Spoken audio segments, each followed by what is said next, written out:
Hi everyone, welcome back to my channel, and today I'm going to be recapping the entire Inheritance Games saga book by book, so stick around. As you probably know if you're already watching this video, the Inheritance Games series is by Jennifer Lynn Barnes. It's YA mystery type of books, very entertaining, and it's like one of my favorite series of all time. It's just so good. And there's a lot of books in it. So let's get this clear straight away. So the first three books, that is technically the Inheritance Games trilogy.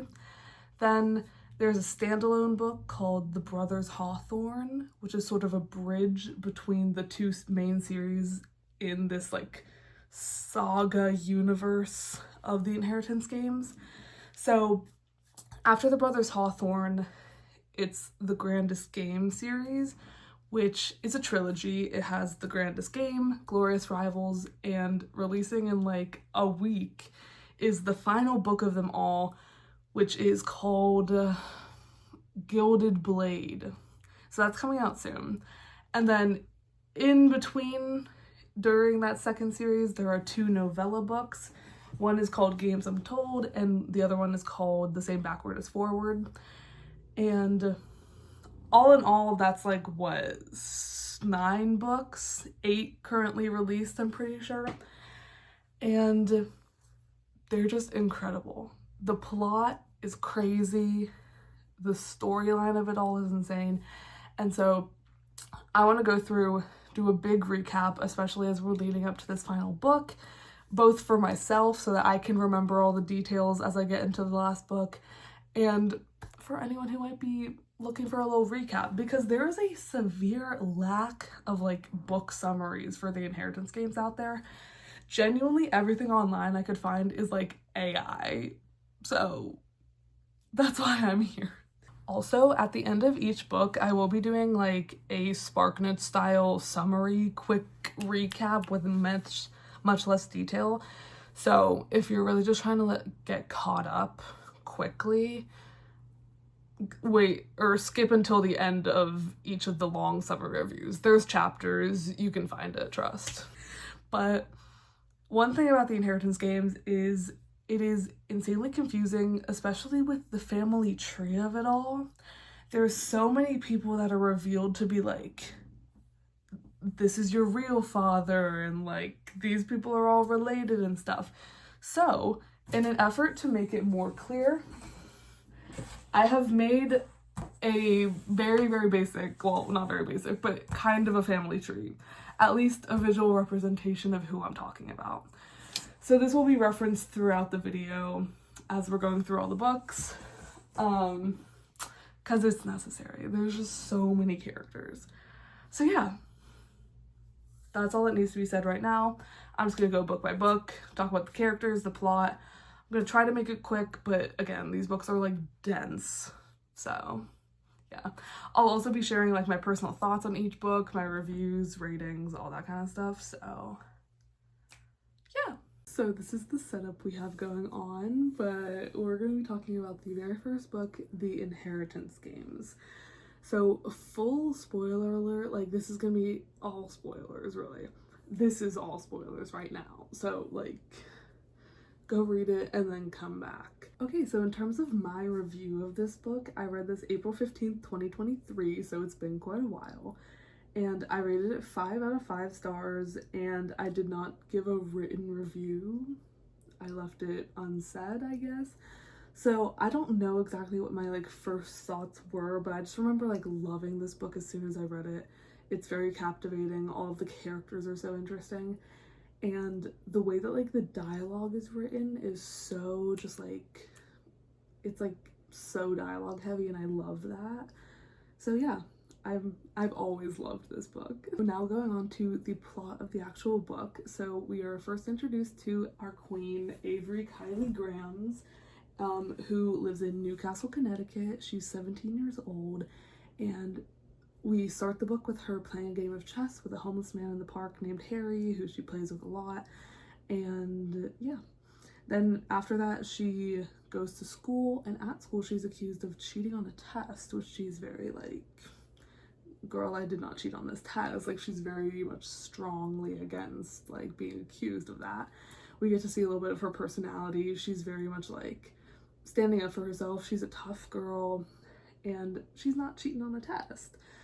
Then, after that, she goes home. We get to see a bit of her home life. She lives with her half-sister, Libby, who she just, like, considers her sister. Her mother has passed away, and her father, who is, her and Libby have the same dad. Her dad is, like, he's on the outskirts. He's not around. And so her and Libby live in a pretty tough situation. They do not have a lot of money, obviously. Libby is a few years older, so I forget, I'm assuming she has a job of some sort. And Avery's in school, so hard to provide. They do live with Libby's boyfriend, Drake.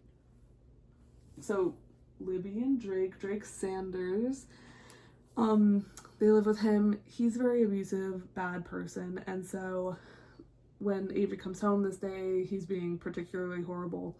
Avery's really trying to convince Libby to leave him, but Libby is like, no, we, like, need, like, his support, so that, like, because they're in poverty.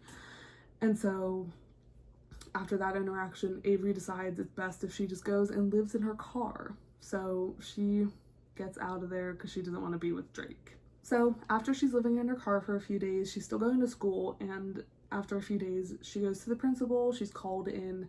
She assumes it has something to do with the test that she retook, but actually there is a boy in the office waiting for her, and he introduces himself as Grayson Hawthorne, right there, and he says that his grandfather, Tobias Hawthorne, has passed away and has put her in his will, and so she's required to go to Texas to the Hawthorne estate to be there for the will reading. Crazy. Avery and Libby then go to Texas. They arrive, and it's just, like, totally crazy. They don't know why they're there, really. It's a whole, like, shock of a situation. They meet Elisa Ortega. Elisa, I'm not really sure how we're supposed to be saying her name. Is she even on here? Oh yeah, she is. She's up here. She is, like, sort of the lawyer of the family, basically.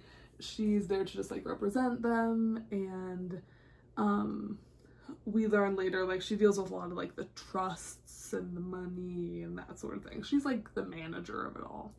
So she greets Libby and Avery, and she brings them to the Hawthorne estate, which is just this huge mansion, like, sprawling on a hill is, like, how it's described in the book.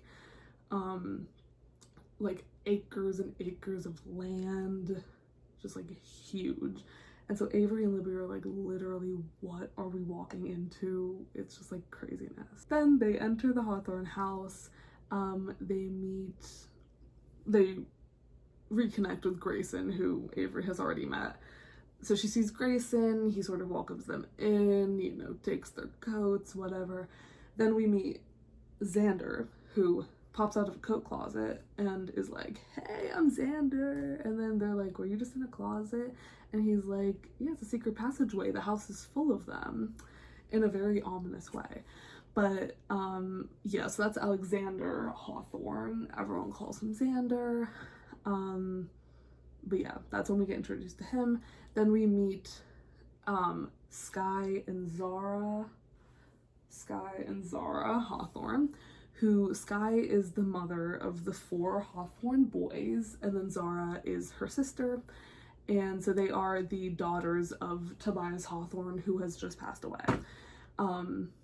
They make quite an impression with Avery. They basically come in, it's very clear that they don't want her here, they don't like outsiders, they probably don't like poor people. They're just, like, very much like, I don't know why you need to be here, but, like, hey. And then they're very much like, Sky's, like, hyping up her sons, especially Grayson, who Grayson is the second oldest of the brothers, but he is what they call the heir apparent, meaning that he is, like, the one who is going to be taking on the whole fortune and really, like, carrying on the Hawthorne legacy. So everyone's sort of waiting for like the whole family to gather in the great room so that they can read the will. Avery goes in there and she's like very overwhelmed, and so she takes a step out to the backyard where she then meets another Hawthorne brother, Jameson. Jameson is like up on a balcony. I'm not really sure what the landscape is, but it's clear that there's like a big drop or something. So he's like out on a balcony, maybe like overlooking the backyard. I don't actually know. He's drunk. He's like stumbling up there. She's like, "Are you good? Like, why are you," like, she's scared for him because he's drunk and on the balcony stumbling around. And it's just like this very poignant first interaction of them. He is very like nonchalant and like whatever. He's a little more like lighthearted, making a joke of it all. But he's clearly got some stuff to work through because he's just like drunk, about to read his grandfather's will or whatever. So yeah. But both of them go into the great room. Then Avery also doesn't like officially meet, but she sees Nash Hawthorne, who is the oldest of the brothers, and in there they begin to read Tobias's will. So it's this whole thing. He has about $48 million, give or take, $48 billion, give or take. Maybe, I think it's like a little more, maybe, I don't know. And so everyone there is like expecting to get like a big chunk. So they begin to go through each person. They talk about Lottie and Andrew Laughlin, who are like the groundskeepers essentially. They each get like $100,000 each. Orrin, who isn't on this board, but he's like the security guard, he gets like $300,000. Pearl O'Day / Nan gets, I think it's $100,000 each year. Sky and Zara both get, I think, $50,000.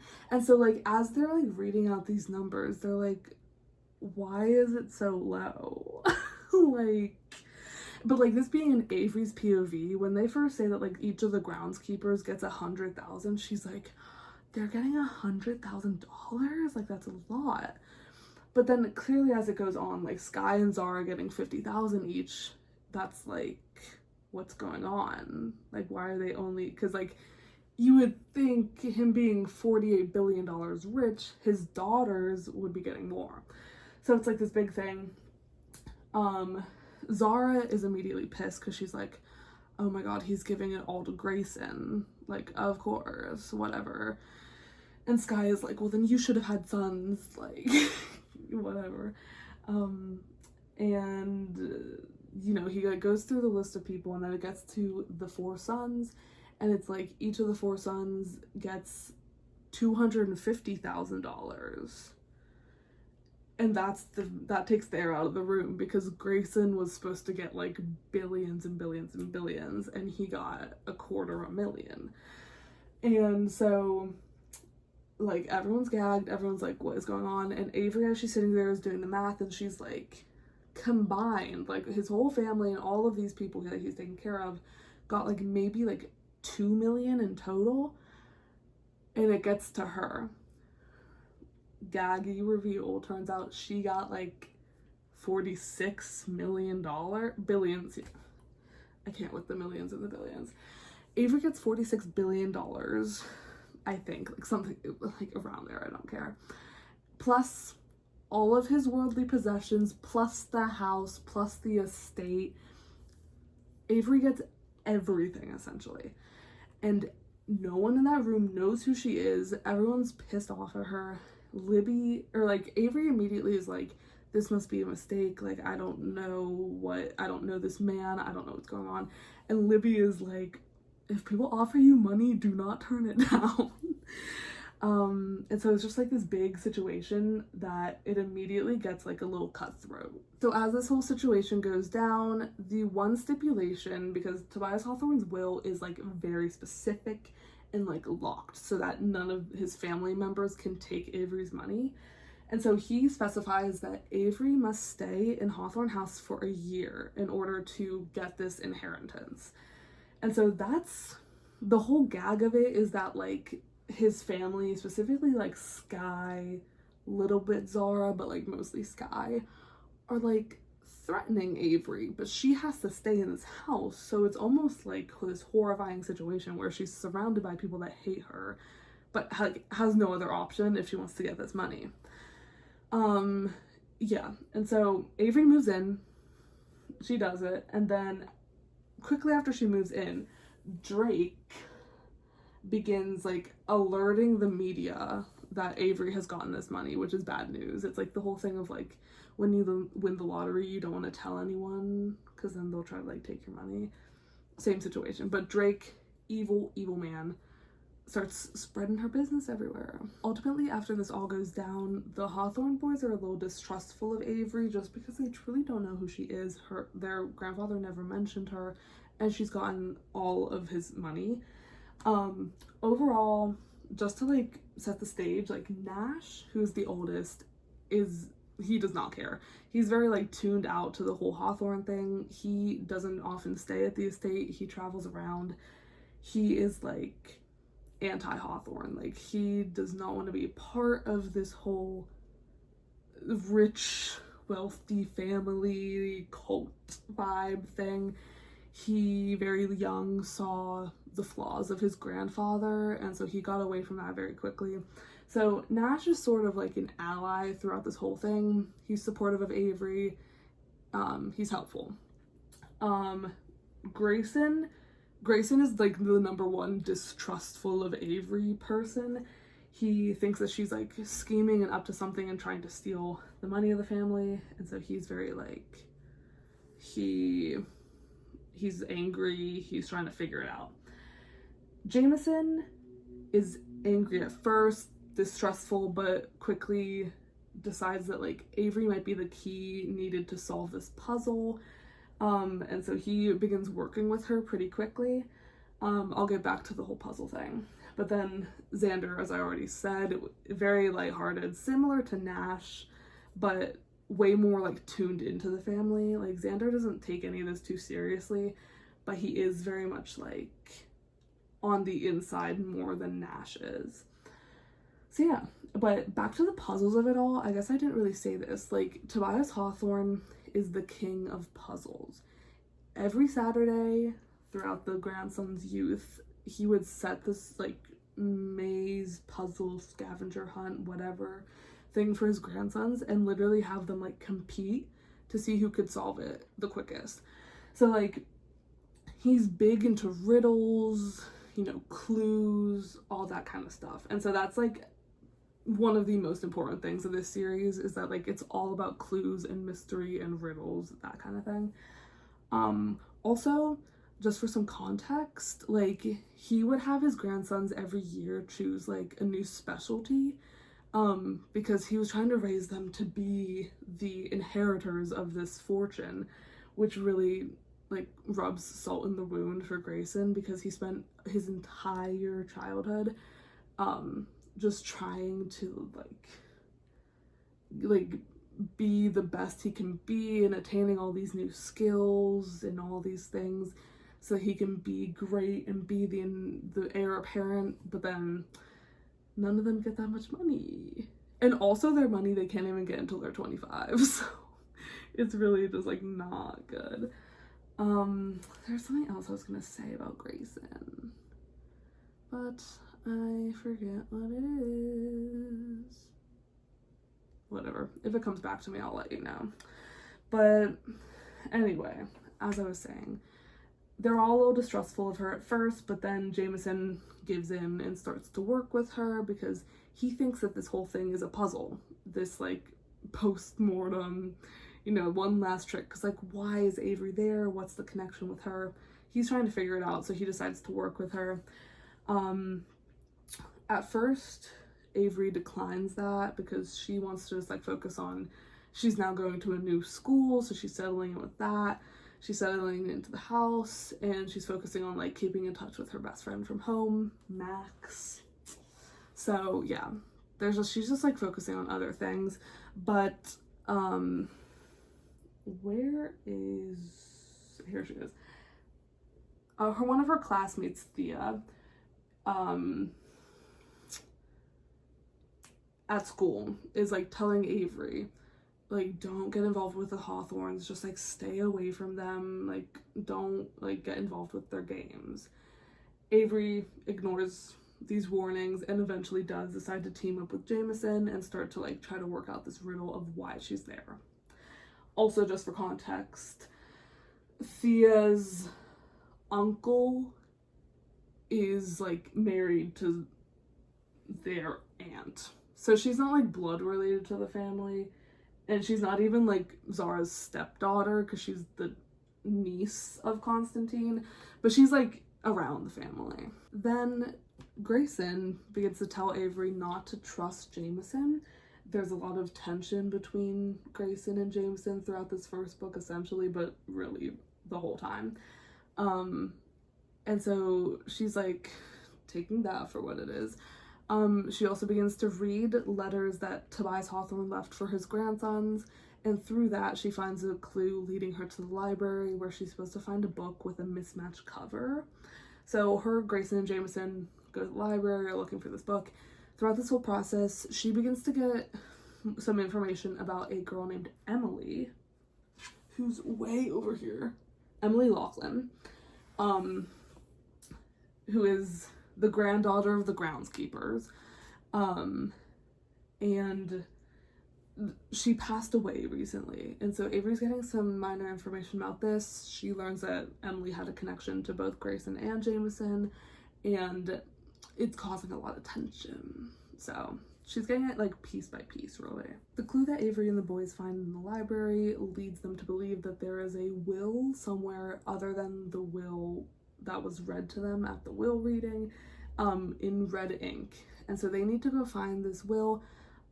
They also find out that Tobias's middle name, Tattersall, is something that was just like added recently, like a year before he gave his inheritance to Avery. Like it was edited later, and that was like not his like middle name at birth.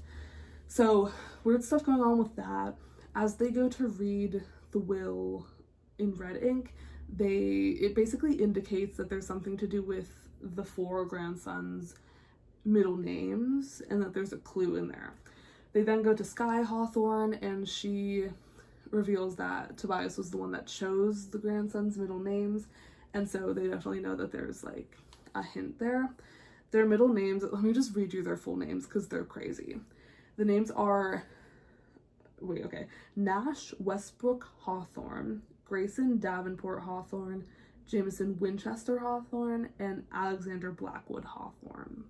Crazy names, but they put together that all of their middle names indicate locations on the Hawthorne's like estate. Like Westbrook is like a brook, like a stream. Blackwood is like a literal woods.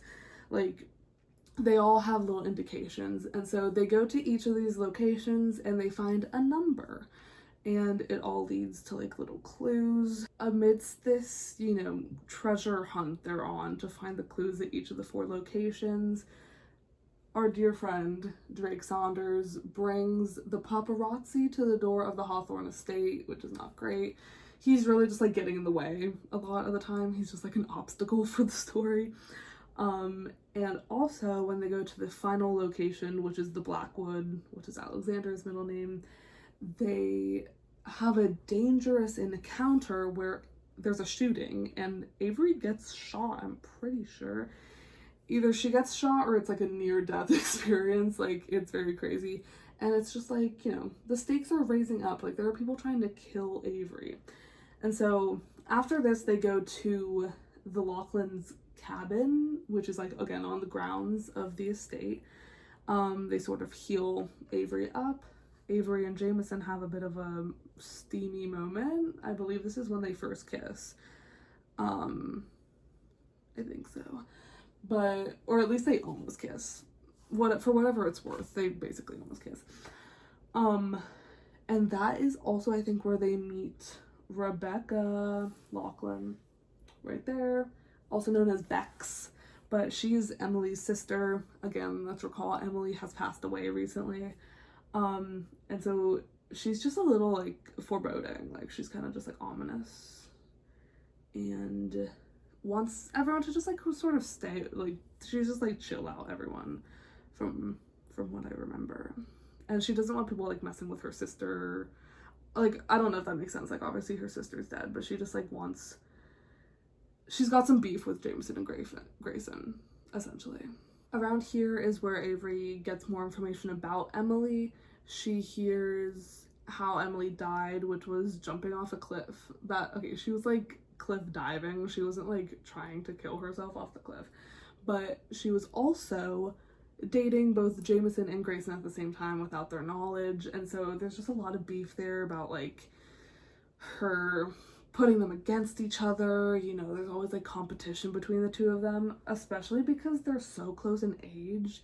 Like, Jameson and Grayson are a year apart, and then Nash is like a few years older, and Xander is a few years younger.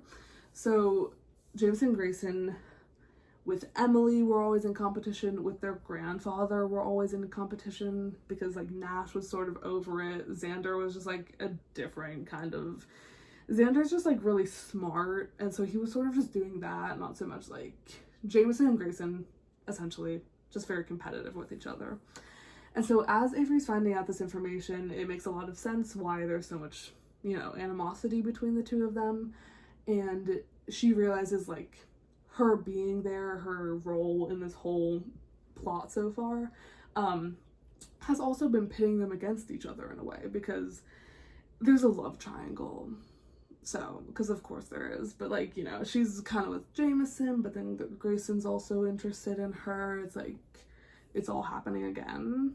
And so it just like gives her a lot of context as to like the traumas of the Hawthorne family and like what's going on, why they're acting the way they're acting. Then the Hawthornes have this like charity gala. I don't know, it actually might be like, I don't think it's Avery's event yet, but it's like the Hawthorne family charity. And so this is her first like sort of public outing with them, and essentially like her first big gala event, you know, bunch of rich people, whatever. So on the way there, she nearly gets run off the road and killed because Drake, our king, Drake attempts to run her off the road, so it's a little dangerous. So yeah, that happens on the way, and then she arrives safely and still has to go to this gala. And she arrives, and all of the Hawthorne brothers are a little like, what are you wearing? Because it turns out our dear friend Thea, who's like a little evil, like just a little bit. She's like a good person, but she has like this like Regina George-esque vibe about her. Thea had Avery wear Emily's dress. So Avery's wearing the dress of this dead girl who has caused trauma to this family in numerous ways. And when Avery's told that, she's very, you know, apologetic and regretful. And with the way that she responds and is just like, again, so apologetic, the Hawthorne boys really just like warm up to her in that moment. Like, Jameson forgives her. It's like, you're not her fault really either. But all the Hawthorne guys are like, oh, like, we get you, you're fam now. Like, I don't know why it took that to do it, but like, they're all fam in the club, we all fam. And then after that, Xander suggests to Avery that she should fly a helicopter over the Black Wood, and that might give her her 4th number, because she didn't get it when she was getting shot at in the woods. And flying over the Black Wood, Avery, Jameson, and Grayson in the helicopter, you know, what bad could happen there.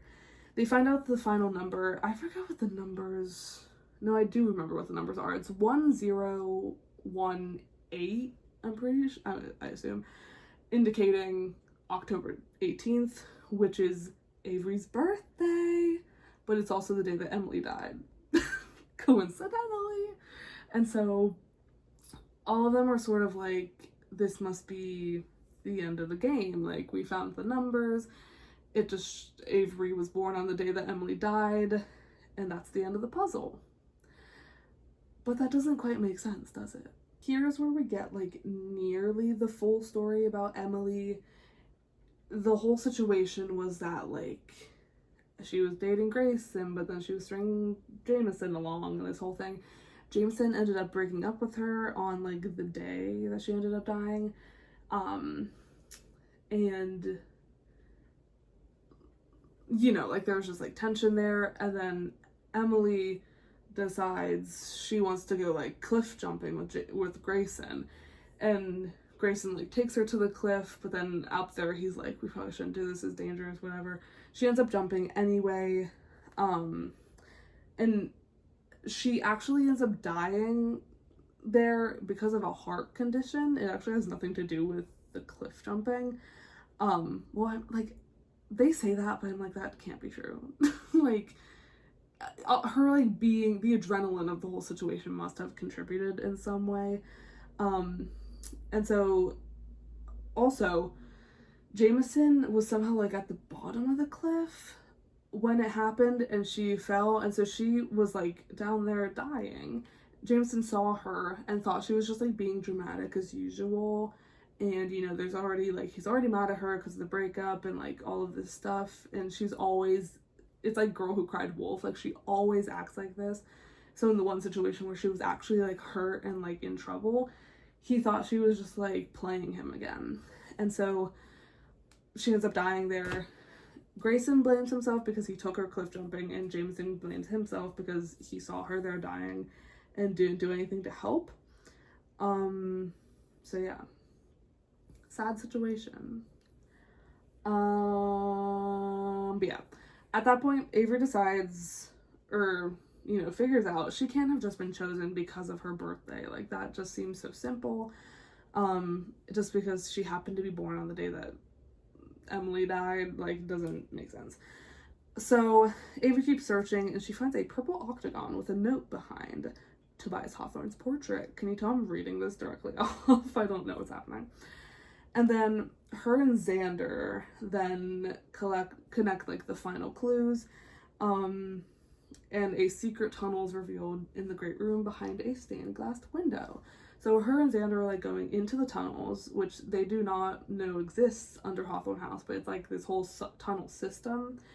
And they end up getting to a door that has a facial recognition for Avery, and then 4 spots for the 4 grandsons, to do their like handprint.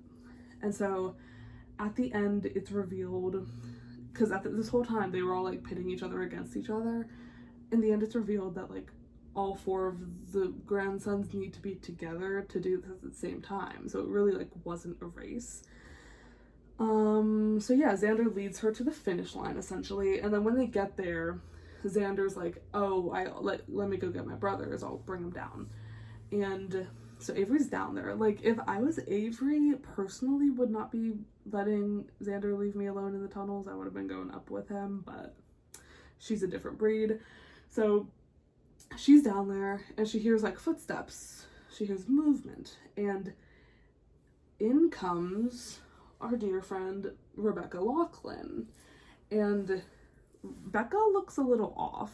There's like a lot of descriptions of like Becca being like not well in this moment. When Avery encounters Bex in the tunnels, it's this standoff of like, Avery thinks that Bex is about to hurt her. She's been like plotting against her, because also the night where Avery got shot in the woods, Bex was like kind of the only one who didn't have an alibi of some sort. Like her parents didn't know where she was, like it was a little shifty.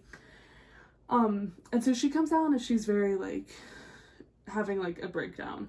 She reveals sort of the rest of the Emily story, how she was always living in Emily's shadow because Emily was like the one with the heart condition, and then she was doing crazy stuff and just like all this stuff, while Rebecca was like the good child. And so she sort of has this big, it's honestly a little confusing like what exactly her point is, but she talks about how like her side of the Emily situation, which like obviously with Emily's death, I already explained all that, but when Emily went cliff jumping, Thea was like covering for her, and Bex like, plot twist, Bex and Thea are dating, or were dating at least, but like they didn't want anyone to know because, I mean, like, a little lesbian secret relationship, like, you gotta have that. And so Bex, or like Emily found out, or Bex told her. I don't think Bex told her, I think it was she found out somehow. And Emily was like not happy. I don't know if she was just homophobic or if she was just like not into, I don't know. But she was not happy about it, and so she like used this to like pit Bex and Thea against each other. So she had Thea cover for her when she went cliff jumping with Grayson, and Bex begged Thea to not cover for her, and because they needed to like warn someone because it was dangerous, and Thea didn't. And so like Bex was just so mad that Emily's like pitting everyone who she loves, like everyone's taking Emily's side, this whole thing. She's very upset. And so she goes down there, and Avery is like, or Bex actually says, like, Emily would not have wanted you here. She would not have wanted you taking their money, with the inheritance and whatnot. And Avery is like, so you came down here to, like, get rid of me. And Bex is like, no, I'm not Emily. I'm not gonna do that. She just came to apologize, which, like, such a dramatic way to come down and apologize. But she apologizes because in the tunnels, which were like only she knew about the tunnels allegedly, because it was something that like Tobias Hawthorne was like, Bex, you deserve like your one thing. When she was in the tunnels one night, she saw Drake the night of the shooting with Sky Hawthorne. And so in this moment, it's sort of revealed that Sky was the one who put Drake up to like running her off the road, the shooting, that sort of whole thing. And Bex didn't tell anyone because at that point she was still like, Emily wouldn't want her here, Emily wouldn't want Avery here, and so I have no business like protecting her. But at this point she apologizes because she's had this like information the whole time and just didn't say anything. But at the end of the day, Avery's like, yeah, it's okay. So then the whole Bex thing is settled. And then the four brothers and Avery are down there, and they're getting ready to go into like this chamber that is unlocked with their faces and handprints. And so when they're down there, they have just like a bit of a final like reckoning of this whole situation, of, you know, about Emily. Like Jameson and Grayson sort of have their final say about the whole situation. They sort of come together in a sense, and they come to this conclusion of like, ugh, like our grandfather is such a jerk, like putting us against each other to try and like do this whole thing, like, like, just like, it's always a competition or whatever. And then Xander starts telling them like, no, like that's not what this is, like it's meant to be like the four of us down here together, like opening this thing, like it's like a group effort. And then I think it's Nash is like, you know, Xander, like, you know, our grandpa, like we love him, but he can be kind of a jerk, like trying to like softly deliver this news to Xander. And then Xander's like, no, like that's not what's happening. And they're all like, what do you mean, Xander? And he reveals, this is honestly like my favorite part of the book, Xander reveals that he has known the entire time. The whole, like the clues, the this and that, he's known. And so the backstory of that is because Grayson and Jameson had such like a rough like relationship in recent, like for the past year, Tobias Hawthorne, as he knew he was dying, he knew he was sick, he was like, I need to do something that's gonna bring my grandsons back together. And so like before he died, he essentially set Xander up to this, where he was like, you need to make sure that they like get to the end of this puzzle, that they put all the clues together and that they do it together, and that they all end up together putting their handprints on this bunker so that everyone can go in and see, you know, the reveal together. And so there's quite a few moments, like I'd say like three or four moments throughout the book, where especially with Avery, like Xander sort of is like pushing her in the right direction of certain clues and stuff. And I mean, this whole thing with the tunnels, like that was Xander like trying to push this along to like get them to the final clues. And it's honestly just such a reveal because Xander really seems like he's just like very underestimated in this book, since it's so focused on Grayson and Jameson, and they're so like into the games and whatever, and Xander's sort of just like doing his own thing. But like this reveal that he really is on the inside of it all, and how much he was also like just wanting his brothers to be like friendly with each other again. It's so sweet. I love Xander. And so he reveals that he's been sort of in on it the whole time, but he has no clue what this like final room is gonna be. So they all go in, and there's like a word scramble thing there, essentially leading Avery to re-scramble the words in her name as in anagram? Guys, I don't know. But the letters in her name, Avery Kylie Grams, reorder to a very risky gamble, which is the whole tea. And like, as they find this out, Xander is like, oh my god, like the whole time he was setting me up to this game, he kept saying that this whole puzzle was like a very risky gamble. He's like, duh. So yeah, they find that out. It's just like a little ominous. It's like, what? But then they all have like a little letter from Tobias, and in Avery's is just a single sugar packet. This memory of the sugar packet brings her back to this memory she has of meeting an old man in a diner, because her mom, before she died, used to work at this diner, and then Avery would just be there because her dad wasn't really in the picture, so Avery would just hang out at the diner while her mom was working. And she once met this old man who, she used to build like castles out of sugar packets in the way that you would build like a card castle. And so she had this interaction with this man revolving around this sugar packet. Turns out that that man was no other than Tobias Hawthorne. And so she like remembers this, and she's like, oh my gosh, I've like met your grandfather. That's crazy.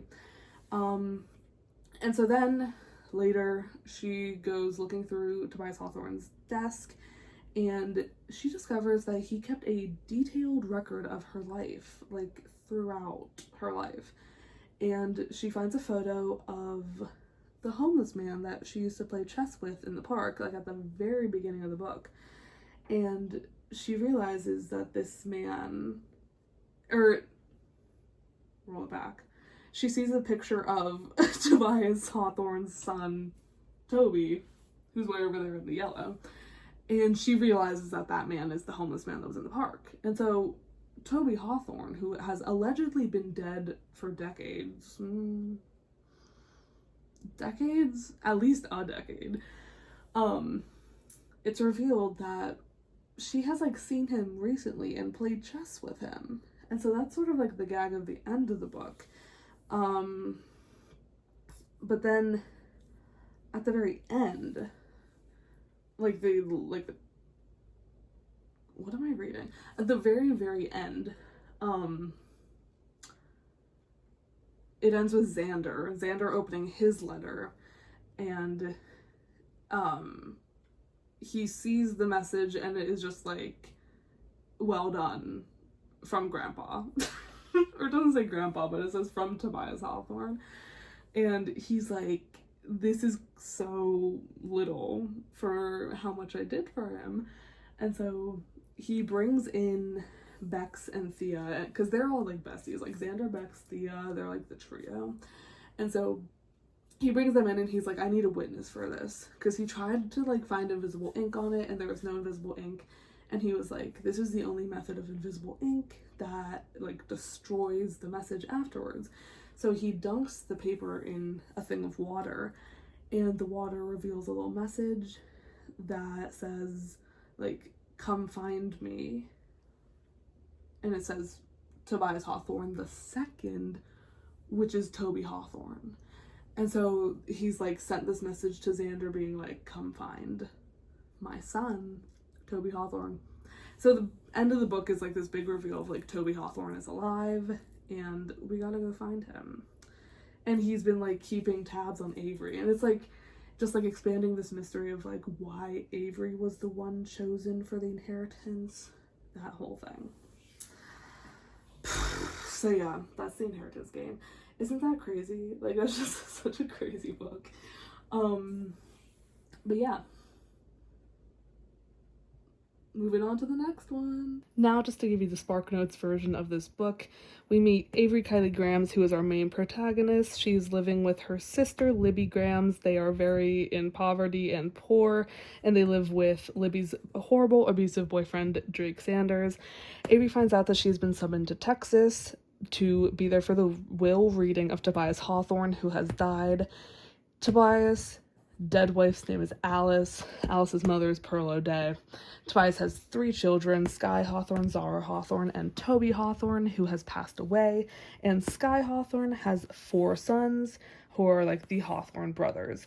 So when Avery arrives to read the will, she finds out she is inheriting like $46 billion of this man who she has no relation to and no idea who he is, rather than all of the sons and the daughters of his family tree who are receiving significantly less money, like pennies compared to what she's getting. So the whole book is all of these people, Avery specifically and the sons, specifically Jameson and Grayson, trying to figure out why she's inheriting this money instead of them or the daughters. And it leads them to find out that Tobias Hawthorne has like set these little riddles and games for them to figure out. For one goal, first of all, to bring Grayson and Jameson back together after their ex-girlfriend Emily died, and they both blame themselves and each other for the whole cheating and the drama there. As well as him wanting them to find out that his son Toby, who allegedly died, is actually alive, and Avery has actually met him in the past and has a connection to him, and so that is what the next book is about, trying to figure out what's going on with Toby. Now we're going to be discussing the Hawthorne Legacy, which is book 2 in the series. I read this... Wait, let me see when I read it. I read it April 16th, 2023, so I finished it the day after I finished the Inheritance Games. So, read it in one day. That's a good sign. But I gave it 4 stars compared to my 5-star review of the first book. I think a lot of people tend to like Hawthorne Legacy more than Inheritance Games. I know Julia does. I think that's a pretty popular opinion. I guess I didn't. I honestly like don't have that much of a recollection of reading this book, and even like going over the plot to make this video, like I don't remember a ton of it. So yeah, I'm not entirely sure where I stand in terms of like my personal review. I just think this book, it's fun because like all of the characters know each other a little bit more. It's less tense, I feel like. But I also felt like the search for Toby was less interesting to me than the mystery of book 1. So yeah. And then I will say just like book 3 goes into the Toby thing even more. And so I think book 3 is my least favorite. But I feel like book 1 and 2 are pretty even for me. But there's a lot of fun stuff. They do fun stuff in this book. And the mystery is good. So yeah. This book begins 1 week after the events of the Inheritance Games. It starts with Avery and Jameson down in the lovely secret tunnels under the Hawthorne house. And they're discussing their frustration over, you know, like not getting any leads on looking for Toby, who, again, Toby, the son of Tobias Hawthorne, who has been rumored to be dead for years, in an accident with his friends on Hawthorne Island, which is a separate thing. All of his friends' bodies were found on Hawthorne Island, but his was not. But like still after all these years, it was just assumed that he was dead.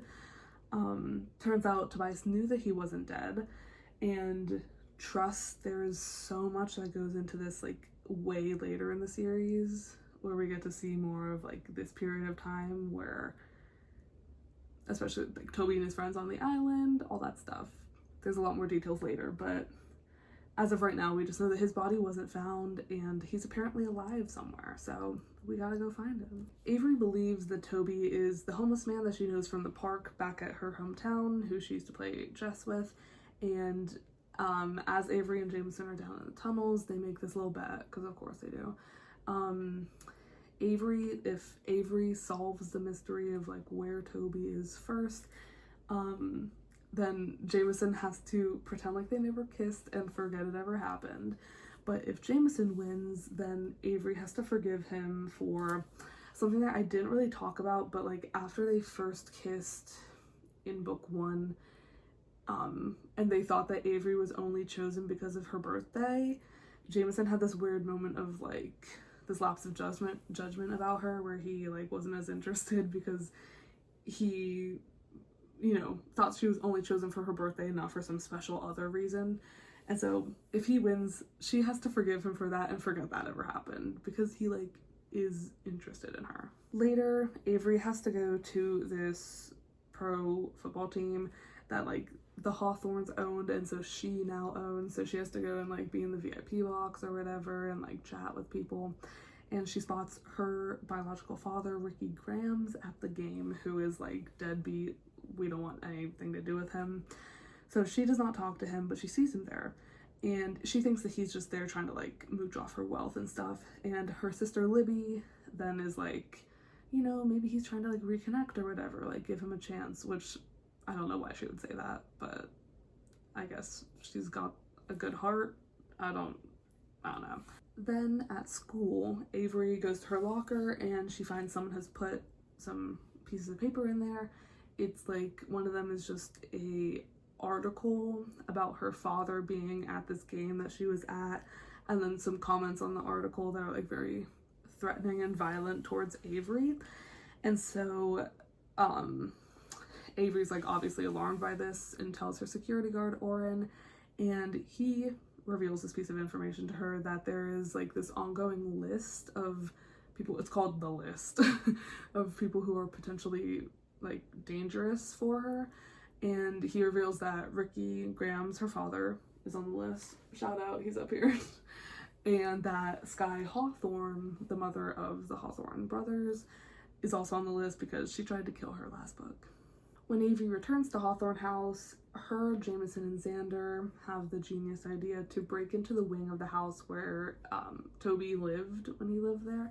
And it's been like bricked up, like it's crazy. Like they really like shut it down. And while they're there, they find some very important pieces of information. So first of all, Avery finds a homemade cipher disc. It's like this metal disc there, which proves to be very relevant in future books. And then under Toby's bed, Xander finds a compartment with an inscribed poem called Poison Tree by William Blake. Where's that name familiar from? I wonder. But William Blake is an actual poet. But hey, let's keep that in mind, huh? In this next bit, Avery discovers that the poem is a clue. They use the cipher disc on it. They find a code. They use blacklight to reveal hidden ink and all this stuff. Basically leading them to the realization that Toby is, and also knew, that he was adopted. So he is not biologically a Hawthorne. And given the layout of my family tree, you might be able to assume where he lies in the family tree. But yeah. At this point, she also, Avery, sees the handwriting of Toby's and recognizes that it is the handwriting that was written on her birth certificate when her father, Ricky Grams, allegedly signed it. But it wasn't Ricky's handwriting, it was Toby's. So she's beginning to think, is this man my father? And if so, it would make sense as to why the fortune was left to her. So there's a lot of pieces connecting here. Also, just to be clear, because you might be thinking, if Toby's her father, but he's like kind of he's an adopted son of the Hawthorns, and she's kind of dating Jameson. Let me just say, there is a lot of like almost incest in this family tree, but it never is like actual like biological incest, but it's like every book kind of has you questioning, like, are these two characters that are dating cousins? Like, it's really insane. But spoiler alert, no, none of them are actually related, so it's actually okay, I guess. So as all of this is going down, Avery and Jameson decide to work together, and they look into another version of Tobias Hawthorne's will. We love looking at his will. And we see there's some charities that he's donated to that they look into more, and find out that 4 of them are connected to 3 young men and 1 woman who were killed on Hawthorne Island the night that Toby allegedly died, but we find out that like he lived and escaped. So yeah, so there's that they find out, and then they also find out some of, you know, the stuff connected to 4 men who turn out to be the 4 biological fathers of the Hawthorne brothers, because I don't know if I said this, but they all have different dads, and that's, I literally can't even reach, that's 1, 2, 3, 4, that's all those guys up there, all of their different fathers. And as you may be able to tell, all of their last names then became the first names of the sons, so that's why they can like tell, because it's like you see 4 guys named Sheffield, Grayson, Jake Nash, Ian Johnston, Jameson, and Isaiah Alexander, and you, like, reminds you of something, maybe Grayson, Nash, Jameson, and Alexander. So they put that together as well, because the boys previously don't know their fathers at all. So they've uncovered a bit of info about their father. They even talk to Skye, and she confirms that they're their fathers. Skye also, in conversation with Avery, reveals that she's now dating Ricky Grams, shout out, and she has this ominous threat of like, it's not too late for me to have another baby, and to like allegedly take over the inheritance of the Hawthorns. She is cray cray. Then, as a little fun, you know, break up to the intense plot, Elisa Ortega tells Avery that she should, you know, really reconnect with her best friend Max Liu. I don't know if I mentioned Max at all. I mentioned her once in the first book, but she's like Avery's best friend from back home, so Elisa's like, you should talk to her instead of talking to the Hawthorne brothers. Elisa in general is just like a little skeptical of the brothers. She was previously engaged to Nash, which is also some kind of tea. Keep that in mind. But yeah, she is like, talk to Max, like, you need to talk to someone about something. And Max ends up also coming to visit Hawthorne House. And that's not really super important, other than the fact that her and Xander sort of start to have a thing. But I don't really remember if this happens this early, like in this book or later, but like at some point. Then they begin looking more into the boys' fathers, and also the people that died on Hawthorne Island that night, allegedly with Toby. Xander finds out that all of the people he was with, other than the girl, were recovering drug addicts who were all in like the same rehab center, and I think that's all that he finds out. Yeah. But then Jameson and Grayson go to Arizona to meet with Sheffield Grayson, who is Grayson's biological father, and they're sort of trying to figure out like whatever's going on with him. And then he reveals, I guess he doesn't reveal this at this point, but like his Sheffield Grayson's nephew was one of the people that died on Hawthorne Island, and so that he has like beef with Toby, and so he tells Jameson and Grayson that he thinks Toby Hawthorne set the fire on the island and then paid a bunch of money to cover it up. And so that's why he's like very anti-Toby and anti-Hawthorne. Avery recalls a part of Tobias's will where he talks about the part that's like addressed to Skye. He talks about a compass and true north, and Avery puts together that he's actually referring to his little vacation home in Colorado, which is called True North. And so Avery, Jameson, Grayson, Xander, actually, and Nash, all of the brothers, and Thea and Bex and Alyssa, I think, all go to true north to like check out what's going on in Colorado. I'm not sure why all of them went, but I guess it was just like a little fun getaway. They end up finding some information about, it's like a hidden thing on the walls between Sky and Zara's room there, that there's a love triangle between the two sisters and where is he? Jake Nash, who is Nash's biological father. Obviously that love triangle ended up with Nash and Sky having a kid together, but it just like sort of reveals this like falling out that happened there. And they also find a blank piece of paper which they need to decode, and to do that they need Tobias's wedding ring. So they then like go get Nan, but that's later. While they're in Colorado, Avery and Jameson kiss in the hot tub. They agree to like keep it chill, like no strings, whatever. And then, to quote this website that I'm like getting this summary situation from, I love this quote. I just like wrote it here exactly. The appearance of a stranger in the woods interrupts their makeout session. Love that. And so yeah, they just like hurry back into the house because they're not trying to get kidnapped by a man in the woods. So then they need the wedding ring to decode the paper or whatever. They need Tobias's wedding ring. So Tobias actually left his wedding ring to his daughter Zara in his will. So they go into her room when they get back home and they're like searching for the ring. She catches them and she's like, I'll let you search for 5 minutes if I get $5 million. They turn that down, and so they go to Nan and they're like, can we have your daughter, who is Alice Hawthorne, Tobias's dead wife, they're like, can we have Alice's wedding ring, like, so we can trade it for Tobias's wedding ring with Zara? And she's like, sure. So they notice that there's like numerical inscriptions in both of the rings. I'm pretty sure they trade it, but they realize the numbers are coordinates leading them to Costa Rica. I don't know why. We will circle back to Costa Rica later, but Libby and Nash are currently in Connecticut. And also, side note, Libby and Nash are getting very friendly.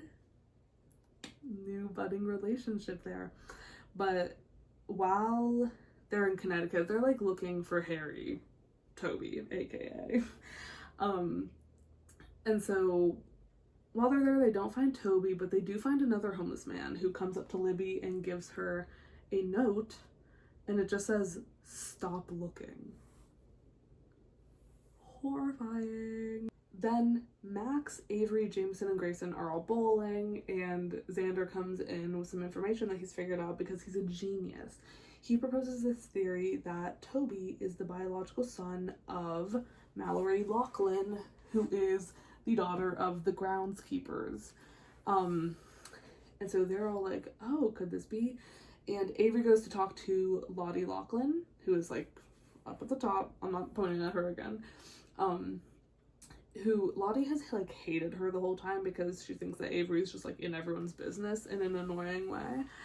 And Avery goes up to her and is like, is it true that your daughter is the mother of Toby Hawthorne? And she's like, yes, it is true. And then Avery also tells her that she thinks Toby might be her father because he signed her birth certificate. And in that moment, Lottie is like, oh, you're like one of us. She like accepts her immediately. So that's awesome. As this whole situation has grown, the press is like very interested in the story about like Avery and this heiress who is like coming in and just like taking this family fortune and whatnot.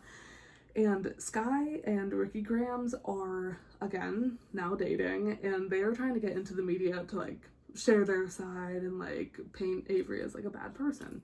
So Alicia Ortega is like, no, we gotta get in there. And then she like intercepts and she throws Avery and Grayson in there to do interviews, and it goes horribly. The press asks, you know, crazy questions like they do, and Grayson gets angry and Avery gets very defensive, And she almost blurts out the fact that she thinks Toby Hawthorne might be her father, which, you know, would send everyone on a skew. And so to stop her from saying it actually sounds so stupid, but to stop her from like blurting out that information about her potential parentage, Grayson kisses her. Sure. And they get it on camera. And so that obviously causes a lot of drama, especially with Grayson and Jameson. So yeah. Lots of tea though. It's very tea. Now, circling back to Costa Rica, Libby and Nash have finished their adventures in Connecticut, and they then go to Costa Rica to see what's going on at the house there, where they then meet Jake Nash, who is Nash's biological father, who is the housekeeper at Tobias Hawthorne's Costa Rica house. And so they meet him, and then there they get a vial of purple powder, which reveals secret messages, of course. And it's a note from Tobias that says he always knew that Toby didn't die on Hawthorne Island that night, and he's been actively looking for his missing son for years. And it has a bunch of documents about like the police report from that night and like stuff that he's been collecting as he's searching for his son. So helpful stuff for their search as well. Then they find a list of places where Tobias had like located Toby across the earth, because Toby was on the run from his father, trying to stay out of his attention and all that, but Tobias always, you know, with his money and influence, kept track of him and stuff. And so the locations are like familiar to Avery, and she realizes it's because she has this stack of postcards that were her mother's, which all of the locations on the postcards are lining up with locations that Toby has been. And so she puts together there's probably invisible ink, because of course there is. So she gets into the invisible ink, starts reading the postcards, and reveals this whole story about her mother and Toby's relationship. And she finds out her mom's real name is Hannah, which has been up there the whole time, but she knew her mom as Sarah, but her real name is Hannah. And she had this little like love affair with Toby Hawthorne. And she also finds out that Kaylee Rooney, which is Hannah's, I can't even point up there, Hannah's sister, so Avery's aunt, was the woman who died on Hawthorne Island that night. And she also finds out that, like, the Rooney family, which is, like, her mom's side of the family, is all drug dealers. And they want nothing to do with Avery. So, which, I mean, like, good riddance. Sorry. So as I said, Libby and Nash found the police report in Costa Rica, and when Avery reads it, she gets the whole story on like what really happened on Hawthorne Island. So she found out that Toby and his friends and Kaylee, she wasn't like as involved, but they soaked Hawthorne Island and the house on Hawthorne Island in kerosene, and then lightning struck it, and so it set on fire, killing everyone except for Toby. He was able to escape like the fire and everything. He was very badly injured, but he was nursed to health by Hannah. And as you notice, I put I just added Jackson because I realized he wasn't on this board, and he absolutely deserves to be. So Jackson was a man who like lived on Hawthorne Island or something. Like he's just like a fisherman who lived nearby. So Hannah and Jackson both like, you know, helped him get back into shape. And yeah, so after finding out all this information, actually skip that, Avery actually goes to Hawthorne Island, which is when she meets Jackson, which is just like, Jackson is such a great character. I'm just like obsessed with him, and he definitely comes more into play later, but just like the thought of him meeting Avery, I'm like sick. But she gets some information from Jackson, and he's just Jackson. He's very like grumpy old man, but like very sweet. As they're leaving Hawthorne Island, going back to Hawthorne House, they're getting on the plane, and the plane explodes because someone put a bomb in it. And so Avery is put into a coma for a week. But like other than that, she's pretty fine. And Ricky, Grams and Sky are put in prison for planting the bomb under the plane, which is crazy. And then it's later revealed that they actually weren't responsible for it. It was actually none other than Sheffield Grayson, Grayson's biological father. Ew. Also, earlier in the book, Avery took a DNA test so she could find out if Toby was actually her father, and it's revealed that Ricky is actually her father. So she's not related to Toby at all. So don't worry, she's not dating her father's nephew. Awesome. Then Avery's back in her room, and there's a secret passageway that leads to her room, which is crazy, but she hears a knock at it and she thinks it's Jameson, so she's like, come in, and then turns out it's actually our dear friend Thea, and she's like, what's up? And Thea leads her into the passage and actually leads her into a trap because Sheffield Grayson and his little goons are holding, where is she? Bex, holding Bex captive, and obviously Thea and Bex are in love, so you know that'll happen. So Thea is like, apologize. She's like, I'm sorry, like I had to. They're holding Bex captive. Like I would rather give you up than give up Bex, essentially.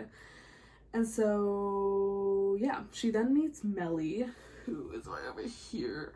Melly. And Melly is a maid at the Hawthorne house, and Melly is like holding Avery captive now and gassing her out with chloroform. And then she ends up tied to a chair, and we find Sheffield Grayson there, who Melly is working for. And Sheffield Grayson is essentially keeping her there in order to get, like, flush Toby out, is like the phrasing they use. Like, they just want Toby to know that they've got Avery, they're holding her captive, and he just needs to show up, and then they'll set her free. So they're really just trying to get to Toby, and Sheffield Grayson is like, yeah, because you're his daughter, so like that'll drown it out. And then Avery's like, no, like we did a DNA test, I'm not his daughter. And then Sheffield Grayson is like, no, we did a DNA test and you are his daughter. It's so confusing. Then the whole gag is Melly actually used a different girl's DNA, who was actually a biological daughter of Toby Hawthorne, and her name is Eve Shane. Where's she at? Surely I have her up there. What? Oh. There she is. Eve Shane, way over there. Who becomes a big character in book 3, but Eve is revealed to be the actual biological daughter of Toby, again, not Avery. And Melly's motive for all of this is that she is the half-sister of Eve on like her mom's side, so like Melly is not related to Toby, but you get what I'm saying. They're related on their mom's side. So she is trying to like provide for her sister by getting Toby there. Like she still wants, that's why she's working with Sheffield, because she wants Toby to come out and be there and provide for his daughter, who is her half-sister. Boom. And so then Toby shows up. Clock it. Toby shows up in the storage room where Avery's being tied up and promises he will provide for Eve. Ain't that tea? Oh, yeah. While Toby is distracting Sheffield, doing his whole thing, Avery is able to loosen her restraints and get out. And at that point, Melly actually shoots and kills Sheffield. I think she can just tell he's a bad guy. Like, I don't really entirely remember why she kills him. He's just like a general, like, shady dude. So Sheffield Grayson is now dead. Keep that in mind, because that comes back later. But Toby then gets to have a moment with Avery where he is like, yeah, you're not my biological daughter, but like, God, I wish you were, and I wish I could have provided for you, because again, he was in love with her mother. And so he also named her, that's also something that's revealed, he named her Avery. Oh my God, it's so sad. Yeah. And he's the reason why her name unscrambles to a very risky gamble. Yeah. so good. And so Avery is like, stay, like, he's this like connection to her mother, like he's protective of her, and she's like, can you like stay here, like stay with us, whatever. And he says no, like, I'm in permanent exile, like I just can't come back, it can't happen. And so he goes back on the run. And then in the very last scene of the book, Avery and Jameson are on a rooftop together and they kiss, and it's like revealed that's like the end of the love triangle. Avery and Jameson have won, and Grayson is just left to fend for himself. So yeah, that's Hawthorne Legacy. It's just like, it's such a crazy book. Yeah, I still feel like I like the first one more, but again, this is just like, there's fun stuff going on. It's fun. Gotta love it. My legs hurt so bad from sitting on that floor for 2 hours. Now to give a quick SparkNotes summary of the Hawthorne Legacy, we obviously start with the knowledge that Toby Hawthorne, shockingly, is alive somewhere. So Avery and Jameson start out by being like, okay, how do we find this guy? They gotta put all the clues together. Also, Skye and Ricky Grams, who is Avery's biological dad, but he's a deadbeat, are now dating, and they're doing evil deeds together. Skye is always against Avery. She's always trying to stop it because she thinks that she doesn't belong there, whatever. So these two are big trouble. So yeah, throughout the course of the book, Avery's putting together more details about Toby. She figures out that he might be her father because he signed her birth certificate. And so she's reeling with that information. She also finds out that he was once in love with her mother and sent her postcards, which Avery now has. And so she's really thinking that this is her father. Turns out she does a DNA test later, finds out that not blood related. Her real father is Ricky Grams, confirmed. But still, she finds out all this information. The night that Toby allegedly died, all of his friends, plus her mom's sister, did die on Hawthorne Island in a big fire, but Toby was able to escape with the help of Hannah, who nursed him back to health. And then they had to split up. He had to fake his death in order to avoid this horrible man. So Avery finds out he's not actually her father. Throughout this book, the love triangle grows between Avery, Grayson, and Jameson. In the last book, Avery and Jameson kissed and were kind of together, but then in this book, it's really like, we're really choosing between the two. Her and Grayson even kiss, but her and Jameson also do kiss in this book. By the end of the book, she does officially choose Jameson, and it's stayed that way ever since, so kind of the end of that, but still there's some weird vibes there. Also, Libby and Nash are sort of together in this book as well, and that stays as well. The main climax of this book occurs when Avery is lured away by Thea into a secret passage. Thea trying to protect her girlfriend Becca, but hurting Avery in the process, but she really had no other choice if she wanted to protect Bex. So Avery's now trapped in a room by Sheffield Grayson, who is Grayson's biological father, who is trying to lure Toby over there. He thinks that Avery is Toby's child, which is why he took Avery, because he's trying to get Toby. We know that that's not true, but that's what he thinks. He's trying to get Toby because his nephew was one of the people that died on the Hawthorne Island that night that Toby technically left. So he's got a lot of beef with Toby. In the end, Melly, who is connected to this family in a very crazy way through Eve, she reveals that she's been kind of behind it all, and she's also trying to get Toby because Eve is Toby's biological daughter, who Eve is her half-sister through her mother's side. So Melly's not related to Toby, but she's related to Eve. And Eve wants Toby because she thinks her father should be in the picture and help support her life. So that's why that's happening. In the end, Melly sees that Sheffield is not a good person, and she shoots and kills Sheffield Grayson. So Grayson's biological father is now dead. And Toby and Avery have a beautiful reunion where they get to talk about her mother, and he has to leave again, unfortunately. He's not able to stay with her, but he goes back on the run, and it's sort of some closure for her on that side of things. And that's the book. But in the next book, we definitely continue the Toby and this side of the family drama. Now, for the final book in the Inheritance Games trilogy, The Final Gambit. So I read this book on April 21st, 2023.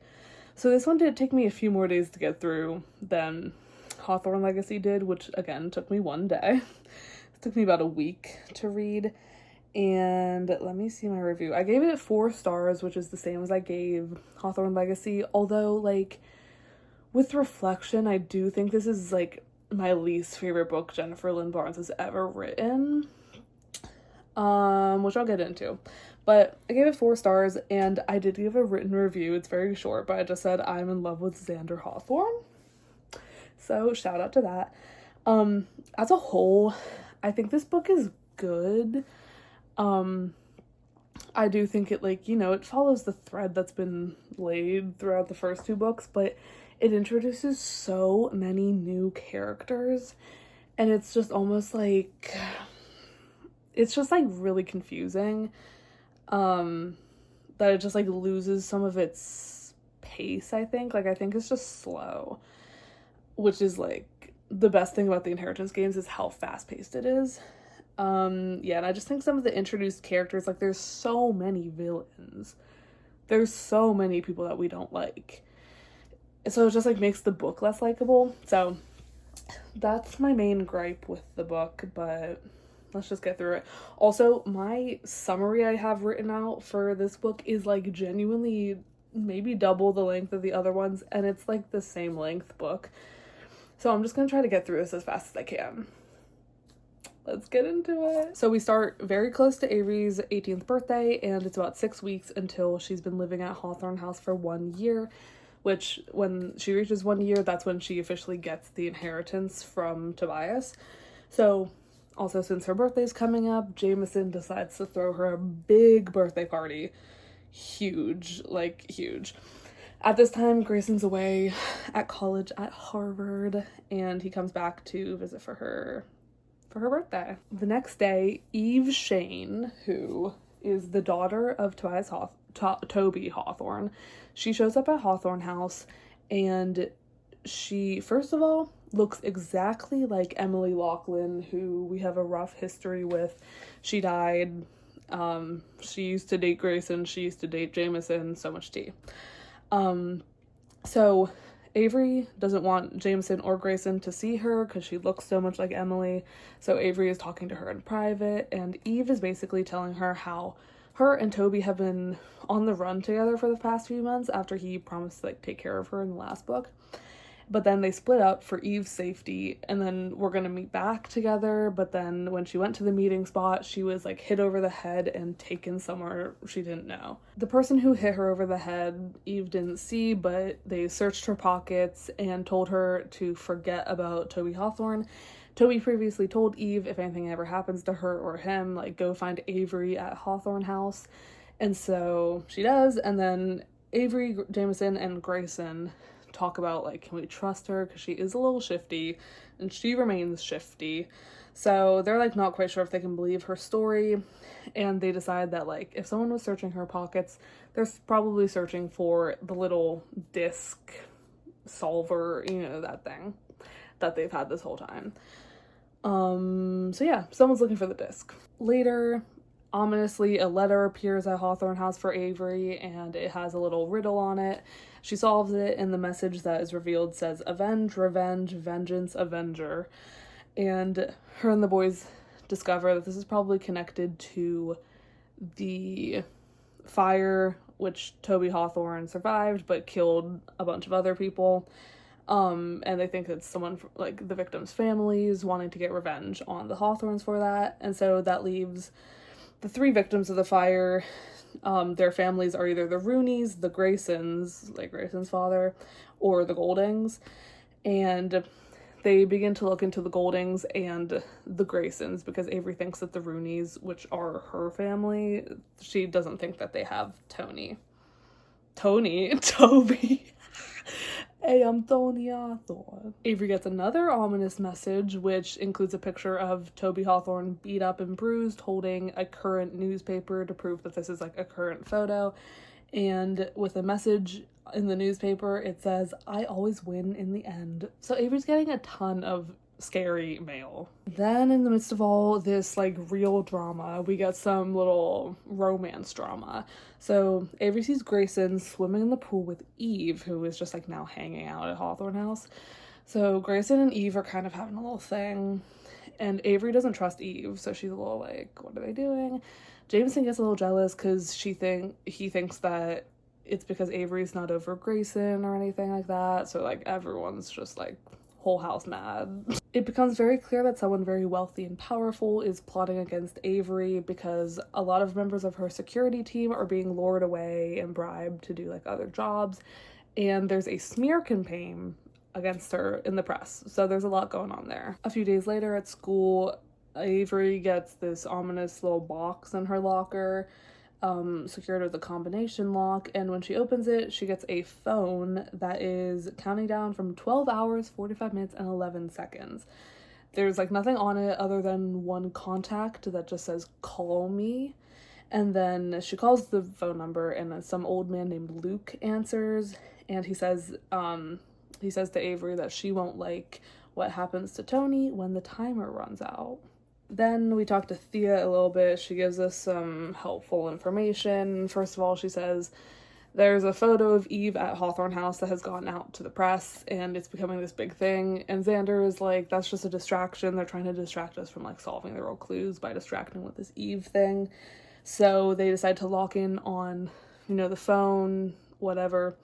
Also, I forgot to say, on the phone, other than like the call me contact, there's this other thing that just said NIV, and Thea discovers that stands for, what is it, new international version of the Bible. So they take the name Luke and the numbers that Avery used for the combination lock on the box to get to the phone, and they find like the place in the Bible, the parable in the Bible. And it's a story about a father and a son who stayed and a son who left. And so there's like a metaphor there with someone. They're trying to figure out if like Tobias is the father, Toby's the son, who's the other son, like that whole thing. Next, the gang goes through the list, which is the list of people who are potential harms to Avery. They look at the people that Tobias Hawthorne may have wronged in the past, to try and like figure out this clue.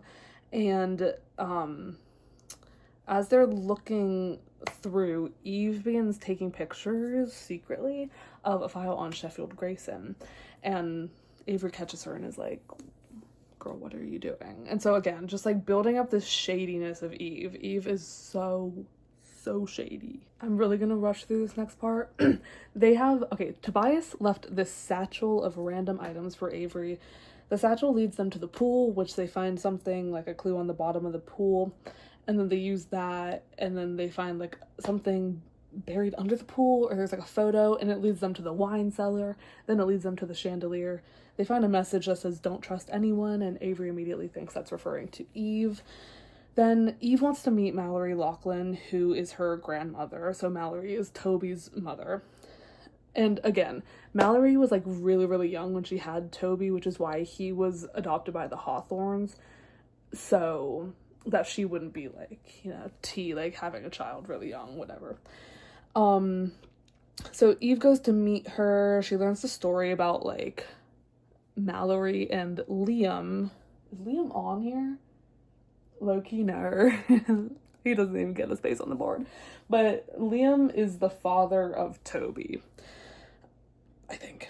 So yeah, whatever. We find out. Okay, Avery gets another envelope out of the house, and it has a little message inside, 363-1982, and then we go to Thea's dorm room. It's been broken into. She receives a phone call from Luke, who put tracking and listening devices on the phone. Awesome. They find like a mechanism. Xander looks at the design, sees there's a fatal flaw, explains why there's another patent certificate on the wall for a similar mechanism minus the flaw. Only in Tobias's name. So like Tobias has wronged this guy by like stealing his invention sort of situation. Okay, and then they get information that Vincent Blake, boom, was once Tobias's boss and mentor. So Tobias Hawthorne, not Toby. Ew. And that's like, Tobias made millions off of this invention that he made with Vincent Blake, but with the invention, like, he took basically all the work and then just like tweaked out the little flaw and made that his own thing, separate from Vincent. So he has wronged him in the past. So now all eyes turn to like the Vincent Blake thing. He's like the new big evil person. So again, like, there's like him, there's this Luke guy, there's Eve who's shifty, like there's so many new characters. So Eve really wants to go and confront Vincent.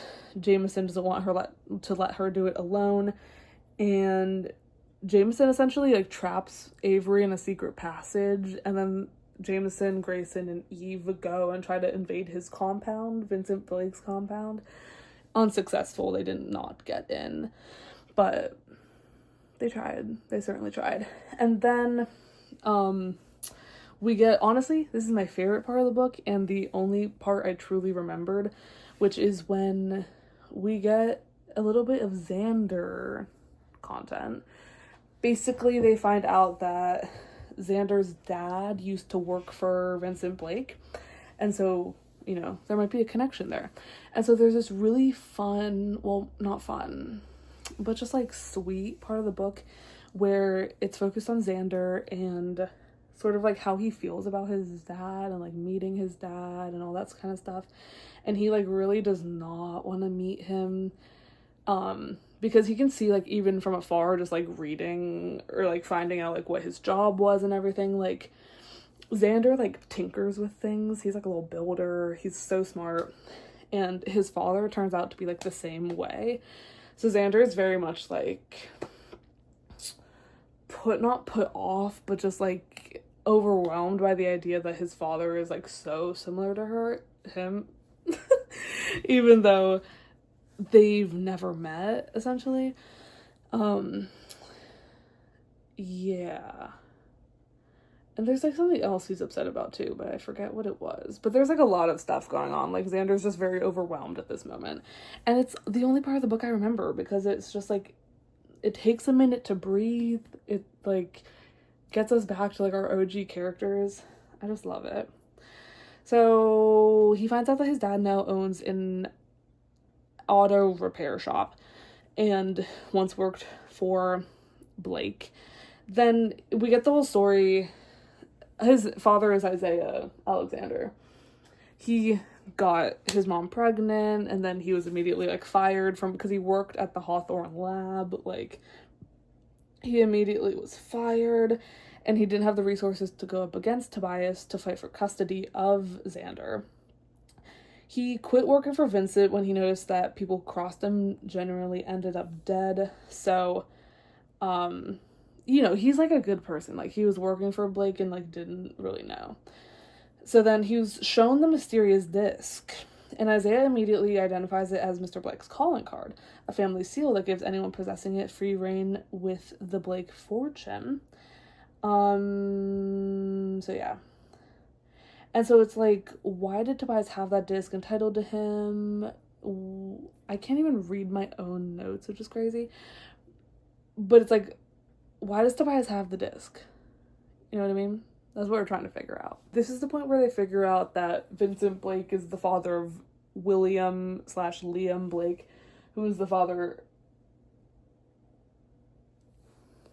Is he the father of Joey? Yo, I think so. Wait, I don't even remember. Confirmed. So that's his father. So they put together this sort of family tree here. And Avery remembers, because again, the William Blake poem, the Poison Tree poem, which is like mentioned in the last book, when they brought that up, Eve recognized the name Liam Blake. And now Avery's like, is she working with Vincent Blake? Like, does she know what's going on? We are so suspicious of Eve. I'm so sick. Like, I just have to say, like, I support women's rights and I support women's wrongs, but I hate Eve. Like, I hate her. I just think she's such a bad character. No tea, no shade. Then Vincent Blake wants Avery to get the body of Liam Blake / the bones and bring them to him. So they go to a chapel, they go to like where a body would be buried. They go into the coffin and there's no body, there's just a USB drive which says, "I know what you did, Father." And then while they're at the chapel, Eve confronts Avery with a gun, so she's officially evil. She admits to helping Vincent and abducting Toby in an effort to impress the wealthy man, because she wants, again, those discs that like let you inherit the Vincent Blake fortune. She wants one of those discs, so that's why she abducted Toby. And then Oren, the security guard of Avery, finds this situation and forces Eve to leave, which, like, why didn't they arrest her? Like, I don't know. Avery and Grayson then find a little audio clip of Tobias Hawthorne where he sort of explains a bit of what's going on, thank God. He talks about, like, what's going on with Liam, what happened with Vincent, all the drama there. And then he explains why he chose Avery as the Hawthorne heiress. And he says he chose her both because he believes that if she goes against someone, like, he believes that she can beat them. Like, he has that faith in her. But also, he wanted to make it someone who was not a part of the bloodline. So, at the same time, like, kind of expendable. So, Avery's both honored and offended by that statement. Then Avery calls Vincent for some reason, and she asks him what else he will give her other than Toby if she gets him Liam's remains. And in response, he sends her a package. Oh my god, it's actually so ominous. It's 13 envelopes. Each one has a piece of plastic in it. And when you line the plastic up, like, on top of each other, it shows an image of none other than Elisa Ortega on the dirt floor, unconscious. I'm actually, like, that's honestly the most sickening part. Just like, oh, don't mess with my girl. Don't mess with my girl. So now they're really trying to find Liam's remains because it's like getting to be crunch time. They got Alyssa dead on the floor, and so they keep looking, and they end up asking the Lachlan's, who are again the groundskeepers, like, if they might know anything, especially since they're connected with Mallory, their daughter, and everything. And they admit that essentially when Liam and Mallory were together for that brief period, he was abusive to her and he was, like, getting rough. And Toby or Tobias, wait, which one is it? Hold on. Tobias. Gambit. Well, obviously, Toby's their son. Oh my god, the family tree confuses me so much. Anyway, Tobias, grandpa, saw him, like, hitting her and, like, you know, was about to step in. Then Mallory hit him with a brick.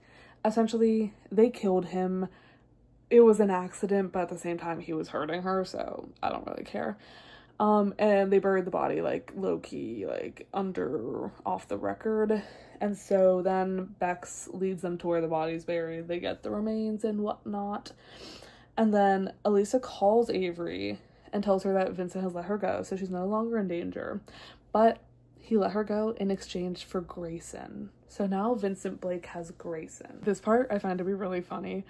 Avery immediately calls the police to, like, say that, like, we have a body here, and she immediately calls our publicist to expose Tobias Hawthorne for killing Liam Blake, because she doesn't want Mallory to take the fall for it. So she's, like, throwing this dead man under the bus just for the sake of it. And honestly, as she should. I just think that's, like, such a funny detail. As she's just contacted her publicist, Avery's now using the press as, like, a way to have an advantage over Vincent Blake. So she shows up to the Blake house with a full, like, press conference behind her, which is honestly so smart, because then, like, if something were to happen to her, like, the people would obviously be like, where is she? Like, very smart. And she also goes without Jameson, so that's, like, another part. Like, so there's someone there that knows where she is. So she shows up to the house, she gets inside. She goes in alone. So Vincent, Eve, Grayson, Toby, and her are all there. Vincent's holding a shotgun, and Vincent has them do a little chess tournament in order to, like, decide who gets what they want. So, it's actually so confusing, but it's Toby, Eve, and Avery who are the three competing. And it's like, Toby, if he wins one... Let me just read it, because I honestly can't remember. If Toby wins both of his matches, he's free to go. If he loses both, he stays at the Vincent home and publicly acknowledges... If he loses both, he stays at the Vincent home and publicly acknowledges that he is Toby Blake. Then, if Eve wins one of her matches, she gets to keep one disc. If she wins both, she gets to keep all 5 discs, meaning she gets, like, the entire Blake fortune. And if she loses, obviously she doesn't get either. Then if Avery loses 2 games, she agrees to give Vincent a blank check that he can cash in at any time. If she wins 1 game, Grayson will be released. If she wins both, Vincent will also conceal the truth about Sheffield Grayson's death. So, like, there's layers to this, right? So, here's how it goes. So, Toby and Eve play. He lets her win. So, Eve, at this point, like, she's got, like, 1 disc. Toby also loses to Avery. He lets her win, too. Or she just beats him. And so he, at that point, has to stay at the Vincent home and has to publicly acknowledge that he's Toby Blake. But Avery also won that game, so that means Grayson is good. We've got Grayson. And then Avery loses on purpose to Eve. So what that means is for Avery, Sheffield Grayson's death does not get covered up. But for Eve, she then gets all 5 discs, so she has the entire Blake fortune. At that point, I think the logic was sort of just like, she gets it rather than, like, someone worse. I think that was the vision. Then Avery offers to play a game with Vincent. If he wins, then she will make him a trustee in a trust with, like, all of her money.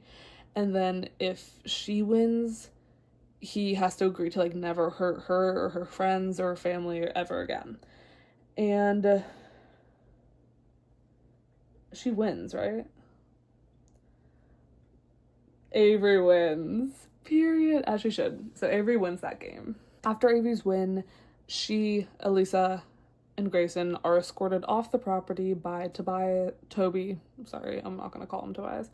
Toby, who then gives Avery a secret little box that has an engraving in it that says, "I see so much of your mother in you," which is so sweet. And so yeah, Toby is kind of stuck there, and to be honest, this part's really not clear to me because we do see him later. But he's allegedly stuck at the house and also just has to come clean that he's alive and that he's a Blake, he's not a Hawthorne, whatever. So yeah. Then that's all settled. And then on the 1-year anniversary of Avery's stay at Hawthorne House, there's a party, and on TV it's revealed that she is giving up 94% of her inheritance to charity. What a good person. And so yeah, charity over the next 5 years, it'll be dispersed. And she also creates a foundation in her mother's name for people of all walks of life. So yeah, that's super, super cute. And she declares she's keeping Hawthorne House. So they're all gonna stay there. And then we have a little, like, epilogue sort of thing. A year later, Avery announces on TV that she will host an annual competition that will offer a substantial life-changing amount of money as a prize. And she says, the game starts right now. That ending literally is, like, teasing the Grandest game, which is, like, the next trilogy that's a part of the same saga series, whatever you want to call it. So yeah, she's just giving a little teaser that she's throwing her own little mystery game. Like, it's time for her to get behind the mysteries and make other people solve them now. So yeah, that's the end of the Inheritance Games trilogy. Just, like, jam-packed with mysteries and stuff, and so many plot twists and characters and whatnot, but so good at the same time. So yeah. Now to recap the most confusing Inheritance Games book there ever was. So this is the final gambit. The basic major plot is that Eve shows up to Avery and she's like, Toby, my father, who I've been on the run with for the past few months, is just like missing. Some guy captured me and told me to forget about Toby, but Toby told me if anything ever happened to him to go to Avery, so that's why she goes to Avery. So they're trying to figure out where Toby is, who's holding him captive, what's going on. Basically, there's a ton of confusion in the middle, ton of mysteries and stuff, but it leads them to William Blake, who is the son of Vincent Blake, who is the more important part. William Blake is dead.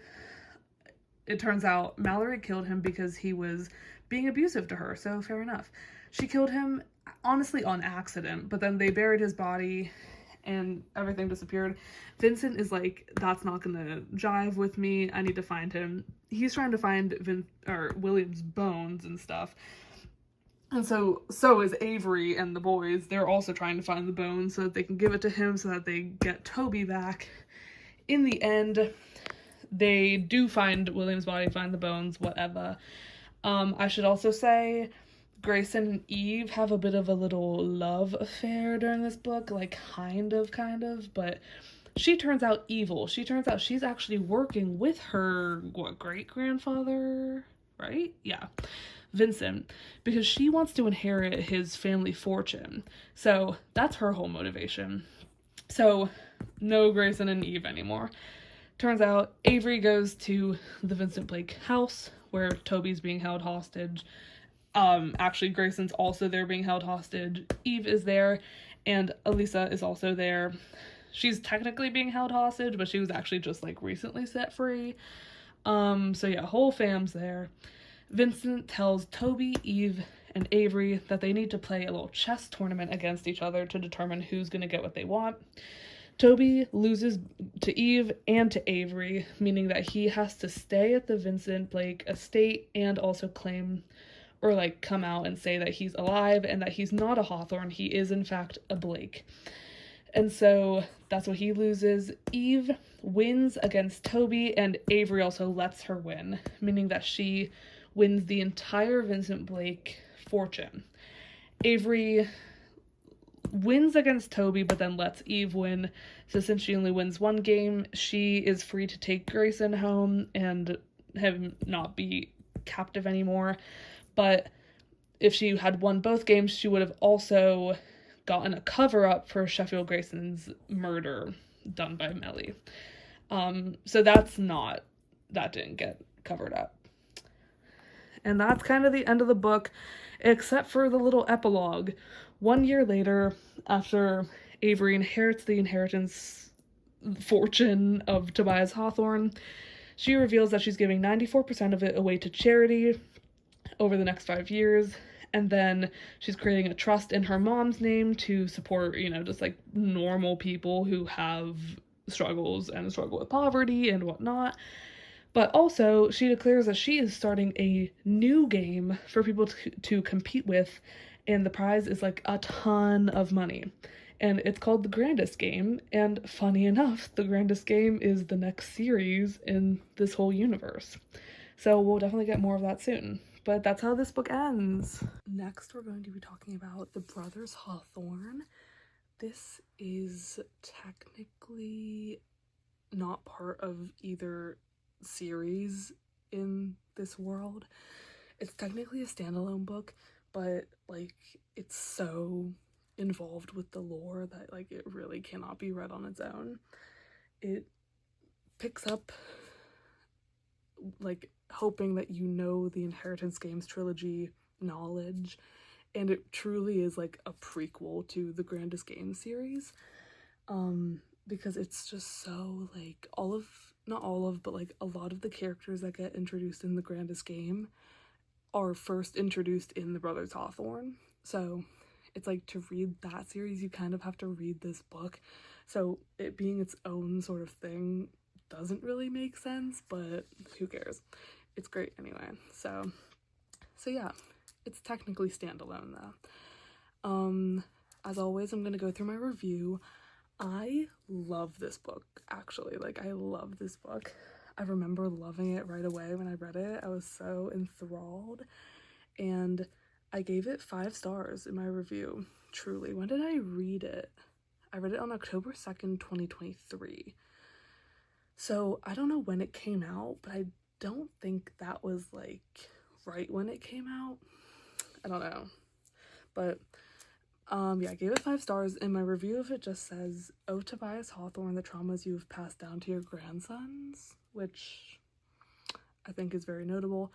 I think that sort of reflects one of the things that I loved most about this book, was getting to see more of into like how Tobias Hawthorne treated his grandsons in their childhood, and how that might have led to the way that they behave, the way that they think, that sort of thing.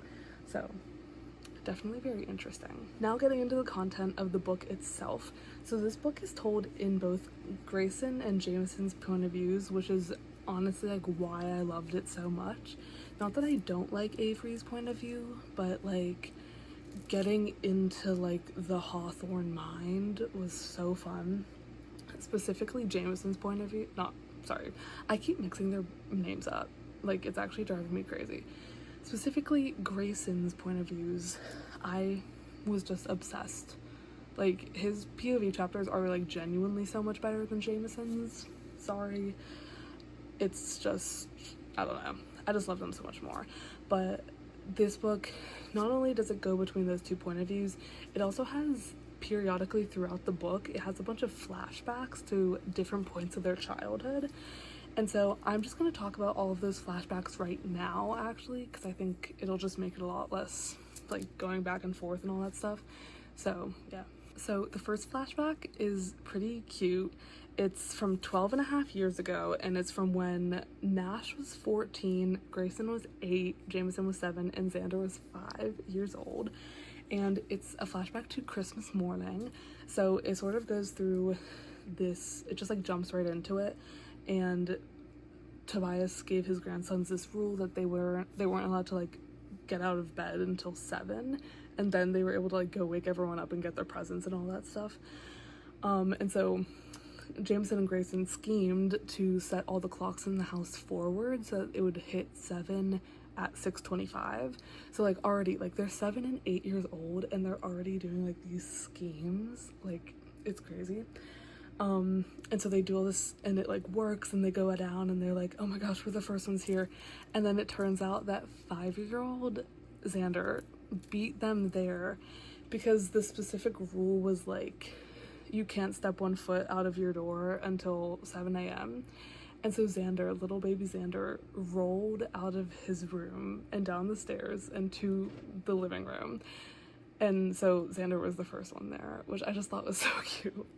But they arrive and there's no presents, and it's this whole like little clue that they have to find that leads them to a golf cart, and then they go into the woods, and then waiting for them is their grandfather, and they get a tree house for Christmas, and it's like a Hawthorne tree house. Like, it's huge. So that story is just a little bit cute, innocent, but then all of the other flashbacks from that point on all happen in this tree house. So I just thought that was a little bit of like a fun sort of narrative decision. It also, like, as I go through the flashbacks, it's just like the way she like structures it is really good. The next flashback goes to 11 years and 10 months ago, and this one we get a little insight into their birthdays, because I didn't know this. Apparently Jameson's birthday is the day before Grayson's, but they're like 364 days apart. So for one day every year they're the same age until Grayson's birthday hits the next day and he becomes older. And so I thought that was really cute, but it introduces this sort of thing, this crazy thing that Tobias Hawthorne does, where every year on the son's birthday, the grandson's birthdays, they have to go into his office alone and they have to come up with, or he tells them, I think part of it is like they choose something, but they have to cultivate, create, and invest. And so cultivate is like cultivating a skill of some sort, I think. Create is something I think that Tobias assigns to them, like something that they have to do, almost like a challenge sort of thing. And then invest is they each get $10,000 on their birthday each year to invest in anything that they want. So like put it in a fund, charity, whatever. So it's craziness. But Jameson, it's the day before Jameson's birthday. So he's 7 years old, Grayson is 8 years old, and he goes into their treehouse and he's sort of talking to Grayson about like the next day he has to go and meet with their grandfather, and he's like nervous about how it's gonna go because he has to like prove that he's like made something of himself this year. He's 7 years old, like it's crazy. And this is like, it's just like a really like sad look into like the way that they grew up and how actually like manipulative and just like bad Tobias Hawthorne was. Even though he wasn't like hurting them, it was like mental manipulation the entire childhood. Because they talk about how Jameson and Grayson often chose like the same skill to like cultivate. It often had to do with like physical like activity things, but they both that year chose like learning how to fight or like martial arts or something. And so Jameson was thinking for the next day to like prove that he's cultivated this skill to his grandfather. He thought that his grandfather was going to make him fight Grayson. And so they have this like really sad conversation where he's like, I think he's going to make me fight you. And Grayson's like, yeah, probably. And then Jameson's like, don't let me win. Like, you have to actually try. Like, don't let me win. And he's like, okay, I won't. And then Grayson, this part's in Grayson's POV, and he's thinking in his head that the next day on Grayson's birthday, he thinks that his grandfather's gonna make him fight his grandfather. And just like the thought of that, like, I'm sick. It's actually crazy. But yeah, I think in this little flashback we get a lot of insight into how Jameson is often very like worry-free. He's more like energetic and just like rolls with these punches, but Grayson is so like in his head and worried about how his like performance is gonna go in front of his grandfather for his birthday, and it's just like so sad and really reflects the way that they behave as adults. It's crazy. The next flashback comes when Jameson is 11 years old, and it's sort of revealed that his skill for that year was to learn to like competitive bike racing or like motorbike racing, you know what I mean, whatever that sort of thing is. And he broke his arm during one of his competitions, and so his grandfather has a little talk with him in the treehouse, and he sort of sits him down. This was the one that honestly was like the most sad to me, and like really this single flashback made this book so like good in my opinion. But he basically has this conversation with Jameson where he essentially tells him that compared to his 3 brothers, Jameson is like inadequate. He says that he's ordinary. And so he compares like Xander, who's just like a genius, and Grayson is just like perfect and great at everything he does and whatever because he like tries so hard. And then Nash, I'm pretty sure it's just like not even mentioned because again, like Nash is sort of not as aligned with the whole Hawthorne thing. He like does his own thing because he's so like, he doesn't like it, and that's fair enough because it's crazy. So yeah. But yeah, Tobias literally sits down his 11-year-old grandson and is like, you are ordinary, your brothers are better than you, and that is not the Hawthorne way. You need to be better. And Jameson really like absorbs that information and is basically like, I can't lose. And this is something that really comes in a lot during this book, is just like Jameson needs to win. And even that was in the first series as well. It continues throughout, just like he is like unable to lose. He will try as hard as he can to win. And he got that from his grandfather, psychopath. So yeah, that's why he's so competitive. The next flashback is when Grayson is 12 years old, and it's honestly a very similar sort of sentiment where Tobias does these games every Saturday for his grandsons, these little challenges and stuff, and Grayson was the loser of one, and so Tobias has this chat with him very similar to the one that he just had with Jameson, about how Grayson needs to be better, he can't let people beat him, all this stuff, and it basically leads to him revealing to Grayson that Grayson's gonna be like the inheritor of the whole Hawthorne fortune, which obviously, as people who've read the inheritance games know, that's not what happened. He got like a sliver of the fortune despite doing everything he possibly could to be in his grandfather's good graces. And like this flashback just like is so like bitter, just like knowing how much pressure his grandfather put on him to like be like the Hawthorne name and like live up to it, be perfect, be better than everyone else, and be like vicious with it, because he's gonna be the inheritor, like he's gonna keep the legacy going of their family, but then he doesn't even give it to Grayson, so it's like all for nothing. Like it's very, very nasty. Also, in the next flashback, Grayson says this line where he says, "Hawthorns don't get scared." And I just think that that is so interesting. Like, that is something that Grayson says a lot, where he's like, Hawthorns don't get scared, Hawthorns don't lose, Hawthorns don't do this, whatever.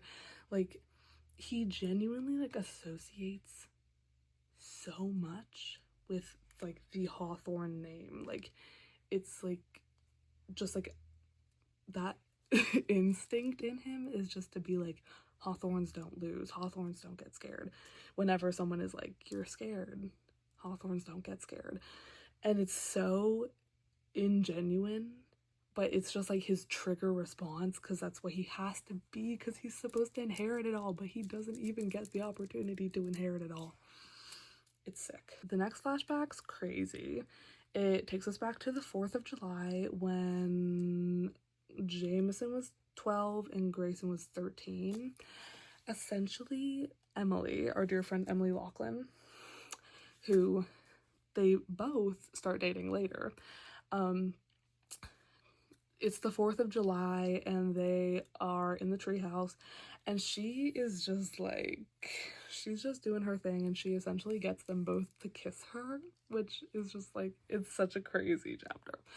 She gets them both to kiss her. It's all of their first kiss. And then it's revealed that their grandfather was like spying on them. Like, it's genuinely really weird, but he's like spying on them. And then he comes in and he has Emily leave, but then he talks to his 2 grandsons and he's like, you guys can't let love come between you, like you need to, he says this whole thing where he's like, Hawthorns love once in their lives, and it's gonna be like a true love, and you're gonna marry her, and then once like if she dies or whatever, you're never gonna marry anyone else. Essentially like projecting onto these children because his wife died and he's never married anyone else. It's like so weird. But as they're talking about their grandmother, the boys are kind of like, you know, like, what would she think of us? And Tobias is just like, he doesn't really answer. Basically sprinkling the seed that we should be thinking about Alice Hawthorne. This book is sprinkling the seed throughout that Alice Hawthorne should be thought about, you know? And period, as she should. Then we get the final flashback chapter. Again, these are like dispersed throughout the book, and they make a lot more sense with like the arc of the book as it's going, displaying Jameson and Grayson's characters, and then flashing back to like how they became that way as children. But alas, it's easier to do it this way. So the final chapter, or flashback chapter, comes 2 years and 8 months ago when Jameson is 16 and Grayson is 17. So this is like right before they meet Avery in the inheritance games. So this is a flashback to really like, I don't know how long after Emily died, but it must have been like days after Emily died. And they are just like absolutely like reeling in this grief. Grayson is in the tree house, just like absolutely so distraught, and then he hears Jameson chopping down a part of the tree house. And again, this is like the arc of these flashback chapters is so good. It starts with them like getting this house, and then they have all these experiences in it, and then it ends with them breaking it down. Like, it's so good. But Jameson's chopping down the treehouse. He's angry because he blames Grayson wholeheartedly for what happened to Emily. Because Grayson's the one that took her up on the cliff. He's sort of the reason why she died, but again, it was sort of her and her heart that did it. And so Jameson is like blaming Grayson, and then Grayson at some point is like, it's my fault. And Jameson says to him, nothing's ever your fault, Grayson. Just like this like tension between them. And Jameson brings up the fact that he's like the heir apparent and he's never doing anything wrong. Again, like, nothing's ever your fault, Grayson. And it shows that like Jameson is a little mad that Grayson is supposed to be like getting all the glory and the Hawthorne name and the legacy and the money and all that stuff, and Jameson is just like left to like fend for himself or whatever. Like, Jameson's mad, and he's mad that Grayson gets everything and that he gets nothing, and it's very intense. And the flashback ends with, well, like, Nash is trying to get them to stop fighting with each other, but then it ends with Grayson also begins to chop down the treehouse. So they're both trying to destroy it. Very sad. Now we're gonna get into the present day story of it all. So again, this is split between Jameson and Grayson's POVs.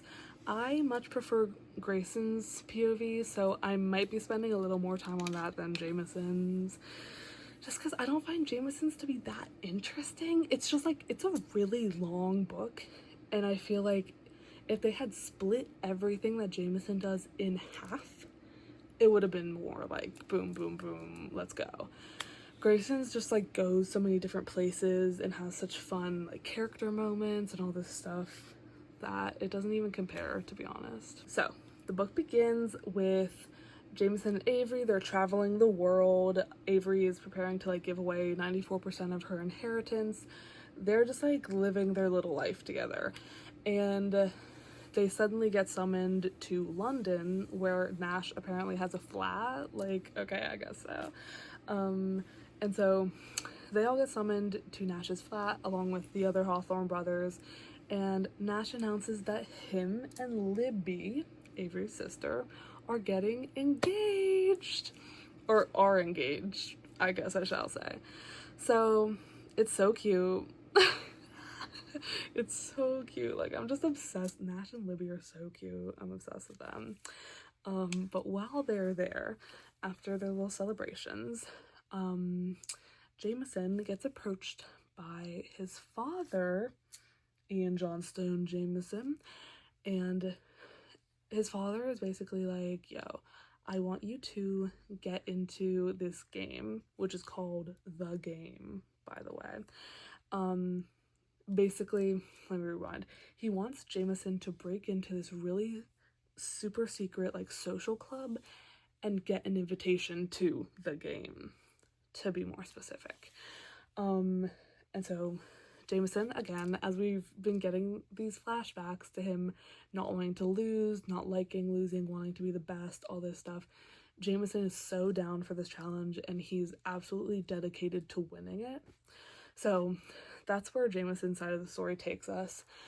But then we get a Grace. Oh my god, their names are so similar. It's like a tongue twister. We get a Grayson POV chapter where when he's in London, finds out about the engagement with Nash and Libby. Nash pulls him aside, and Nash ended up proposing to Libby with like a different ring, but Nan had given him a ring. I forget if it was Nan's ring or if it was Alice's ring, but she gave him like this family heirloom ring, and he ended up not proposing with it. And so he actually gives it to Grayson and is essentially like, you know, you have this for like whenever you propose. Like, he doesn't say it super, like, he says it in a nonchalant way. And Grayson says, like, why me? And Nash, I just love when he says this. Nash says, what does he say? I want to quote it. Okay, Nash says, why not you, Grayson? And it's just like, I know that sounds so stupid, like, what a simple line, but just like, why not you, Grayson? And that's part of the reason why, like, Grayson's continuing story in these books is so, like, to me, much more compelling. It's because, like, to me, like, Jameson sort of, like, found his peace, you know? Like, he's not super, you know, like, looking for much now. I know he goes on this little side quest in this book, but, like, he has Avery. He's got sort of this just, like, chill vibe about him that he's kind of, like, set. Grayson hasn't met the love of his life yet, as of this point. And he's clearly just, like, itching for something more. Like, there's something more about him that is, like, itching to be told. And that's why his POVs in this book I just think are so much more interesting. So I love that, because, like, obviously Jameson and Avery are together. Avery chose Jameson over Grayson. Grayson is sort of just, like, lost in the void right now in terms of his love life. And so I just love that Nash gives him the ring and is like, why not you, Grayson? Like, have some faith, man. Why not you? We sort of have this setup. Jameson is going to find the club called the Devil's Mercy. That's, like, the secret social club he and Avery are going to try to break into. But then Grayson is whisked away on secret business that he doesn't tell any of his brothers at this point. But it turns out, and, like, this is where it gets so good. It turns out Grayson, they've been on this board the whole time, but Grayson has two secret half-sisters, Savannah and Gigi Grayson, who are daughters of Sheffield Grayson and a woman named Acacia Grayson. Acacia, I don't know. But they all share a father, and so Grayson has known about them for a little bit, but they don't know that he's their brother. So it's just like gagathon, like, whatever. And so here's the tea with that, because this is sort of like setting up Grayson's part of the story. Gigi and Savannah, allegedly, or actually no, not allegedly, Gigi and Savannah do not know that their father is dead, because, again, Sheffield Grayson died in Hawthorne Legacy when Melly shot him, if you recall. I hope you recall. So Sheffield Grayson's dead, and Sheffield Grayson was trying to kill Avery. Let's recall that as well. And so Grayson has no favorable opinions towards his father, but he's dead, and his daughters don't know that he's dead. They just think that he's, like, missing. And Gigi doesn't know. Actually, okay, so here's the thing. There's a lot of stuff where it's like one of them knows something and the other one doesn't know something. Neither of them know that he's dead. Savannah actually knows that Grayson is his son. So Savannah knows about Grayson the whole time. Gigi does not, though, at the moment. So, yeah, basically, Grayson goes to Phoenix, Arizona, where these two girls live, because Gigi has landed herself in jail because she tried to break into a bank vault, and it all ends up being she's trying to find some information about where her father is, hence why she broke into the bank vault looking for information and stuff. And so Grayson sort of gets wrapped up in her antics and all of that. Just to, like, give some context about these two girls, Gigi is, like, very, like, go, go, go, energetic, like, it's just such a lovable character. She's actually, like, my favorite out of all of these people. Like, Gigi is my girl. I'm obsessed with her. Savannah is also great, don't get me wrong. Also, I should say that they're twins. So they're very much, like, night and day. Like, Savannah, on the other hand,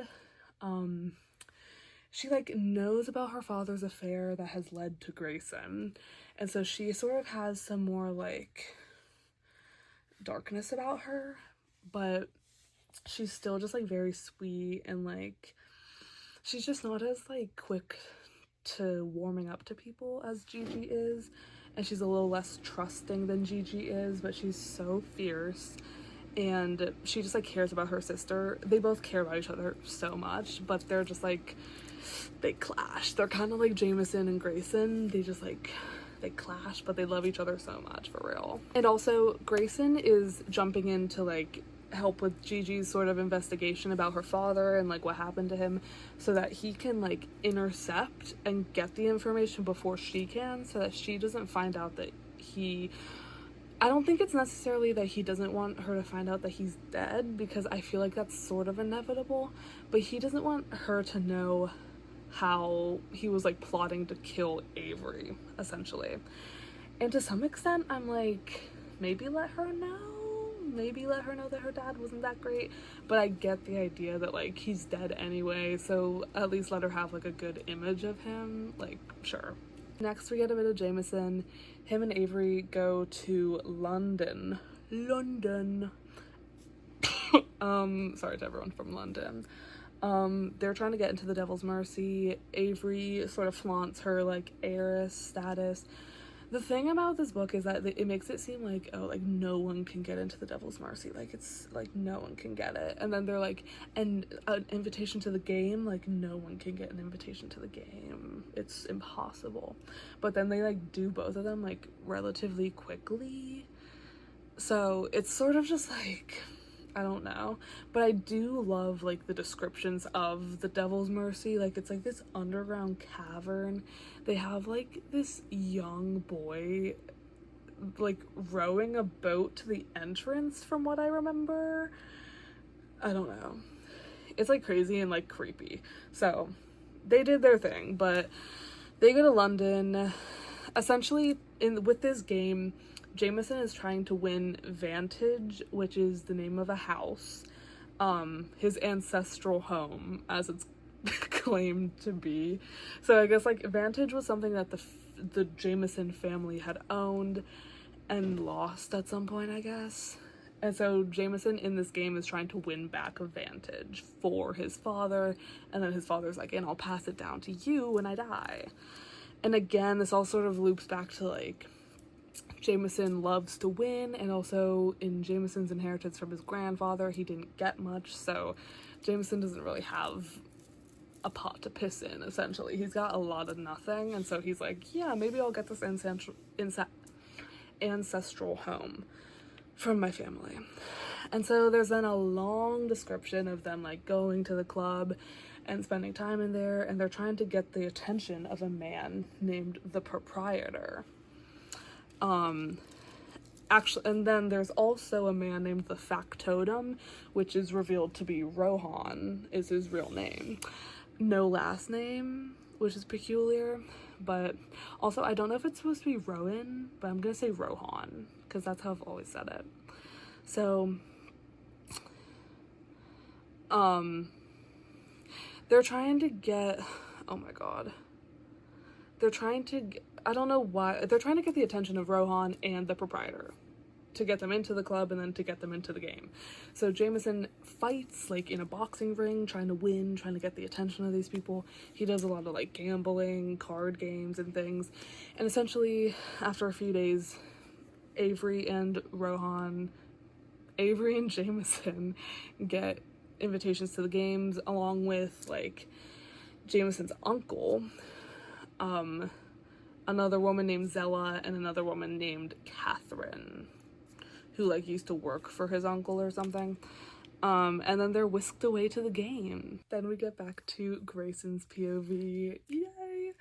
So then Grayson goes with Gigi to meet her family. So he meets Acacia, who's like very generous and gracious towards him, and he's just like, what a sweet woman. And he meets Savannah, who is very indifferent towards him because, again, she knows that he is the, like, illegitimate son of her father. And she's just, like, not quite sure about him, which, like, fair enough.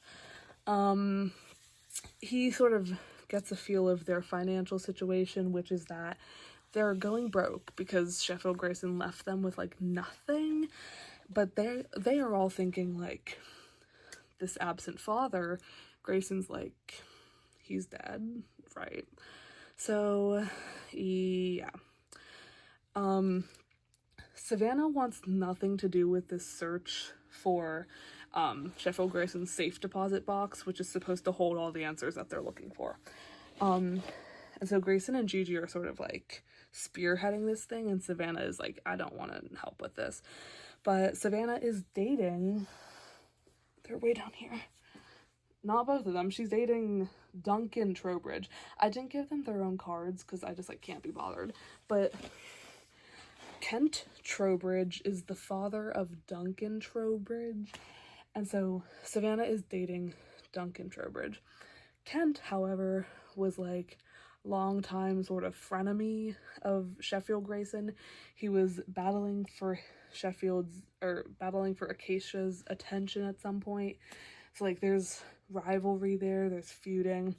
And Kent is now the family lawyer of the Graysons. So isn't that fun? But Gigi and Grayson are like, maybe there's something going on with Kent. So they want to check his office. So they tell Savannah to tell Duncan to throw a party at the Trowbridge house so that Grayson and Gigi can go and search the office. Duncan throws this party at his house. Gigi and Grayson go into the office, try and poke around, and they do get the information to, I don't know, they get like the passwords or something that lead them to the safe deposit box. Yeah. But then this is just like such a funny moment as they are, in the office. It's so bad. Gigi and Grayson are in the office. They hear someone coming in, and so they hide because they're like doing suspicious stuff. Savannah and Duncan come in, getting into it a little bit. And then, like Gigi and Grayson have to reveal themselves. And Gigi, again, who does not know that she's related to Grayson, is like, tells, as an excuse for like why they were in there, tells Savannah and Duncan, whatever his name is, she tells them that they were hooking up. And Grayson and Savannah are like, because they're the only two that know that Grayson is related to them. It's just like such a funny moment. But there's that. At this point, Savannah also gets an ID that says Tobias Davenport, which I don't remember why Tobias Davenport was the name, because I don't think it doesn't have anything to do with Toby, but like obviously like Tobias being the Tobias and Tobias, but then Grayson's middle name is Davenport, so there's just like for Sheffield Grayson to have named the idea of the person that can access the safe deposit box Tobias Davenport is just like really weird. So yeah, Tobias Davenport's his fake name, but they can then, with that ID, access the safe deposit box. They all arrive at the bank together and open the box, and it contains pictures of Grayson throughout his life, which is just like, that's like a recurring thing that happens in these books. Like it happens to, I was about to call her Alicia, Avery, early on. And it's just like, why are we taking all these pictures?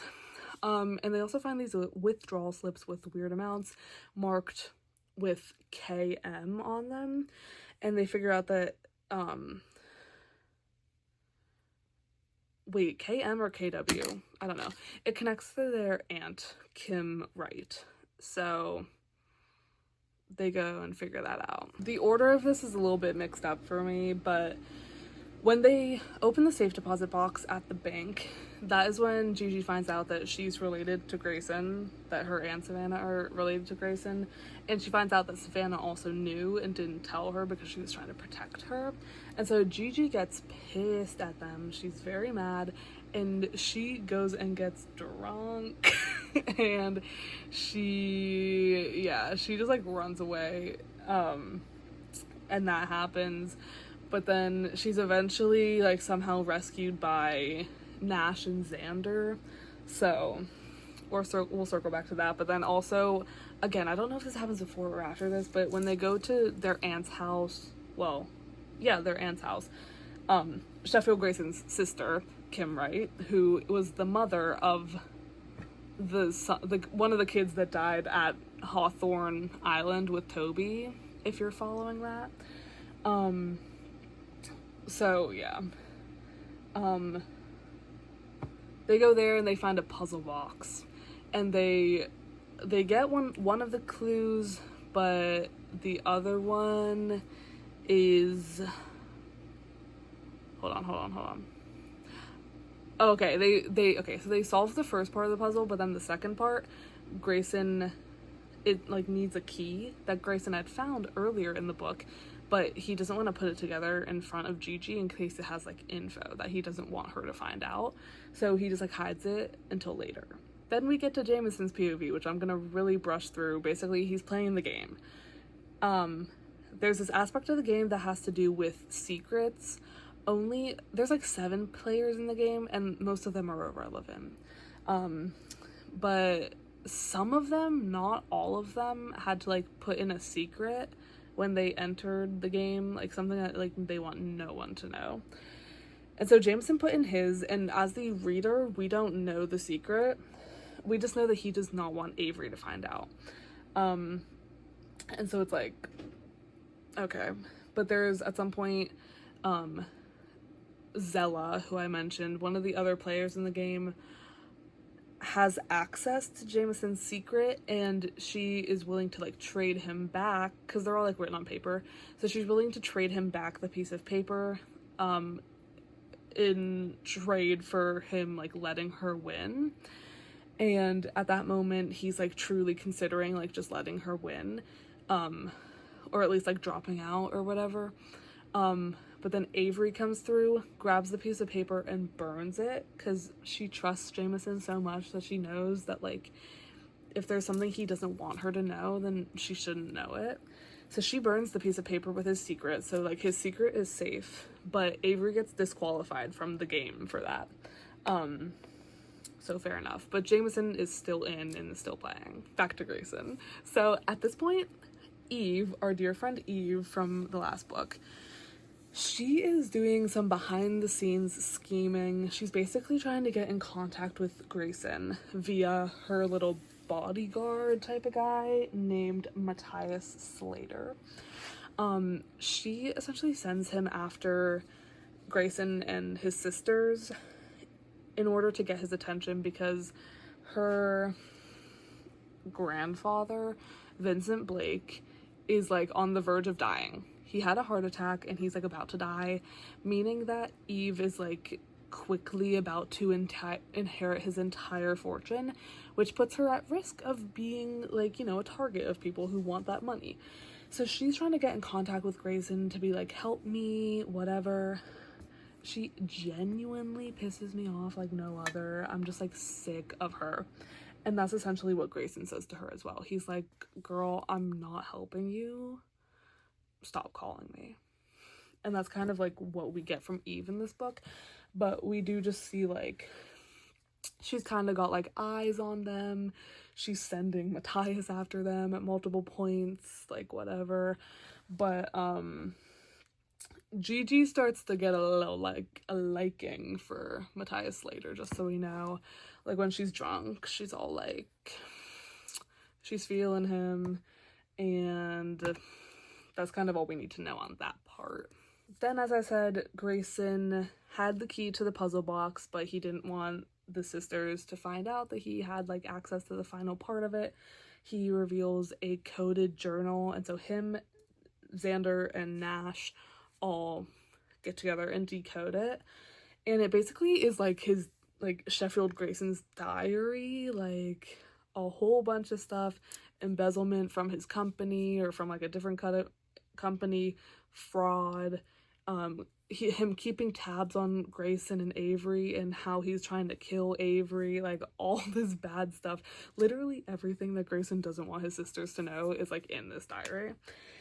And so Grayson then sort of makes a fake version of this diary that he's planning to give to his sisters, to be like, oh, this is what we found. Like, minus all the crazy stuff.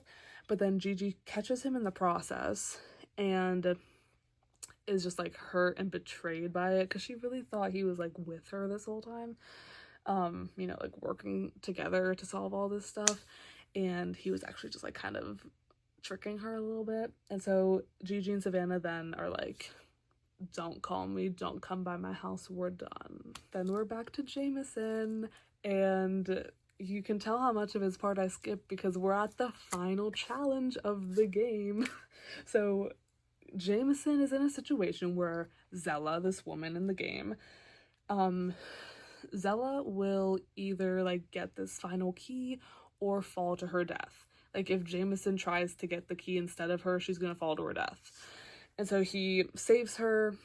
She doesn't fall to her death, but then she like trades the key to Catherine, this other woman in the game. And so Catherine like gets through the final door or whatever, but then there's this final riddle, which Jameson beats her to solving. And so Jameson wins the game. Shock. And so at the end is Rohan waiting to like meet the winner, and I guess the prize of the game is just like whatever you want. Like, I don't know, I guess so. So, ew. Jameson asks Rohan for Vantage, his ancestral home, and Rohan grants it. He gets him in there. But Jameson, okay, right, so Jameson was supposed to give it to his father and then inherit it whenever his father died, but Jameson actually just like takes it for himself, which I loved that, because the whole time I was like, why are you doing this for your father? Like, it didn't really make any sense. And so like in the end it did make sense, because he's just doing it for his own ancestral home. that wordage of ancestral home is just so funny to me. All of the Hawthorne brothers meet back up at Hawthorne House to sort of solve Grayson's issue at this point, because Grayson finds out that Trowbridge is just like embezzling money from the family, because again, he's like the family lawyer, and so he's like manipulating all of them. He's trying to get Acacia to like marry him or something. Like, it's weird stuff happening with him. So all the brothers are going to try to catch Trowbridge in the act of embezzling money, which they do successfully. So they get their evidence or whatever, and then Avery is like, you should tell your sisters like what's going on, like the truth about their father. And so Gigi approaches Grayson, and so Grayson tells Gigi the truth about what happened, and Gigi decides that they should keep it a secret from Savannah, because the reasoning is because like, since Savannah kept the secret about their father having an affair, which led to Grayson, that it's Gigi's turn to like protect her sister and keep this information from her. The logic doesn't make complete sense to me, but it's, you know, it's whatever. So they sort of like save this family from their embezzlement and whatnot. But yeah. Then we get a bit of a Jason. I said that earlier too. I keep calling Jameson Jason. Anyway, we get a Jameson POV at the very end. Well, not the very end, but the almost very end, where him and Avery are talking, and he's like, I want to tell you my secret. And Avery is like, if I shouldn't know, then I don't need to know. But Jameson is like, no, I'll tell you. And so he doesn't even want to say it out loud. So he gets like a Scrabble board. It's so extra. And he spells it out. And what does he spell out? Alice Hawthorne is alive. Isn't that crazy? I remember reading this and being like, like, what? But yeah, Alice Hawthorne is alive. Gagathon. And so when I say that there's information in this book that is like deeply important for like the Grandest Game series, Alice Hawthorne is alive is like, you need to know and understand like the gag of that, for grandest game to make sense. And also you need to know like Gigi and Savannah, like Rohan comes back in the grandest game, like all of these people are like, it's literally like teeing up the grandest game. So that's crazy. But there's still a little epilogue chapter, which is from our dear friend Eve's POV. So it ends with Eve. Vincent Blake had a second heart attack for whatever reason, and Eve is officially like inheriting the money. Vincent Blake is officially dead, and Eve is just like nasty, nasty, nasty. Like, but I actually give her kind of a hard time because throughout this book, actually not so much in this book, but in the future, she is a bit protective of Savannah and Gigi, specifically Gigi. So like, I can't hate her that much, but she is just a little bit crazy. So she's inherited the fortune, right? She's got all of this money. And the very end of the book is like, if you recall the end of Final Gambit, Avery gets on TV and gives this interview and is like, and I'm going to be hosting the grandest game where people can compete to win a whole bunch of money, and the game starts now. That's paraphrasing, but that's essentially what she says. And Eve, in this epilogue chapter, is watching TV and sees this happen. And then she tells Matthias, her little goon, she tells Matthias to get in contact with Savannah Grayson and tell Savannah about her father, essentially. So we basically just end this book with Eve like getting involved, and it's like, okay, awesome. I definitely hate on this book a little bit because of Jameson's part, but again, like, I gave it 5 stars. Like, I do love this book. I think it's just such a great change of pace from the original series. Getting the flashbacks and getting Grayson and Jameson's point of views is just like so fresh and like expands the world so well. I think Grayson's entire POV storyline in this book is perfection. Like, I wish it had just been that, to be honest. But I do think in Jameson's point of view, like, the whole him having a secret and then not saying what it is like the entire time is really interesting. And there's also, this is connected to his secret, but like, we don't know this yet, and I'll talk about this later because it does get revealed later. But him and Avery keep talking about like what happened in Prague, and it's just like Jameson's parts just have a lot of like mystery in them in a way that I like really enjoyed. Him playing the game I didn't like as much, but like the rest of it was pretty good. So yeah, I love The Brothers Hawthorne. Such a great book. Now for a SparkNotes summary of The Brothers Hawthorne.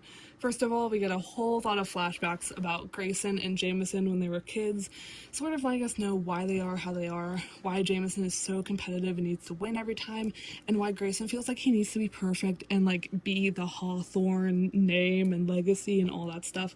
It's because their grandfather traumatized them as kids.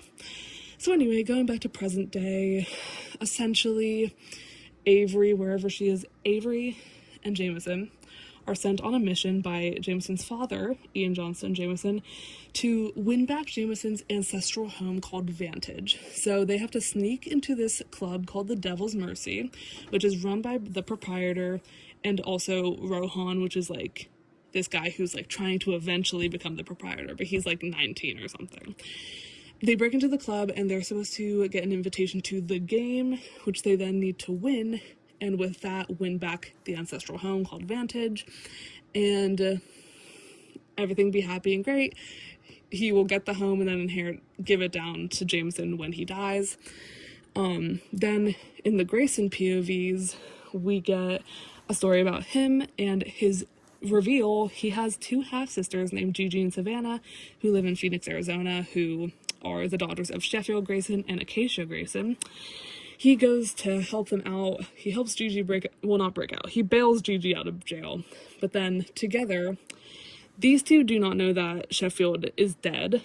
And so they are trying to find information on like what has happened to their father, who just like mysteriously disappeared. Grayson knows that he's dead and knows that he's a horrible person, so he is helping them try to get to this information about what happened to him, but he's trying to get there first so that he can bury the information about what their father was truly like, so that their impression of him isn't ruined.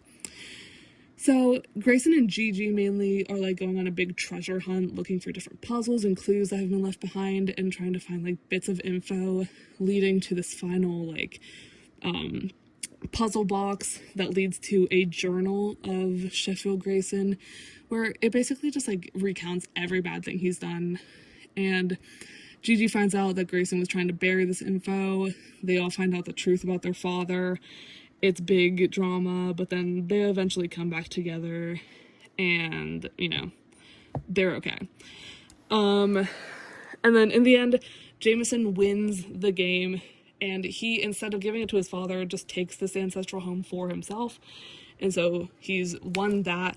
But throughout the game, there was a secret that Jameson used, or they used against Jameson, sort of, that he was keeping from Avery. And Avery sort of accepted it. She was like, if you don't want me to know, then I don't need to know. But eventually, at the end of the book, Jameson admits that his secret was that Alice Hawthorne is alive. And that's a big gag of the century. Then, at the very end of the book, we get to hear from Eve, and we find out that she is going to be trying to do a little plotting in the next book, The Grandest Game, trying to get either in the game or trying to mess with Savannah Grayson, who might be in the game. She's just trying to get involved in any way she can, because of course she is. But that's the Brothers Hawthorne. Now we're finally talking about The Grandest Game. The board has been moved around a little bit. Thea's side of the family has been condensed, and we've just taken that space for our new characters of The Grandest Game. I read this book for the first time like a year and a half ago in February of 2025, and I loved it. I thought it was such a fun like extension, but like also switch up on the original sort of Inheritance Games story. I loved the way it introduced new characters, but we still had plenty of moments with the original characters. Like, it just bridged the gap really well, I think. Yeah, I just think it was really good. And so I gave it 4.75 out of 5. Like, not quite 5, but just like still very much enjoyed it. And this is my review. I said, my only complaint is that with all the POV switching, it's hard to keep track of where each team is in their puzzles, but I'd rather have that than not have all the incredible POVs, which I think is so true. And yeah, I just think like this book has a lot of like, there's 3 different POVs. There's Lyra's POV, Rohan's POV, and Gigi's POV, I'm pretty sure. Yeah, Grayson doesn't have a POV.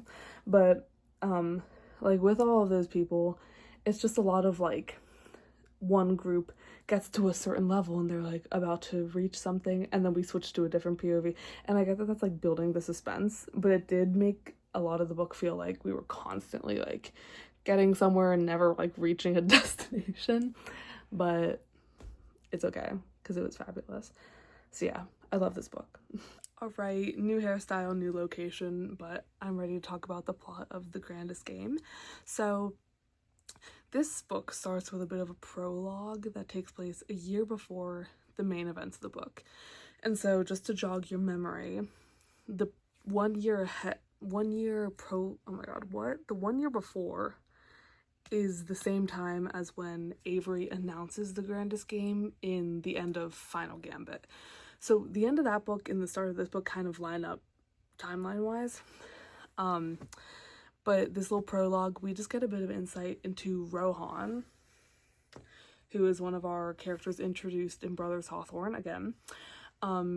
He is at the Devil's Mercy, the club that he is supposed to like inherit, become sort of the heir to. And they basically tell him, the proprietor tells him that you need to make 10 million pounds, because he's British, you need to make 10 million pounds like on your own with no help from the club, and then give it to us, and then you can become the proprietor, essentially. And so we get that little bit of sort of insight into it. So that happens pretty much right when Avery announces the grandest game. Obviously, the prize of the grandest game is quite a big sum of money, and so that's sort of how Rohan gets involved with this whole scheme. Then we get into the whole like setup of the game, how everyone gets their tickets. So again, there are 7 tickets that are put out into the world. Well, no, technically there's 4 tickets that are put random locations around the world, and then there's 3 tickets that Avery Grams herself gives away. And so I'll start with the ones she gives away. She gives 1 ticket to Gigi Grayson, who Avery knows from the Brothers Hawthorne. You know, we love Gigi. Again, she's my fave. But Gigi actually refuses the ticket. She says that if she's going to be a part of the game, she wants to do it like on her own. She wants to get her own ticket. She doesn't want to be handed it. So instead, Avery gives her ticket to Savannah Grayson. So we have Savannah who has a ticket.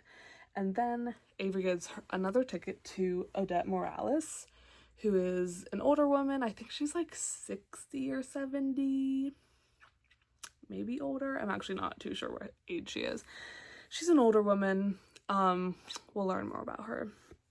And then Avery gives her 3rd ticket to a guy named Brady Daniels, who I forget like why she like gives it to him in the first place. But she gives one to Brady. I will also say now, and this does get revealed sort of later in the series, but I'm just going to talk about it now for the sense of talking about everyone's tickets and whatnot. So Lyra, where's she at? Lyra Kane, who's being kind of covered at the moment. Sorry about that. But Lyra is actually under the impression that she was also given her ticket because it just appeared in her mailbox one day. But as we go through the games and like figure out who was sent tickets, who just found their tickets, Lyra figures out that she was not one of the 3 that was sent one by Avery. So someone else sent Lyra her ticket. And spoiler alert, it was our dear friend Eve, who I hate, but I come around to a little bit. So it's okay. But just to get into it, I guess I'll talk about all the characters now. Well, you already know Gigi, you already know Savannah. I've already talked about them plenty in the Brothers Hawthorne. Odette, as I said, she's just like this elderly lady. She's sick. She's sort of mysterious. Like, she's sort of like the odd one out just because everyone else is like 19, like whatever. And she's just like a bit of a wise, like tea kind of woman. I love her. Brady, he is kind of just like jock football kind of vibe is what I get from him. I guess I'll take this time to talk about Knox now as well. Knox and Brady are childhood friends. They were trained by the same man named Severin, and they have the same trauma related to this girl named Calathorpe. They were sort of both in love with her. She disappeared. There's like all of this confusion around it, but they had like a big falling out. Around the same time that like the prologue takes place, like a year before this book takes place, they decided that they were going to do the grandest game together, which like I don't know how that's something you just decide because you have to like get in, but they wanted to do the grandest game together. But they sort of do have a falling out amidst all of this. So yeah. I guess I'll talk about that later. But yeah, so the two of them are sort of like frenemies. And then we have Lyra. So Lyra is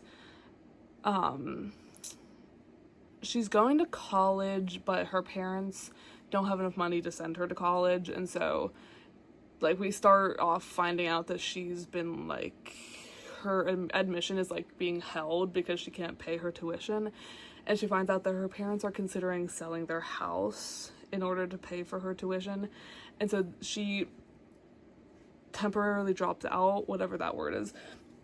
And that's why she joins the grandest game, or, you know, she's invited and she says yes because she wants to win some money to pay her tuition. So that's what happens there. Who else is there? Is that all of them? Oh, Rohan. I already talked about Rohan. One big thing about Lyra in this book is that she is actually a bit of a character that we've seen before but haven't paid too much attention to.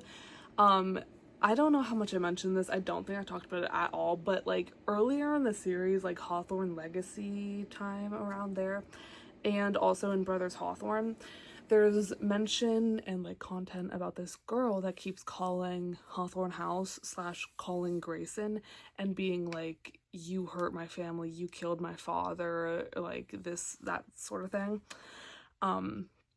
And it's sort of just like left there, but we find out that that is Lyra. So Lyra's father died, killed himself, but his last words were, a Hawthorne did this. And so she has always assumed that it had something to do with like Tobias Hawthorne, like something the Hawthornes did led to the death of her father. And so this is a big thing like going throughout the book. And it's also quite a like blocked traumatic memory, so she doesn't remember it entirely. And slowly throughout the book, she begins to like unlock more memories surrounding her father's death and putting together this sort of puzzle with that. So that's Lyra. Also, I have pronounced her name Lyra the entire time up until today, but they make a big point in the books that it's Lyra, not Lyra, and so I'm gonna try to do my best today. But yeah, okay, getting back to the tickets of it all, Rohan, our dear friend, found multiple tickets, and so he, of course, secured one for himself. So he was the only one that was really like using his brain to like track down the tickets, but he found one for himself, and he, shock and surprise, actually not directly but made sure that another ticket he found went to Gigi. And so that's kind of tea because she had like refused Avery's ticket and didn't want to be handed anything. She wanted to get it herself, and then we find out that actually like she technically was like chosen by Rohan to have that ticket. So yeah, but Gigi's whole thing is that she wants to win the game and then give away the money to the innocent people because she wants to make up for the crimes of her father. So it's very sweet.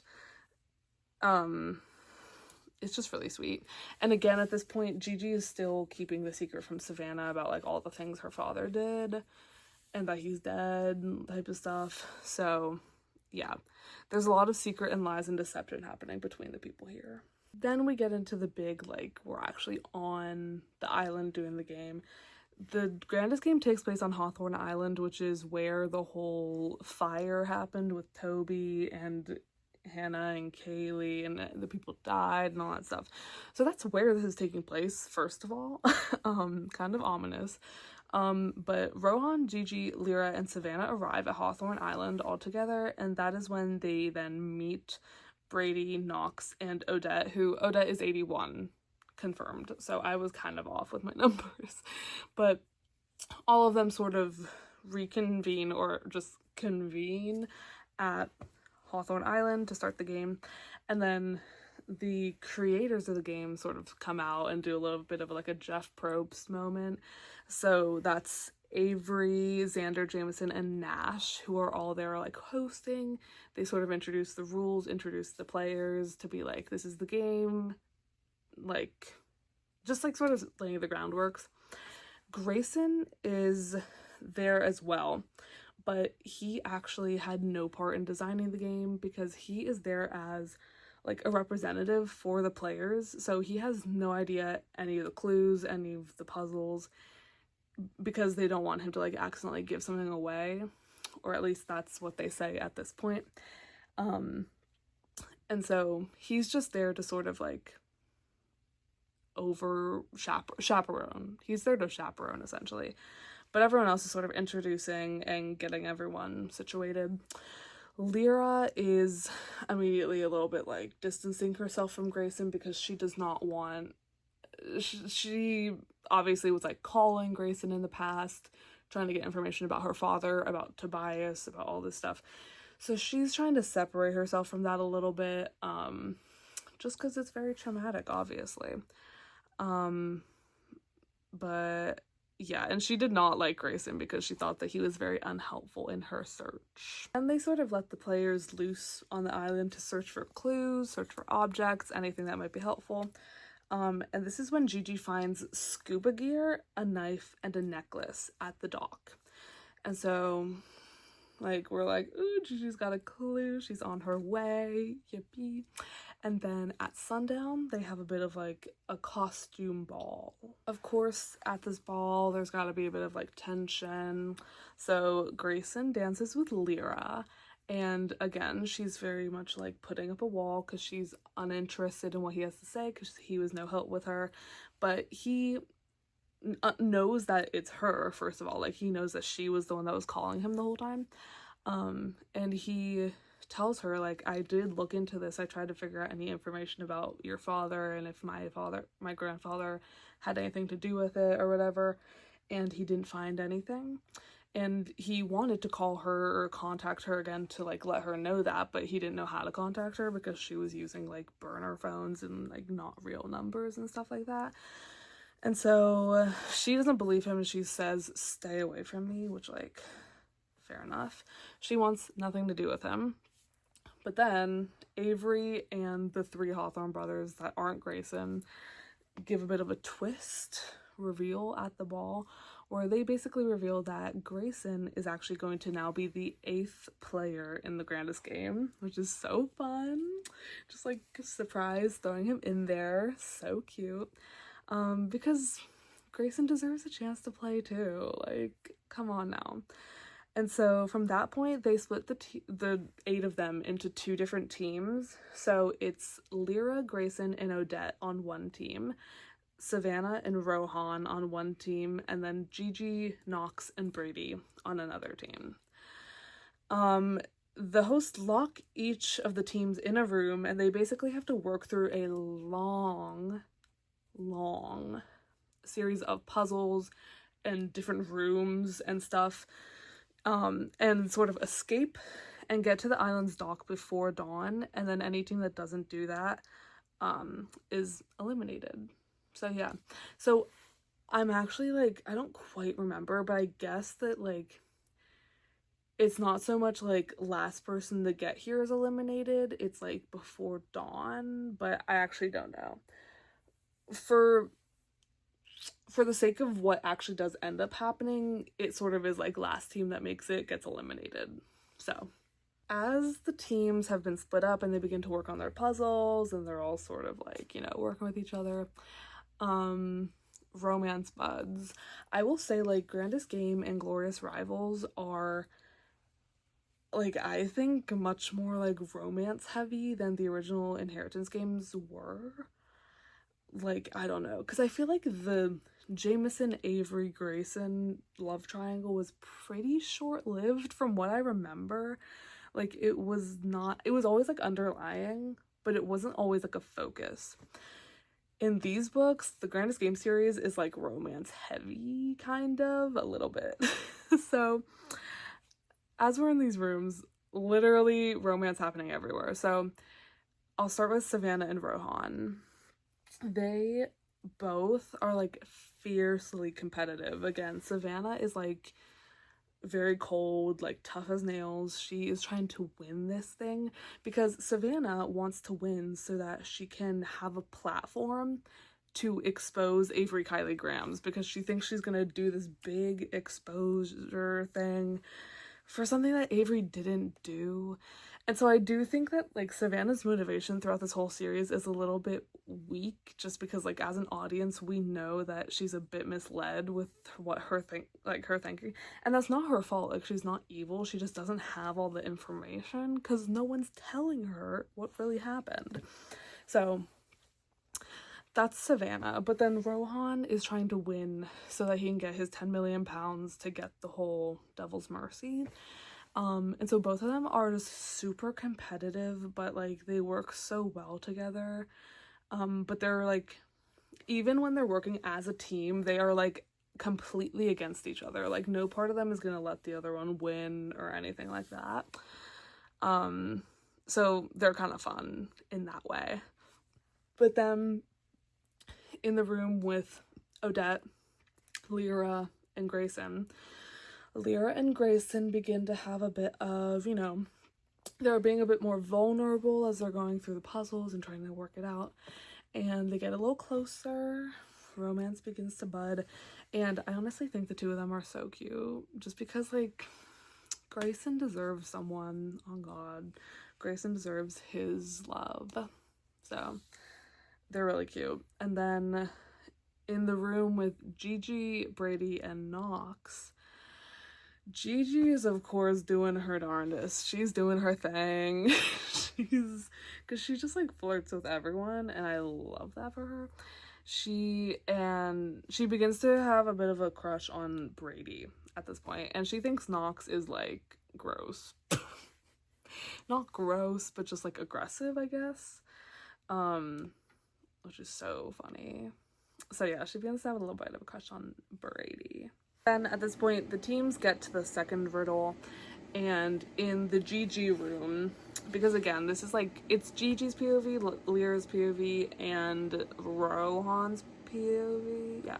So that's like who we're getting all of these different POVs from in each of the three rooms.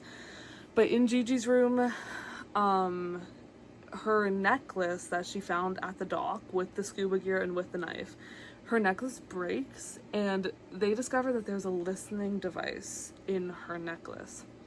So they all clock that as weird and as something that like Avery and the boys wouldn't do.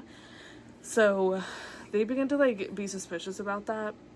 And Brady begins to reveal that a lot of players who are competing in the game have wealthy sponsors who are like have sent them to play in the games and who have secured tickets for them and like all that stuff. And so one of the like there might be like foul play involved is basically what Brady's saying, and he accuses Knox of being semi-responsible because he thinks that Knox is working with a family named the Thorpes, and as you see, there is a Thorpe on here right now. But the father is Orion Thorpe, who I don't have on here just because I just can't even. But basically, Brady thinks that Knox is working with Orion Thorpe to win, I guess, and that this like listening device was like part of that. And Knox insists that he's like, he is working with the Thorpes first of all, but he like doesn't have anything to do with the listening device. Like they didn't do that. It's completely separate. And this is where we sort of get the backstory of Knox and Brady and how they've been friends since childhood, how they were trained by Severin together, trained to fight basically by Severin. And Brady also reveals at this point that his mother is dying of cancer, and so Knox is like very like saddened by that because he like knows and is very familiar with his mother.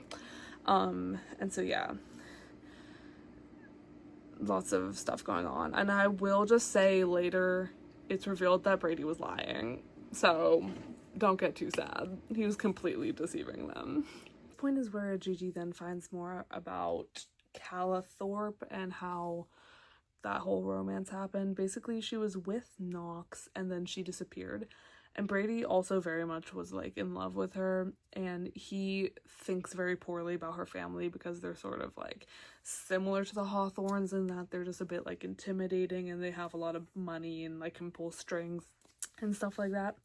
And also Calla hated her parents and her family, so like Brady thinks that her family either has to do with her dying or is like hiding her. And Knox, who was with her when she disappeared, is insistent that she like said goodbye to him and ran away. So there's conflicting stories, but then also we get more information about their past, which I was wrong about earlier. I just looked it up and I remember now that this whole game that we're experiencing at the moment is actually the second grandest game. There was one before that like wasn't in a book, which I don't know why, but a whole different story. But Knox and Brady were participants in that game as well, which is like weird, but I don't know. And that totally explains why Brady was invited back, because Avery felt bad for him. Dude, it makes so much sense more. Okay. It makes so much sense more. Anyway. Basically, Knox and Brady were in the game last year, and because Knox was sponsored by the Thorpes, specifically Orion Thorpe, he was able to finish in second place by ditching Brady and hopping on a private jet with Orion Thorpe to get him to the finish line, because the first year's game was way more like The Amazing Race. Like, it was based on like global travel, like you were traveling and like literally racing. But this year's obviously is more like central, it's all on the island, that sort of thing. So yeah, Brady holds a lot of beef against Knox for ditching him essentially and getting second place, and that is why Avery invited him back this year. Obvi. And Gigi is also, because again, Gigi's flirting with Brady, but she's learning more about this Calla girl, and she's like, I don't think his heart's in it. I think he still loves Calla. So we're keeping that in mind as well. Now we get back to Savannah and Rohan. They're of course still bickering, still being very competitive with each other. And Rohan reveals that he works for the Devil's Mercy. He sort of tells her that whole tea. And she reveals to him that she wants to win the game for reasons revolving around her father and sort of like avenging him, I guess. And then all of the players are, well, not all the players, but all the teams are given one hint that they're able to take during the game. And so Savannah and Rohan are stuck on a puzzle, so they're like, should we take our hint? Whatever. They decide they will take it, but Avery and the Hawthorns, being messy like they are, they're basically like, in order to get your hint, you need to play a game of truth or dare. And so they have to like reveal these truths about themselves. It's so stupid. But that is when Savannah reveals to Rohan that she is trying to win the game not for the money, but for the public platform, so she can expose Avery Kylie Grams. We get back to Lyra, Grayson, and Odette, and Lyra is having a bit of a traumatic flashback. She's very overwhelmed. She like can't see. She's like hyperventilating. She's having flashbacks to when her father died, and she begins to remember a bit more of it, and remembers that on the wall in his blood was this symbol painted, which was the Omega, like the Greek symbol Omega.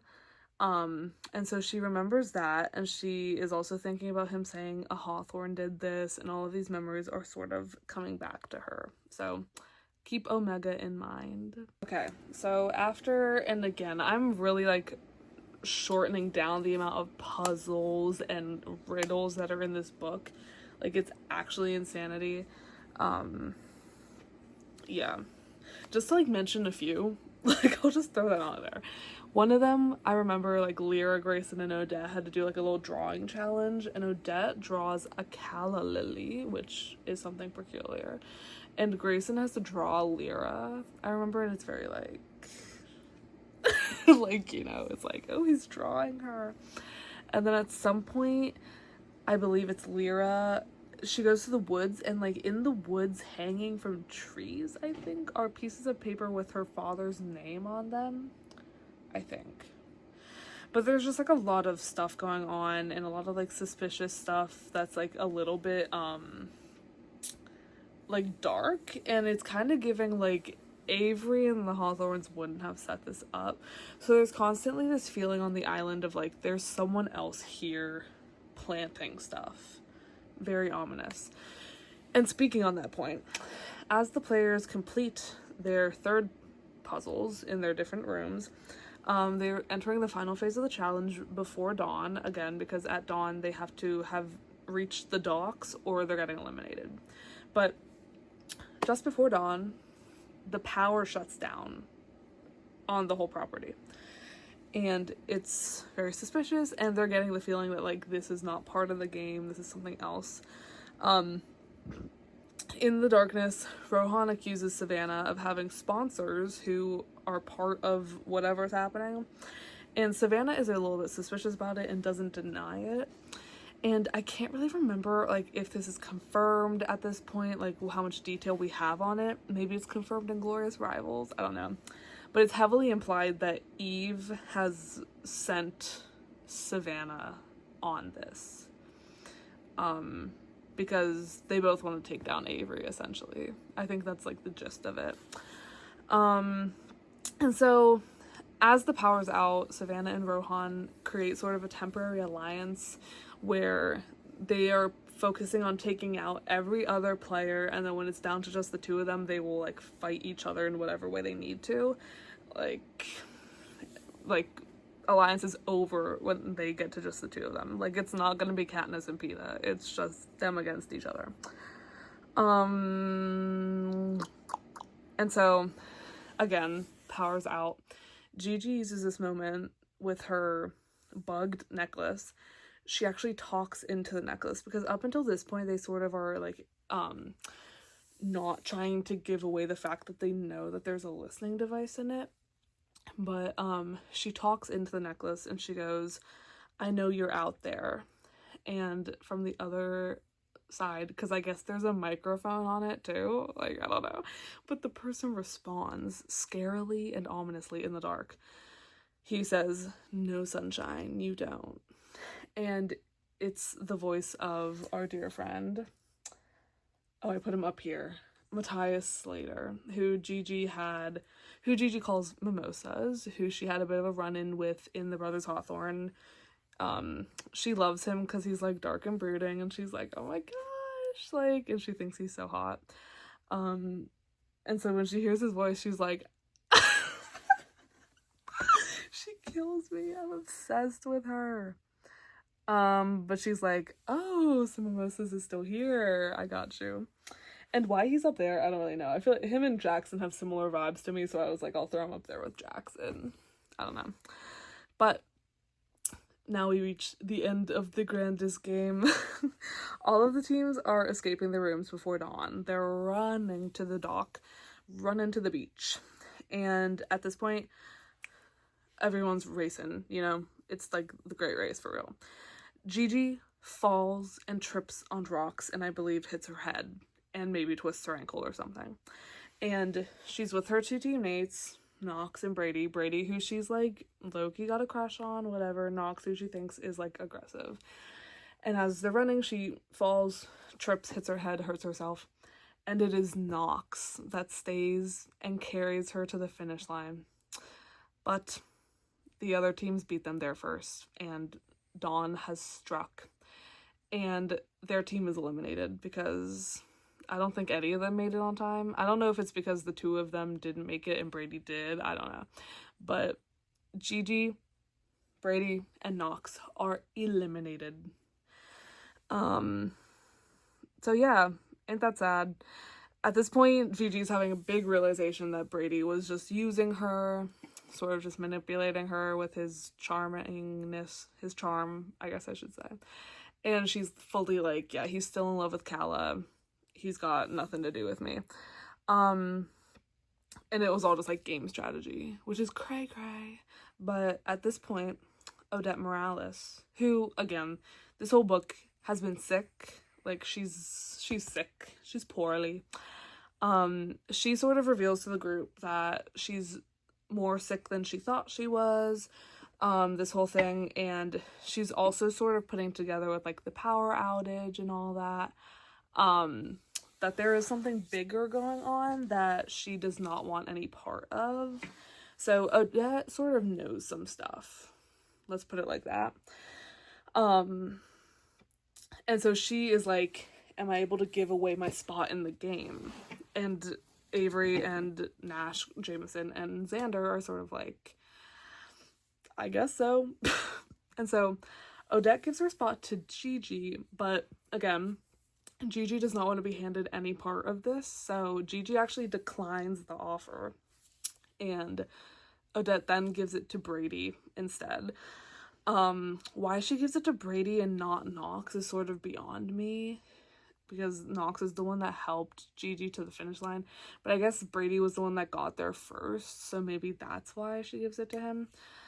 I wouldn't have given it to him. But when Odette gives up her spot in the race, Lyra is upset with her because she, like, this whole time Lyra is sort of like coaxing information out of her, and she knows that there's more stuff that she hasn't told them, and so Lyra's mad at her because she's like you need to like communicate with us, like what is going on, whatever. And Odette sort of reveals that she once worked for the firm, like law firm, that represented Tobias Hawthorne, and once had like a little bit of a fling with Tobias Hawthorne, which to that, Grayson is very much like, that can't be true, because Tobias, this all goes back to Brothers Hawthorne. Tobias told his grandsons that like a Hawthorne man only ever loves once, you get married and that's your like one true love for the rest of your life. And he's like, I never dated anyone before your grandmother. Like, crazy stuff to be telling your children. And like basically Grayson's whole worldview is shifting because he's like, shoot, like my grandfather didn't even like have one true love. Like Grayson is so traumatized by his family, but it's fine. So yeah, it's sort of revealed that her and him had a bit of a romantic fling, but that's sort of irrelevant. Basically, she kind of clocks the tea that, this is like the big tea. I'm gonna like need to stop saying tea. This is the big reveal of the book, kind of. The whole thing with Lyra's father being like, a Hawthorne is alive. It actually is like a Hawthorne, like a Hawthorne. And I know it sounds stupid, but like reading this, I was literally like, oh my god, like it's a Hawthorne, like Alice Hawthorne. Duh. I'm obsessed. So basically at this point we get the tea that like the whole Alice Hawthorne thing, her being alive, is like coming in full swing to this book. And Odette knows. So like Odette is like not involved, but like is in the space of knowing that Alice Hawthorne is alive, which is not a good space to be in. So yeah, basically they sort of cracked another part of the clue about Lyra's father, his death being somewhat connected to Alice Hawthorne. And then Rohan then finds out that Savannah knows that her father is dead, but again doesn't know the whole tea about him trying to kill Avery. She thinks that Avery killed him, which also isn't true. And then this is when she reveals to Rohan her full plan of like exposing Avery on public TV and all of this, and all that tea. She's crazy, but I love her. Then Gigi goes down to the docks to, I think, like, return her scuba gear. I don't really know. But she goes back down to the docks, and my girl Gigi gets drugged and captured on the dock. Like, someone comes up behind her and is like, and, like, snatches her and puts a bag over her head, I think. I don't know. But scary stuff. So that's where we end with Gigi. Gigi has been kidnapped. And then this is also when Lyra and Grayson realize that Avery didn't send Lyra the invitation for the grandest game. So they're like, who sent Lyra her invitation? Again, this is just like setting up like mysteries for the next book to sort of dive into more. But then we have a little epilogue in this book. And it introduces this character called the Watcher, which is giving like those middle school like horror copy pasta stories. But the Watcher is just like this mysterious figure that is watching all of the players on the island. Essentially this is the person in charge of the power outage and the scuba gear being placed there and the necklace and the listening device and all that like creepy stuff that's been happening is the Watcher. And at this point, we're sort of like, is it Eve? Is it Alice Hawthorne? Is it someone else that we don't know? Like, what's going on? And so there's a lot of mystery surrounding it. But that's where the grandest game leads us. So I definitely think this book is like super engaging and such a fun read. I guess when I first read it, I thought the different POV switches slowed it down a little bit, but at the same time, like, maybe without that, it would have been going so fast. That was just crazy. But like, what can I say? Like, I love this book. I think it is so detailed, and Jennifer Lynn Barnes, like, when she's writing these riddles and puzzles, like, this book is so where she thrives. A lot of the puzzles are like genuinely so creative and interesting and creepy. It's just like, I'm obsessed with her. So yeah, that is the grandest game. Another quick point I forgot to mention about the end of the grandest game is that Lyra and Grayson have a beautiful kiss at the end of this. It's like literally like the end of the book, I'm pretty sure. It's like the way it closes out the book. But it's so cute, and it again is just like so important to me that like Grayson is finding love and letting himself love people. It's so sweet. So yeah, that's important information as well. Lyra and Grayson are kissing. Turns out Savannah and Rohan also kiss in the grandest game. Love them as well. Yeah, they figured it out. Now for my SparkNotes summary of the grandest game. This book is significantly longer than any of the other books, so this is going to be super SparkNotes. Like, no puzzles and no riddles are going to be in this. But we introduced a ton of new characters in this. We have Gigi and Savannah returning, we have Rohan returning, and then we have Knox Landry, Brady Daniels, Odette Morales, and Lyra Kane. 1, 2, 3, 4, 5, 6, and 7. These are the competitors in the grandest game. They are sent off to Hawthorne Island. I guess let me back up. So Rohan found a ticket. He found multiple tickets, actually, and gave one to Gigi indirectly. She thinks that she just found it, but that's how she gets her ticket. Savannah Grayson was given her ticket by Avery because Gigi refused the ticket that Avery gave her, so Savannah got it. Avery also gave a ticket to Odette and Brady, and then Knox found a ticket, and Lyra was given a ticket by a mysterious sender who we do not know in her mailbox. So that's that. A lot of people in this game, like Savannah, Knox, Brady, and Rohan, sort of, they have these like sponsors. So there are like rich people in play on the outside of the island who are potential threats to the game the entire time. Getting into the game, they're all on Hawthorne Island. They go to this little like masquerade ball where it is revealed that Grayson Hawthorne, who has been given no details about the game, is actually also going to be the 8th competitor in the game, and so he's thrown in there. Again, this is all being run by Nash, Jameson, Alexander, and Avery. But then they're split into teams. Grayson, Odette, and Lyra are split into one team. Brady, Knox, and Gigi are another, and Savannah and Rohan are the third team. In each of these teams, romance buds. Gigi begins to have a bit of a crush on Brady. Savannah and Rohan are the most competitive people ever and don't want to give each other any kind of help, but slowly they begin to sort of have some feelings for each other. Lyra and Grayson start to have feelings for each other as well. Also, Lyra's father was killed, and Lyra thinks that a Hawthorne did it because as her father was dying, he said, a Hawthorne did this.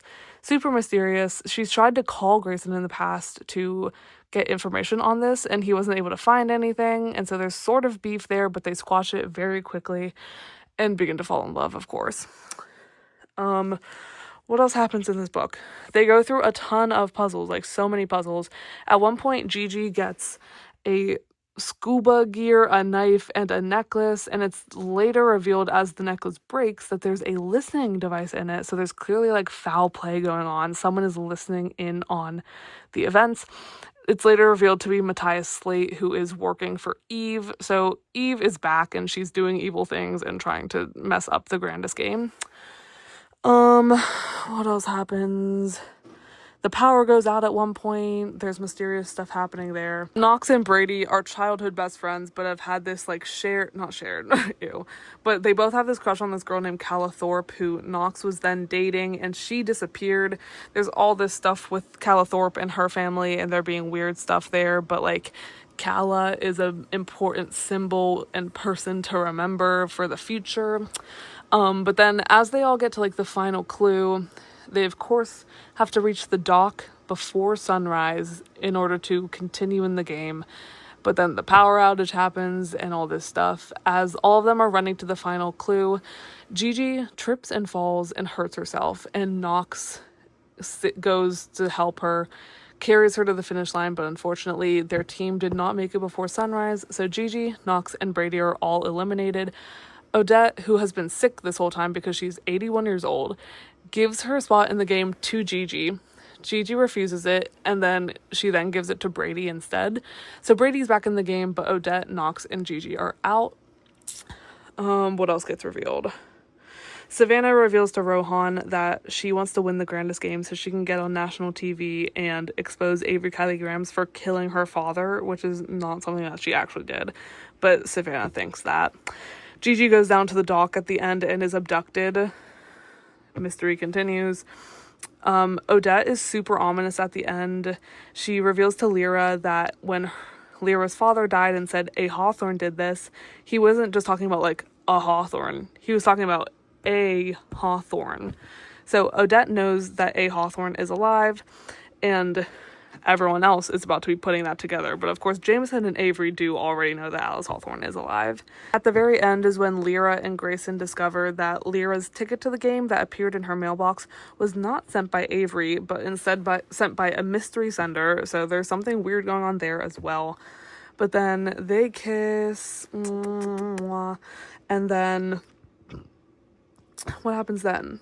Oh, we get a little ending POV from a mysterious character called the Watcher, who is truly just watching over the island. So we're getting creepy info that there's someone watching them, watching the game go down.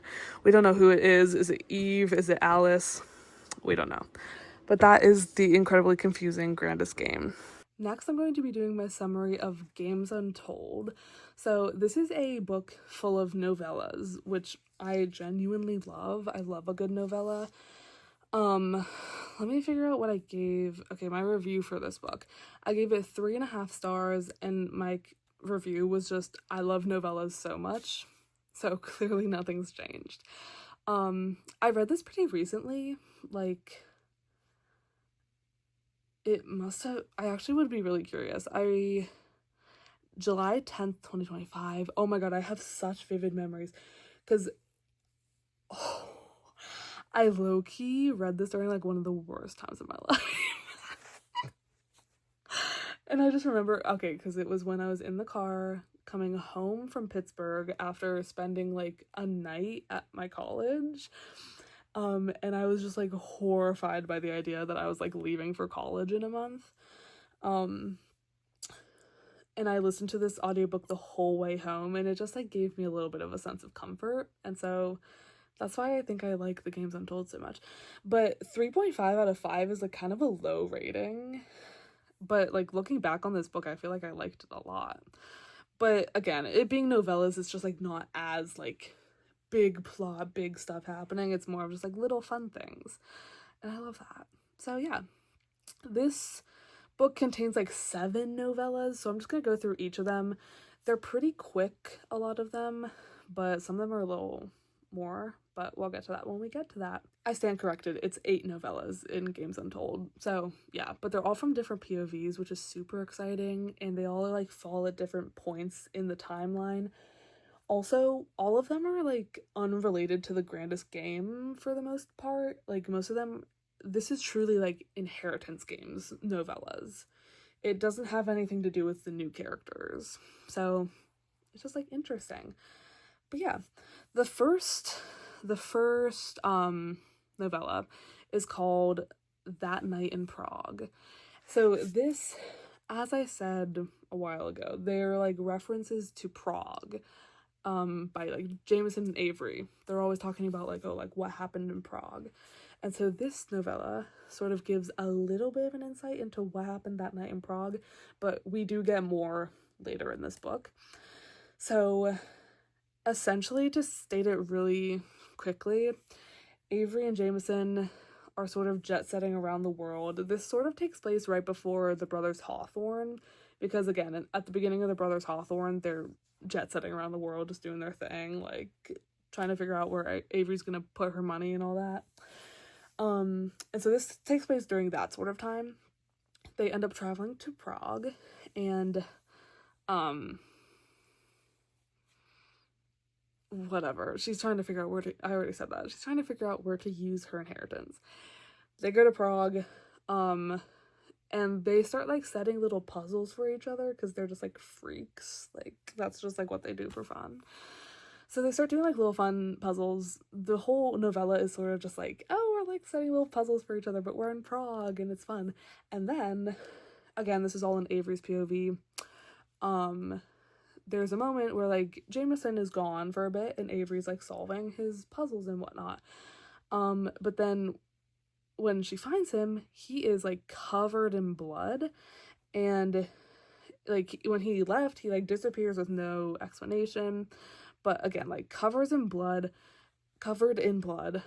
He won't tell her what happened, and she is just like, huh? But again, her being so trusting, and she trusts Jameson, obviously, she knows better than to ask. So she just like doesn't ask. They move on. And she like wants him to trust her because she trusts him, and it's just like, okay.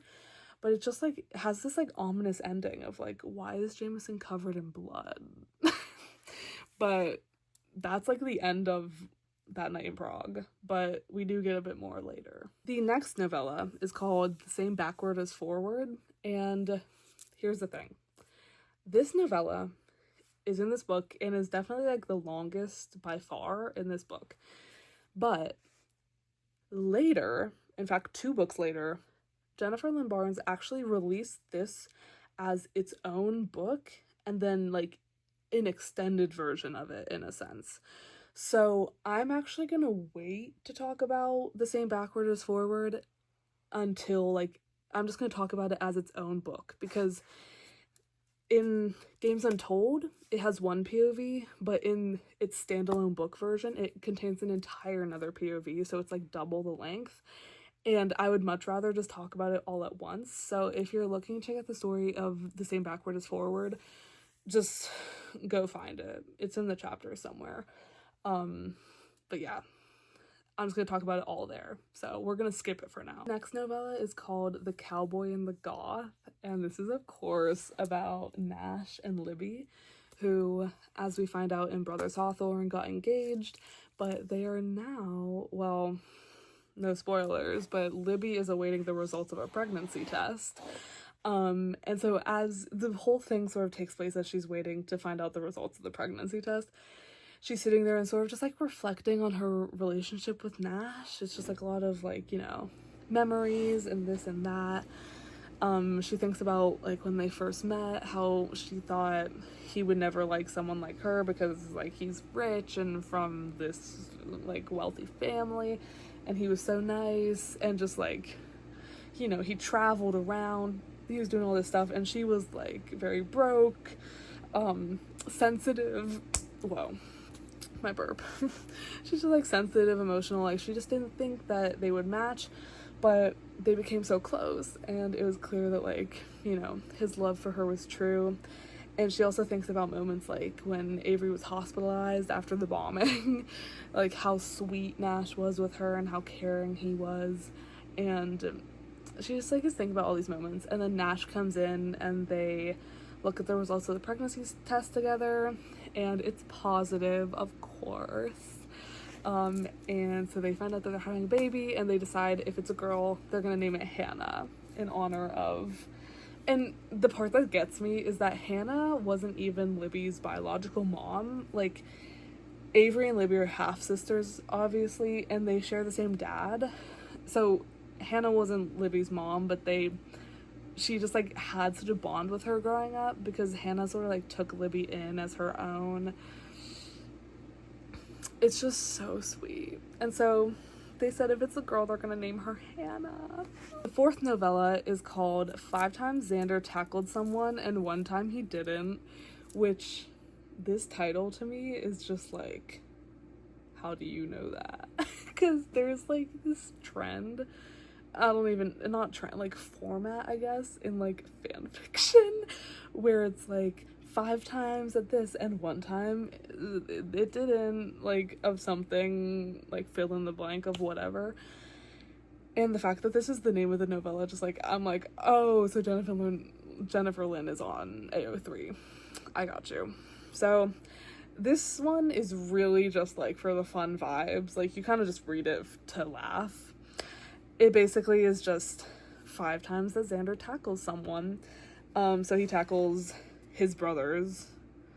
So like 4 of them is his brothers, and then he tackles like Rebecca's like somewhat like bodyguard or type of something, because he's trying to protect Bex.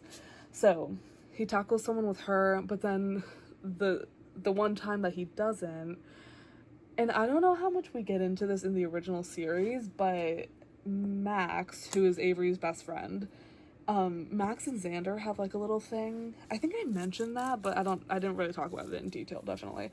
But then there's Max tackles him at some point. That's like the last one. Like the 1 time he didn't, like Max tackles him. So it's just like it's literally just like a cute little, like, get to see Xander in action. So like, love that. The 5th novella is called One Hawthorne Night. And honestly, I think this one's my favorite one. It's just so, like, stupid.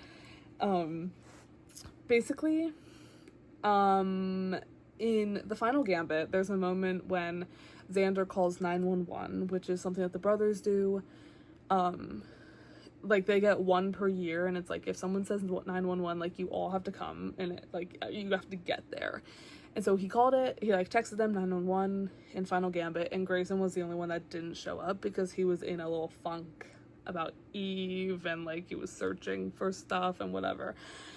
So One Hawthorne Night is a story of him getting his deserved punishment for not responding to that 911 call.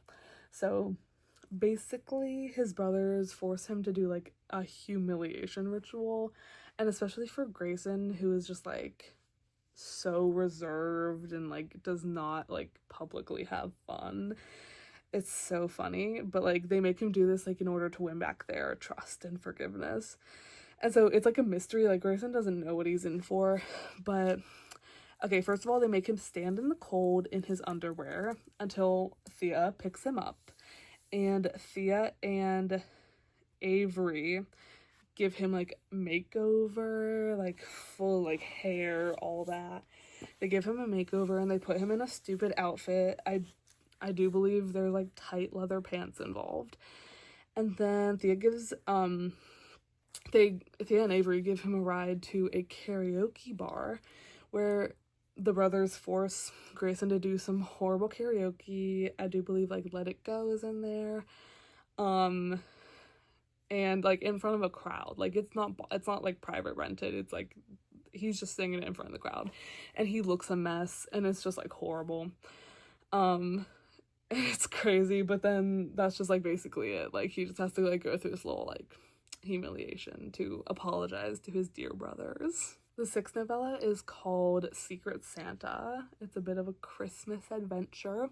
So Libby and Avery basically are like joining in on the Hawthorne family Christmas traditions, which is to play this game called obviously Secret Santa is a game that exists, but they do their own twist on it, where it's sort of like Assassins. Like, they have water guns, and it's like you're trying to like get your present without being like got with the water gun.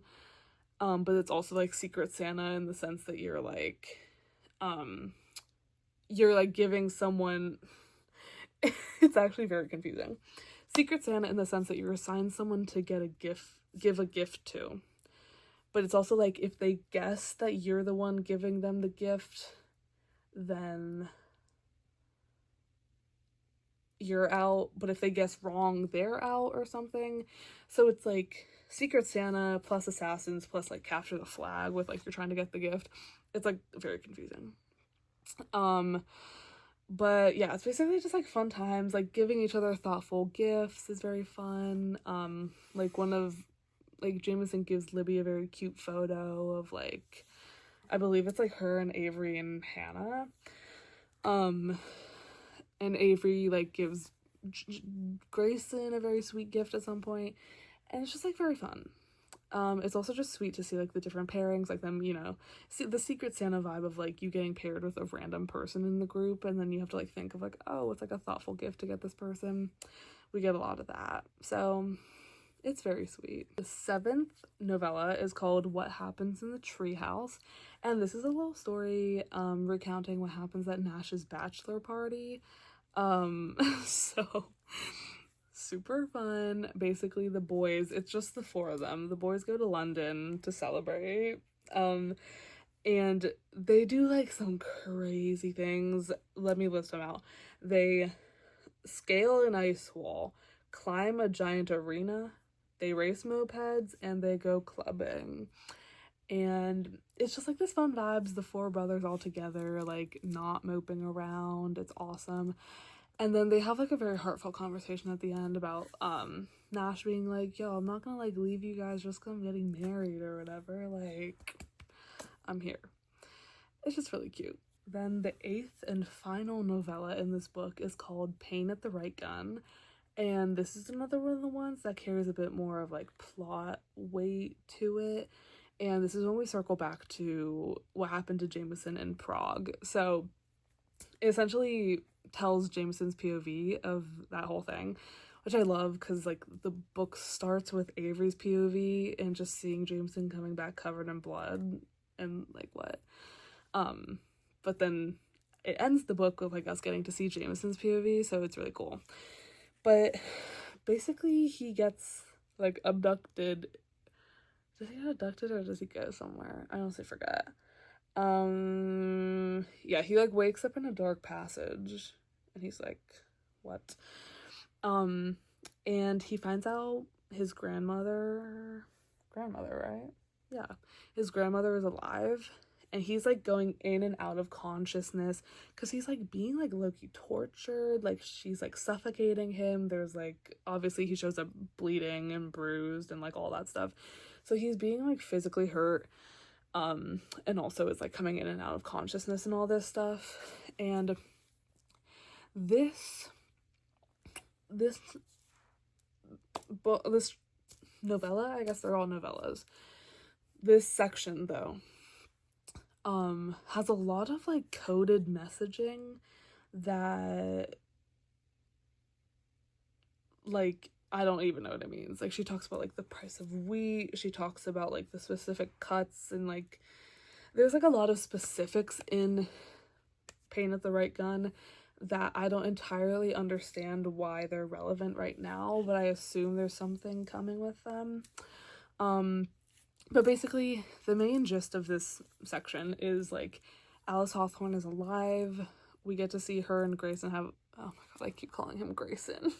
We get to see her and Jameson have a little bit of a conversation, but she's like suffocating him, she's trying to poison him, she's again like he's being hurt here.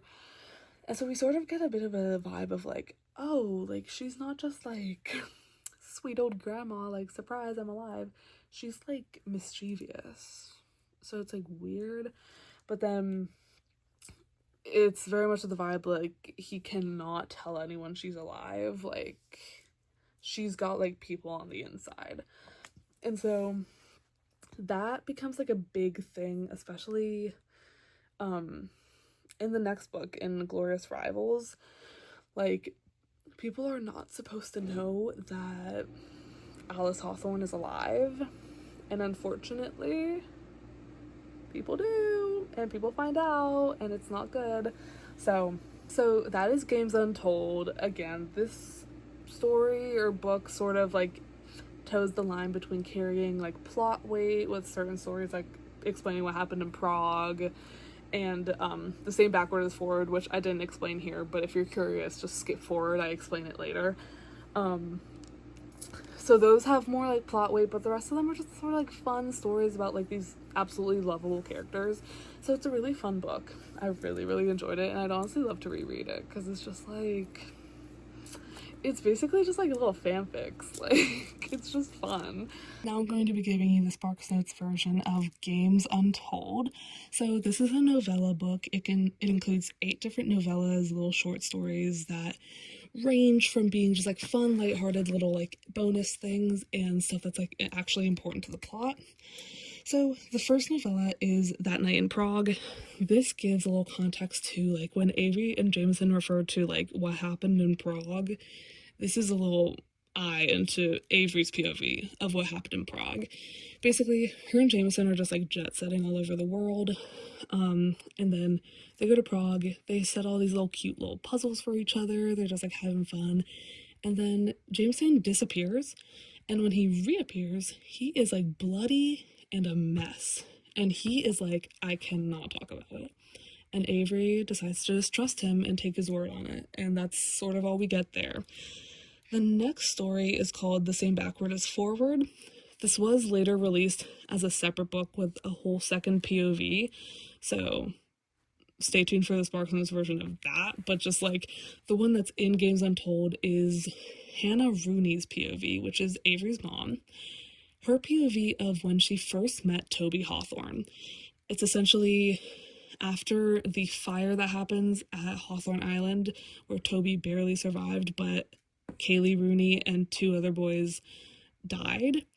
Kaylee is Hannah's sister, just to be clear. Toby survives and is taken in by Jackson, who is like a local fisherman who lives nearby, and he gets Hannah, who is a training nurse, to help nurse him back to health. So because his stupid actions were sort of the reason that her sister Kaylee died, she is like livid at him, absolutely hates him, considers just letting him die, but she gives him mercy, nurses him back to health, and slowly over time they fall in love. Once he gets past his amnesia, which lasts a long time, he remembers who he is, he remembers the Hawthorns, he remembers what he's done, and he feels absolutely horrible, and he feels that he cannot, like, be with Hannah, he doesn't deserve Hannah, and so he runs away in the middle of the night, leaves her a goodbye note, telling her to, like, move on and live her own life. And so she has a kid with Ricky Grams named Avery Kylie Grams, our main girl, and we get a little bit of her POV of how Toby was there the night that she gave birth because Ricky's a deadbeat, and how he signed her birth certificate and everything like that. And yeah, that's basically that. Then we have The Cowboy and the Goth, which is just a story. Libby Grams, who is engaged to Nash Hawthorne, she takes a pregnancy test and basically just like thinks back on her and Nash's whole relationship and how sweet he is and how much she just like loves him so much. And Nash comes in and they find out that they're having a baby, and they decide if it's a girl, they're going to name it Hannah. The next story is called 5 Times Xander Tackled Someone and 1 Time He Didn't. This one is pure just like for enjoyment. There's no plot heaviness to this at all. It's basically Xander tackles his 3 brothers, and then he tackles like someone who's annoying Rebecca, basically. And then Max, his like potential love interest, kind of tackles him. It's just like a fun story with Xander. The next one is called One Hawthorne Night. This is Grayson's punishment for not responding to Xander's 911 text in Final Gambit. And so these 3 brothers basically put Grayson through a horrible punishment where he has to like dress up crazy like leather pants and then do karaoke to songs that he hates. It's very fun. The next one is called Secret Santa. It's a story of a Hawthorne Christmas, this little game they play. It's like Secret Santa, except there's like the game like Assassins and Capture the Flag mixed in. And, you know, they all just like get each other gifts. It's super fun. Next, the 7th novella is What Happens in the Treehouse. This is a story of Nash's bachelor party with his 3 brothers. They do a bunch of crazy stuff. They go like ice climbing, they like climb an arena. and they go clubbing. Like, it's pure just fun. Then the final novella is called Pain at the Right Gun, and this is Jameson's POV of what happened in Prague. So we got Avery's, and now we're finding out Jameson's. Basically, this is when he finds out that Alice Hawthorne is alive. This is like his real personal account. He is just like going in and out of consciousness. He keeps getting suffocated. Like, he does not know where he is. And then he has a little conversation with his grandma. There's lots of like codes being thrown out there, like mystery stuff that we don't even know what it means. But he basically just finds out his grandma's alive and he cannot tell anyone. And then he, like, you know, reunites with Avery. And so that is Games Untold. We're back, and now I'm going to be talking about Glorious Rivals. So this is the second Grandest Game book, and let's get into my review, my thoughts of it. So first of all, I read this August 12th, 2025. I vividly remember finishing this right before I left for college.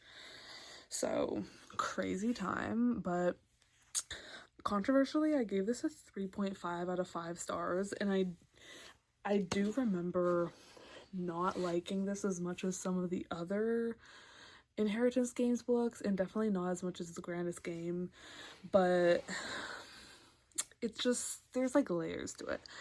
I just now, as I was like refreshing to talk about it now, was reading some excerpts, and like there's tea happening in here. Like, I really do enjoy it.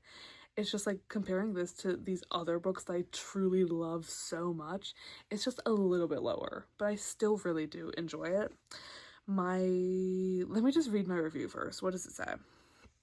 Okay, this review is kind of scathing, but it's okay. Again, love you, Jennifer. My girl Gigi was pulling all the weight in this book, because why are all of the interactions between Lyra, Savannah, Rohan, and Grayson the exact same? Also, and listen to this, also, Jameson was in the right in the end. Grayson was warned to keep his mouth shut. I did enjoy this book, though, and the Jackson cameo made my heart burst. Parentheses, go read Games Untold. And I stick to that, go read Games Untold, for real. But that kind of sums up all my opinions about this book. Like, I thought it was very interesting, and I do think, like, the Gigi part of this, like, we get a bit of a, like, someone who's outside of the Grandest Game, as well as the people in the Grandest Game. Lots going on. But this book really made me realize that Savannah and Rohan, as a duo, to me, are so similar to Lyra and Grayson. Like, it's almost just, like, indistinguishable. They're both just, like, this sort of, like, they're in love, but they're, like, trying to, like, stay away from each other and, like, lock in on the game. Like, it's the exact same. And I also remember not really liking Rohan's POV in this book that much. Like, I was just like, I remember just waiting to get back to Gigi's POV, because hers is so fresh, and it was, like, something different, and I was, like, dying to see what was going to happen next to her. But the other people, I was just like, oh my gosh. So that's what I have to say. I just do think, like, a lot of these characters are, like, very similar. And on that point, I feel like Lyra, Avery, and Savannah kind of, like, are the same person to me. Not that they're the same person, but just, like, the characterization of them is so similar. If that makes any sense. That's why Gigi is so fresh to me, because I'm just like, she's so different, and I just love her. But that's neither here nor there. But that's just what I think about this book. I still love it, though. What can I say? Now getting into the plot of this book. So we start with a little prologue. Not really a prologue, but just like a little intro. And it is pretty much from Alice Hawthorne's POV. Basically her being, like, watching the island and seeing how the game's going, and her vibe is basically like, she's gonna let the Grandest Game keep going because it's going to end the way that she wants it to end. You know, whatever that means. I think that means that she wanted Savannah to win. I'm pretty sure, but I cannot tell for sure. And as we end last book, Grandest Game, on the Lyra Grayson kiss, we literally start this book exactly there at the kiss. And she's basically like, kiss breaks apart and she's like, it's a mistake, we can't do this. Because she's just like, you know, her father's death, all of that, she's getting too close, too into it, and so she's like, we need to back up. And honestly, I can't blame her for that. I support her. And so all of the players, as they're about to go into like phase 2 of the competition, phase 1 being the entire first book, this book is now for phase 2. She's just like, we need to re-lock in, focus on what's important, saving our family home, saving her family from massive debt. So yeah, she goes to the dock that's down by Hawthorne Island beach, like, I don't even know. But she gets this like eerie feeling of being watched. Spooky, because that is where Miss Gigi got kidnapped, so let's not forget. So yeah, at this point, Grayson, they've all been given these like smart, like Apple Watch ass like little gadgets to use. He uses his to contact Avery and the boys, and is basically like, he sends it in an anagram, of course, but it's like, anagram? And not enneagram. I think anagram is right. A coded message where he's like, meet me at the North Shore. Nash comes, of course. I'm obsessed with the Nash and Grayson interactions. I just think that like Nash is such a great big brother. Basically, Grayson tells him that Lyra has this unknown sponsor in the game who gave her her ticket to the game that even Lyra allegedly does not know. And so Grayson is basically telling Nash, like, Lyra is not a threat, but there is a threat. And Nash is like, are you sure she's not a threat? And Grayson's like, yeah. And then the conversation shifts to Nash being like, okay, so you really like this girl. And Grayson's like, yeah. And they have a bit of a convo about that because, of course. Nash then also tells Grayson that Gigi is missing. But at this point, they think that it's very much like Gigi has run away and escaped rather than Gigi has been kidnapped, but that's neither here nor there. When we get to Savannah and Rohan, they're sort of dishing out their tea. I just want to say here, like, they are like the most toxic like situationship, not toxic, like they both understand what they're doing there. Neither of them is that serious about it, but it's also like so serious. They have a lot of fun stuff that happens in this book, but at this point Rohan reveals to her the whole tea with like the Devil's Mercy and how he needs to get 10 million pounds in order to become the next like heir to the Devil's Mercy, all that tea. So they're slowly like revealing stuff to each other, and we get Gigi's POV. She wakes up in a cold stone room and she's like, where am I? And she's with her dear friend Mimosas, aka Slate, aka Matthias Slater, who again is like he's not a bodyguard, and I hate to say the word goon, but I do think he's like the goon of Eve. He's one of Eve's little goons. Like, I don't even know what to, like a hitman? I guess that would be better than goon. Matthias is like the hitman of Eve. But when Gigi wakes up in this room alone with him, you know, doesn't know where she is, he claims that he's protecting her from Eve and another unknown threat on the island. And so he's actually just like gone rogue a little bit to protect her, which I think is so sweet. And yeah, and at this point Eve is just like sort of mysterious, like we don't really know what she wants here. Then all of the players who are still in the game, which is Lyra, Grayson, Rohan, Savannah, and Brady, all of them meet for a little bonfire, because of course, like, gotta have a little moment. And so up until this point in the game, you know, like in phase 1 in the book 1, everyone was sort of split off into their 3 teams, and so they sort of formed alliances there naturally within those groups. but now they're out of those, and so they sort of begin to like mix and mingle a little bit. So at this point, Savannah starts talking to Lyra, and she says that Grayson will always choose his family over her, because Savannah is bitter. She is bitter. Brady then goes to Lyra and proposes an alliance, sort of like in place of Grayson. Like, if Grayson's out of the picture, Brady's gonna get in there and do an alliance with her. But Rohan is like, and then this is when, and I love this part, this is when Jameson goes and has a little bit of an intervention with Grayson. Did I say Grayson twice just then? Jameson goes to Grayson. Hopefully I said that. I keep mixing their names up, so who knows. But Jameson goes to Grayson and is like, you told Nash something about our grandmother. Because whenever Nash and Grayson had that conversation, he mentioned Alice Hawthorne and the fact that she might be alive. And Jameson, knowing what he knows from Prague, where he was threatened and almost killed by Alice Hawthorne, he goes, you better shut your mouth and don't say the words Alice Hawthorne. You cannot speak, you cannot talk about it. And genuinely, the way, like, it's actually written so well. Like, Jennifer writes everything. There's multiple points in this book where Jameson is like, we cannot talk about Alice Hawthorne. And the way that it's written is so good, because it's genuinely like so scary and ominous in the way that it's giving like there is no war in Ba Sing Se. Like, he's truly just like, there's nothing going on with Alice Hawthorne. Don't even say her name. There's nothing to talk about.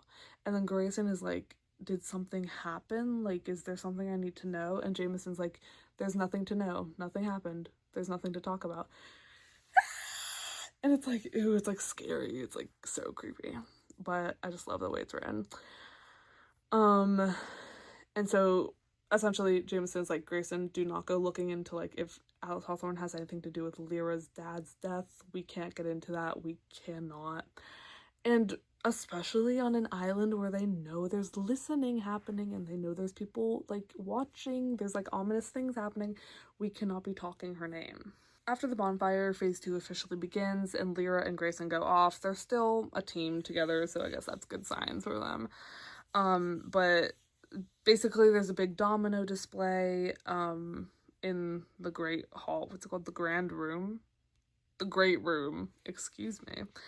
And basically what happens is they figure out that these dice that they were given at the beginning of the game, like way at the beginning, like connect to this puzzle that they have to do right now. So think about those dice and remember those dice. Next we get back to Gigi. She's talking to Slate and trying to figure out what's going on. Slate's being very like quiet about it. But Gigi starts to put together that she thinks Eve is Savannah's sponsor. So like she sent Savannah into the game essentially with a vengeance. Eve is the one that basically told Savannah that Avery was responsible for the death of her father and all that. Like, oh my god, Eve is just trying to tear everyone apart. The thing about Eve is that like there's such bigger forces at play in this book that are like bigger antagonists, and Eve's stuff just is so petty. Like, it's laughable. It's almost comedic. Just like how much she's literally like, the players that she has working as her pawns in this game are truly just to like annoy Avery and Grayson. Like, it's so stupid. But Gigi starts to put together that Eve is involved with like her sister and all of this stuff. And Gigi then tries to like Matthias, that's his name, right? Six of Crows flashback, wow.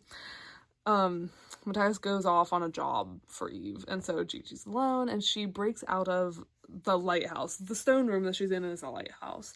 And I guess, so you're watching this before I talk about The Same Backward as Forward, but it's the lighthouse from The Same Backward as Forward. It's the same lighthouse. And that's too much for my brain. Too much. So, she's in the lighthouse, and she breaks out, and she goes, and she runs into Jackson. Like,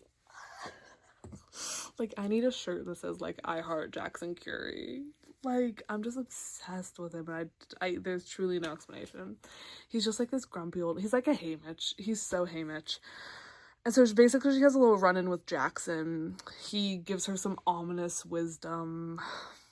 At some point she's like, oh yeah, I just came from the grandest game, you know, like it's on the news with like Avery and all that.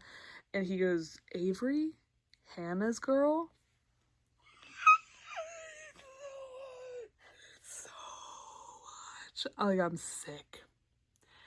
So yeah, she's with Jackson for a while, but then eventually Matthias, like, he gets her back and she's trapped again. Then Lyra and Grayson, as well as Savannah and Rohan, solve their puzzles, and then Savannah and Rohan have to do this thing where they dip their room keys into a chemical solution, and it reveals the letters VIIIL.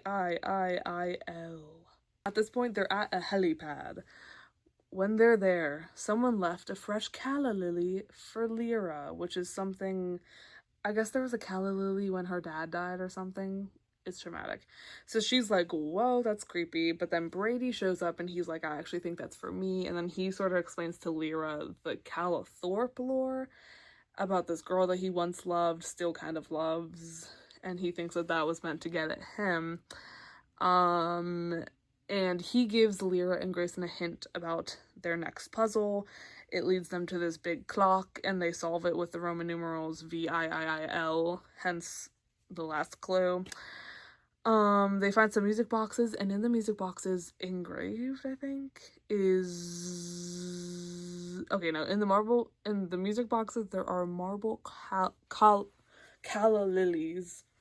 So again, like, a lot of calla lilies is essentially what I'm saying. At midnight, all of the players are summoned, and they go to the Hawthorne super yacht. Because, of course, we gotta break up the trauma with, like, a little bit of fun. So, they go to the super yacht. Lyra and Grayson share another kiss. Love them. Lyra reveals Eve sent her on this whole thing, which I guess she knew the whole time? I don't know. But Eve sent Lyra into the game to intentionally lose and break Grayson's heart. So again, this is where it comes in, like, Eve's evil part in this book is just, like, petty stuff. Like, she just wanted this girl to come in and, like, ruin Grayson. Like, okay. So then Grayson and Jameson have a fight, of course, love, about the whole Alice Hawthorne, like, we're putting these people in danger thing.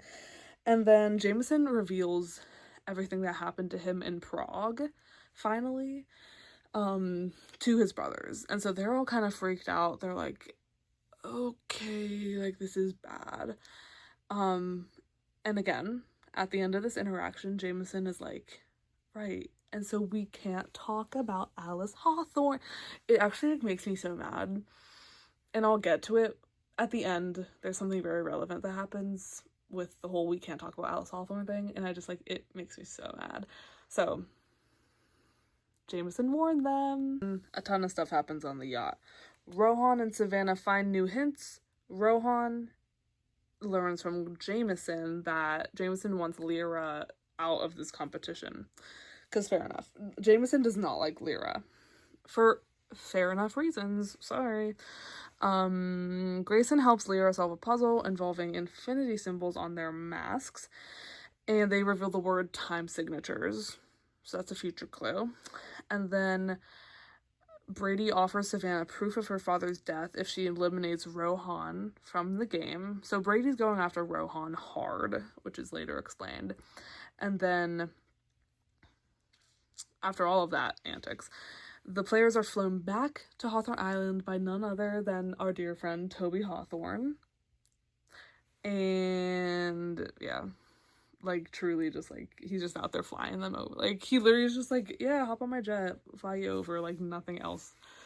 Totally, bro. Totally. I guess he's got nothing else to do. Like, Savannah and Rohan use those music boxes that they have with the calla lilies in them to look at the time signatures, which are 3, 4, 4, 8, and 9, 8, which is great. Why would it be in 9, 8?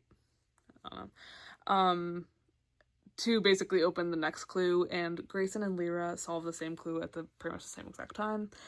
Another reason why the Rohan and Savannah bit and the Lyra and Grayson bit feels so repetitive to me is because they are essentially the same characters and they're doing the exact same thing at the exact same time. It just felt like we kept like getting to a point, and then I would read the next chapter and we'd like do the same thing again, and then we get some Gigi, and then we do it, and then we do it again, and we get some Gigi. Like, it was just like messing with my head. But Grayson at this point also tells Lyra that he thinks that Savannah is working with Eve, and like manipulating Savannah's grief, which is a very good clock from him. Then there is a riddle surrounding a compass. The compass leads both the Grayson team and the Rohan team to the forest. There, Grayson has a bit of an interaction with Savannah where he finally tells her the truth about her father. He reveals that her father was not a good person. Avery didn't kill him. He was trying to kill Avery. All of the stuff that her father did. So like finally, bro, like finally. But then Rohan and Lyra, while that's all going down, Rohan and Lyra discover a plaque with another riddle and a small hole for a dart tip. There's like these weird like dart tip things that are going on. It's recurring, but they're unable to solve it. Then our good friend Brady Daniels arrives, and him and Rohan, again, because Brady's been going after Rohan specifically this whole time, and they get into a fight a little bit, and Rohan reveals a tattoo that is on Brady that says, it's like coded, but it says Rohan must lose, and it's basically revealed that Zella, who is a character from the Brothers Hawthorne, who is one of the people going against Jameson. Yeah, Zella was competing against Jameson in the game in Brothers Hawthorne, but Zella is also competing with Rohan to be the inheritor of the Devil's Mercy Club. And so Zella sent Brady to take down Rohan so that he doesn't get the 10 million pounds, and so he can't inherit it, and so she can inherit it instead. That's what's going on with Brady. Slate and Eve, our dear bestie Eve, go and find Gigi where she's being trapped in the lighthouse, and actually all three of them end up getting kidnapped by the Watcher. I guess, no, she is the Watcher, yeah. Sorry, everyone has like 12 different names. So Calla, who's also known as Calla Lily, who's also the woman in red, who's also the Watcher. She kidnaps the three of them, and Eve reveals information about Lyra's connection to Alice Hawthorne, you know, her father's death, and A. Hawthorne did this and all that. And then, what's her name? Calla is replaced by Zella T. Zella reveals that Calla is her sister. So many T's all at once. And here's the thing. There's this whole thing about like the three. There's like always three. That's something that they're always saying, that Odette was always saying in the first book. So this sort of a cult, for the lack of a better term. It's Alice Hawthorne, it's Calla, and it's one other person. And that other person might be Zella, but it's not quite clear if Zella is like part of the three. And so this is where you get me thinking about Hannah Rooney, bro, because if that's all I'm saying. If Hannah Rooney comes back in this godforsaken last book, I'm gonna scream. Like, just to be clear, like, that would make my life, like, I'd be thrilled. I'm such a Hannah is alive truther, but, you know, you never know. There's just, like, so many signs that are pointing to Hannah being alive and having something to do with Alice Hawthorne. The signs. I'm connecting the dots.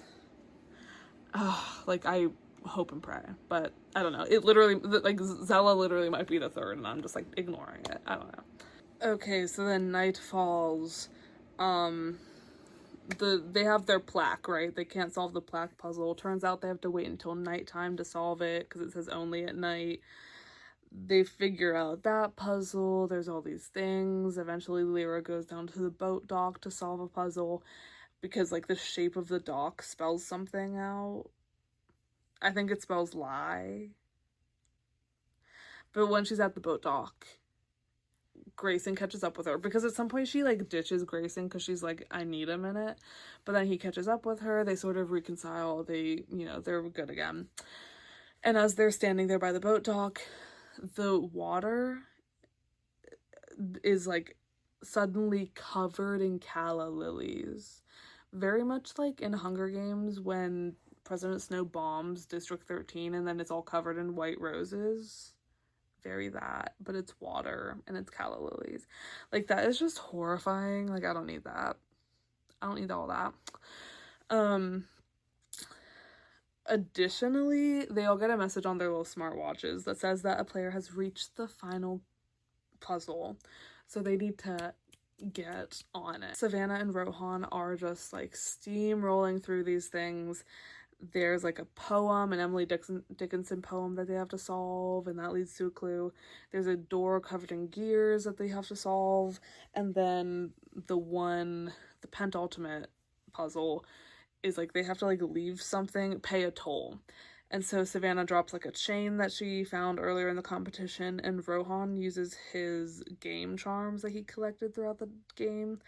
And then they finally get to the final chamber. So that's like when they get the message on their smartwatches that is like a player has reached the final puzzle. That's Savannah and Rohan.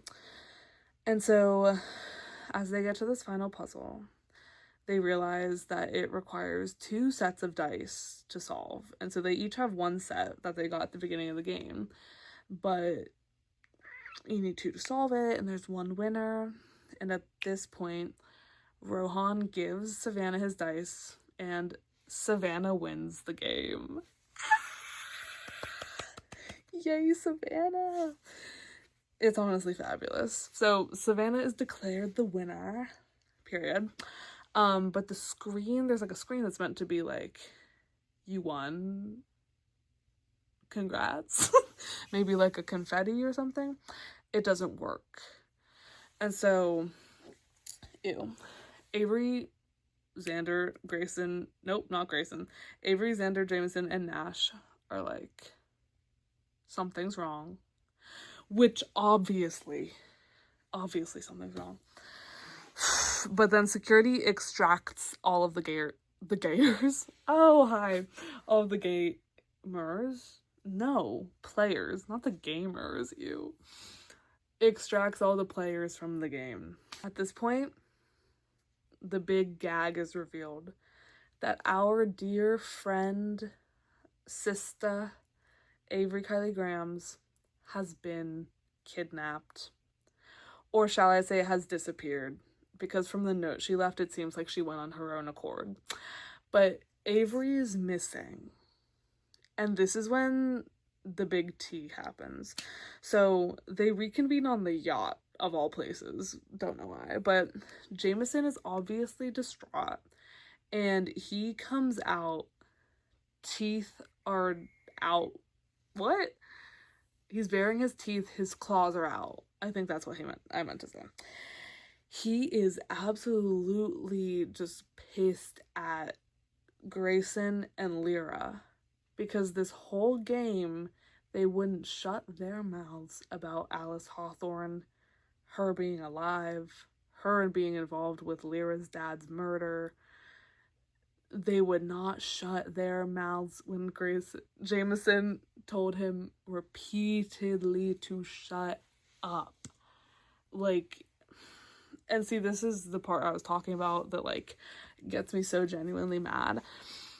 There is some, like, fandom reader opinion that, like, Jameson was out of control at the end of this book and that he was being too harsh on them because it's not their fault. And I get that in the grand scheme of things, it's not their fault, it's Alice's fault, but I am in the camp that Jameson told them, like, genuinely over and over and over and over and over and over again to not talk about Alice Hawthorne, to not say her name, to not even mention her. And they still did it all over and over and over again when they knew that they were being listened to, that they knew there were people invading this island, that they were trying to like draw out, but yet they're still giving away this information that they know that Alice Hawthorne is alive. It makes no sense to me. And so Jameson has this absolute crazy crash out at the two of them. He begins to fight Grayson. He tells them to go to hell, that he does not care what happens to them, that he does not want them even looking for Avery. He's like, you guys can literally go to hell. And dare I say he's valid. Like, he warned them as best as he could, and if they didn't listen, then that's on them. That's just my opinion or whatever. But at this point, Elisa Ortega is here, our dear friend, our family lawyer, and she reads Avery's note, which is basically like, don't come looking for me, I'm leaving, but like, don't worry, essentially. But it's like ominous, and there's an infinity symbol as well, I think. So it's like weird vibes, but she specifically is like, I'm not missing. So weird. And this is also why I'm like, is there a Hannah Rooney connection? Like, is Avery gonna find her mom? I'm just saying. But then at this point, we sort of like wrap up all our loose ends with the other characters.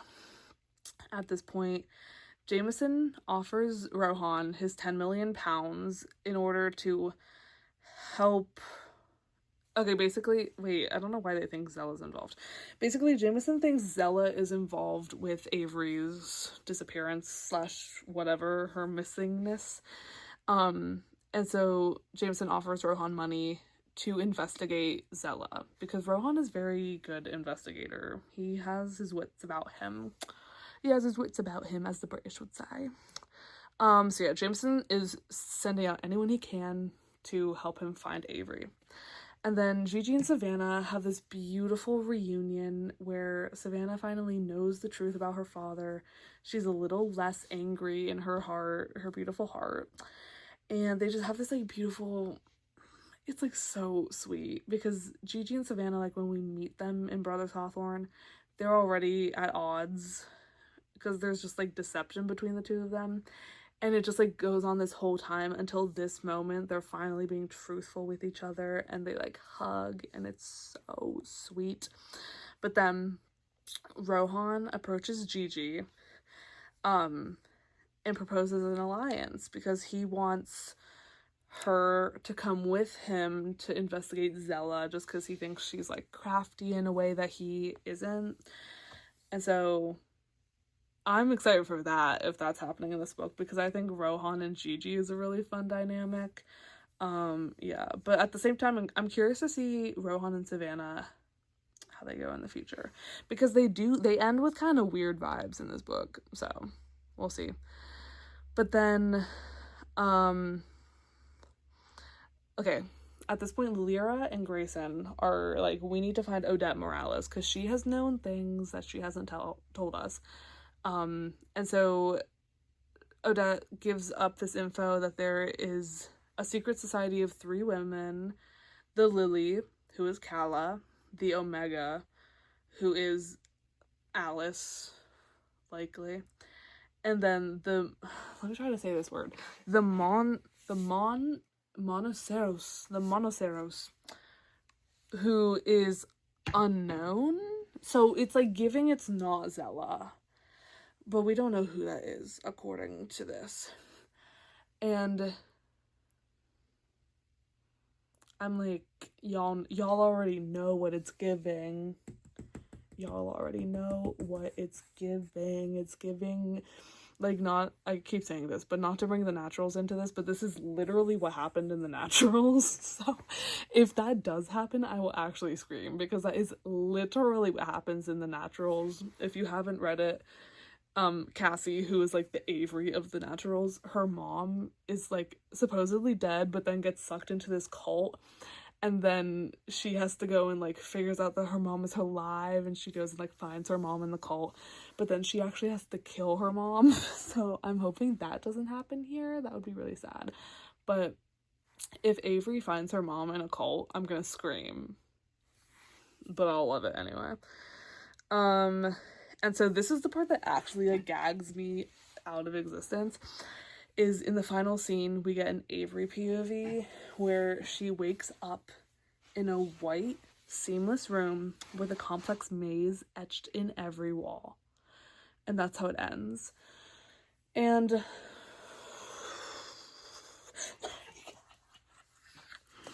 again, if you keep watching, you'll get to see my whole breakdown of the same backward as forward.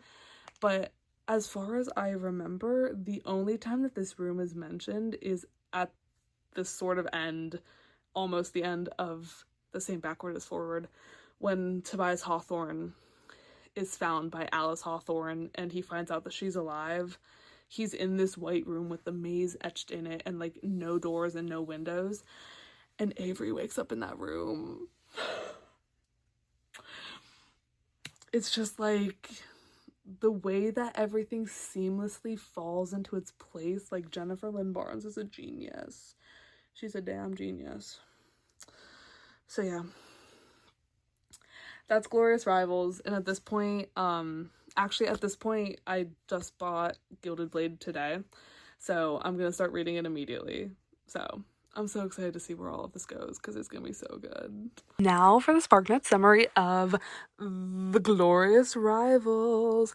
This book is honestly a little bit harder to do like a just like summary of, because just like I'm gonna start by just like explaining the puzzles overall, like compared to the first Grandest Game book. These ones are just like, I don't know, it's just puzzles. They're not really that important. A lot of calla lily imagery ends up popping up in them, which is a little ominous, both for Brady and for Lyra, because they both have trauma surrounding calla and calla lilies.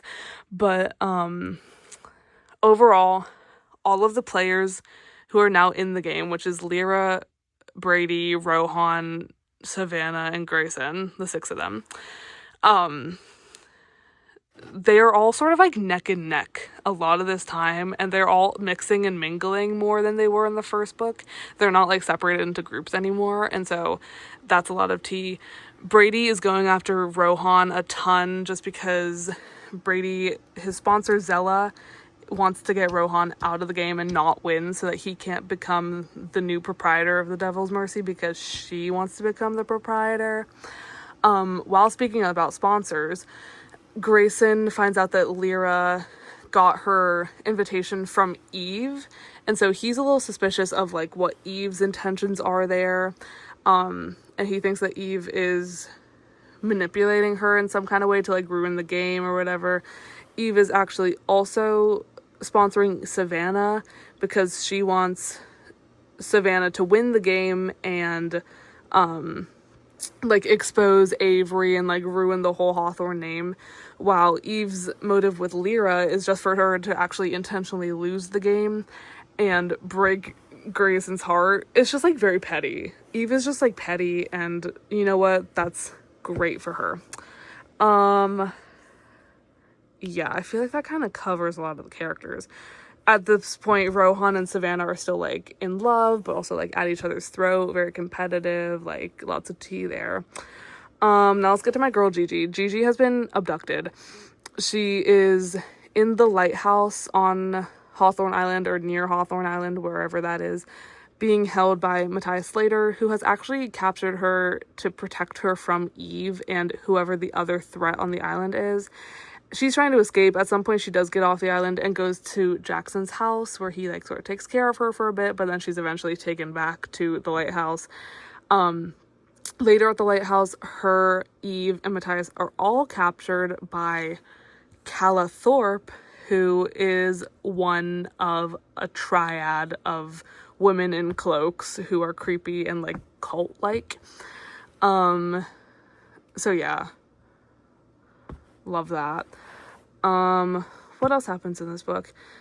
Jameson, wherever he is, Jameson, is very, very suspicious of Lyra, especially because Eve has sent her, and because of the whole, like, involvement with Alice Hawthorne and her father's death, because of, like, Hawthorne has done this. Jameson is very suspicious of her, and he tells Grayson that they need to stop looking for Alice Hawthorne. They need to not mention her in an island that is full of like people listening and people watching that they don't know are there. They need to stop talking about Alice Hawthorne. Of course, Grayson and Lyra do not do that, and it eventually leads to the end of the book where Avery goes missing, and Jameson entirely blames Lyra and Grayson.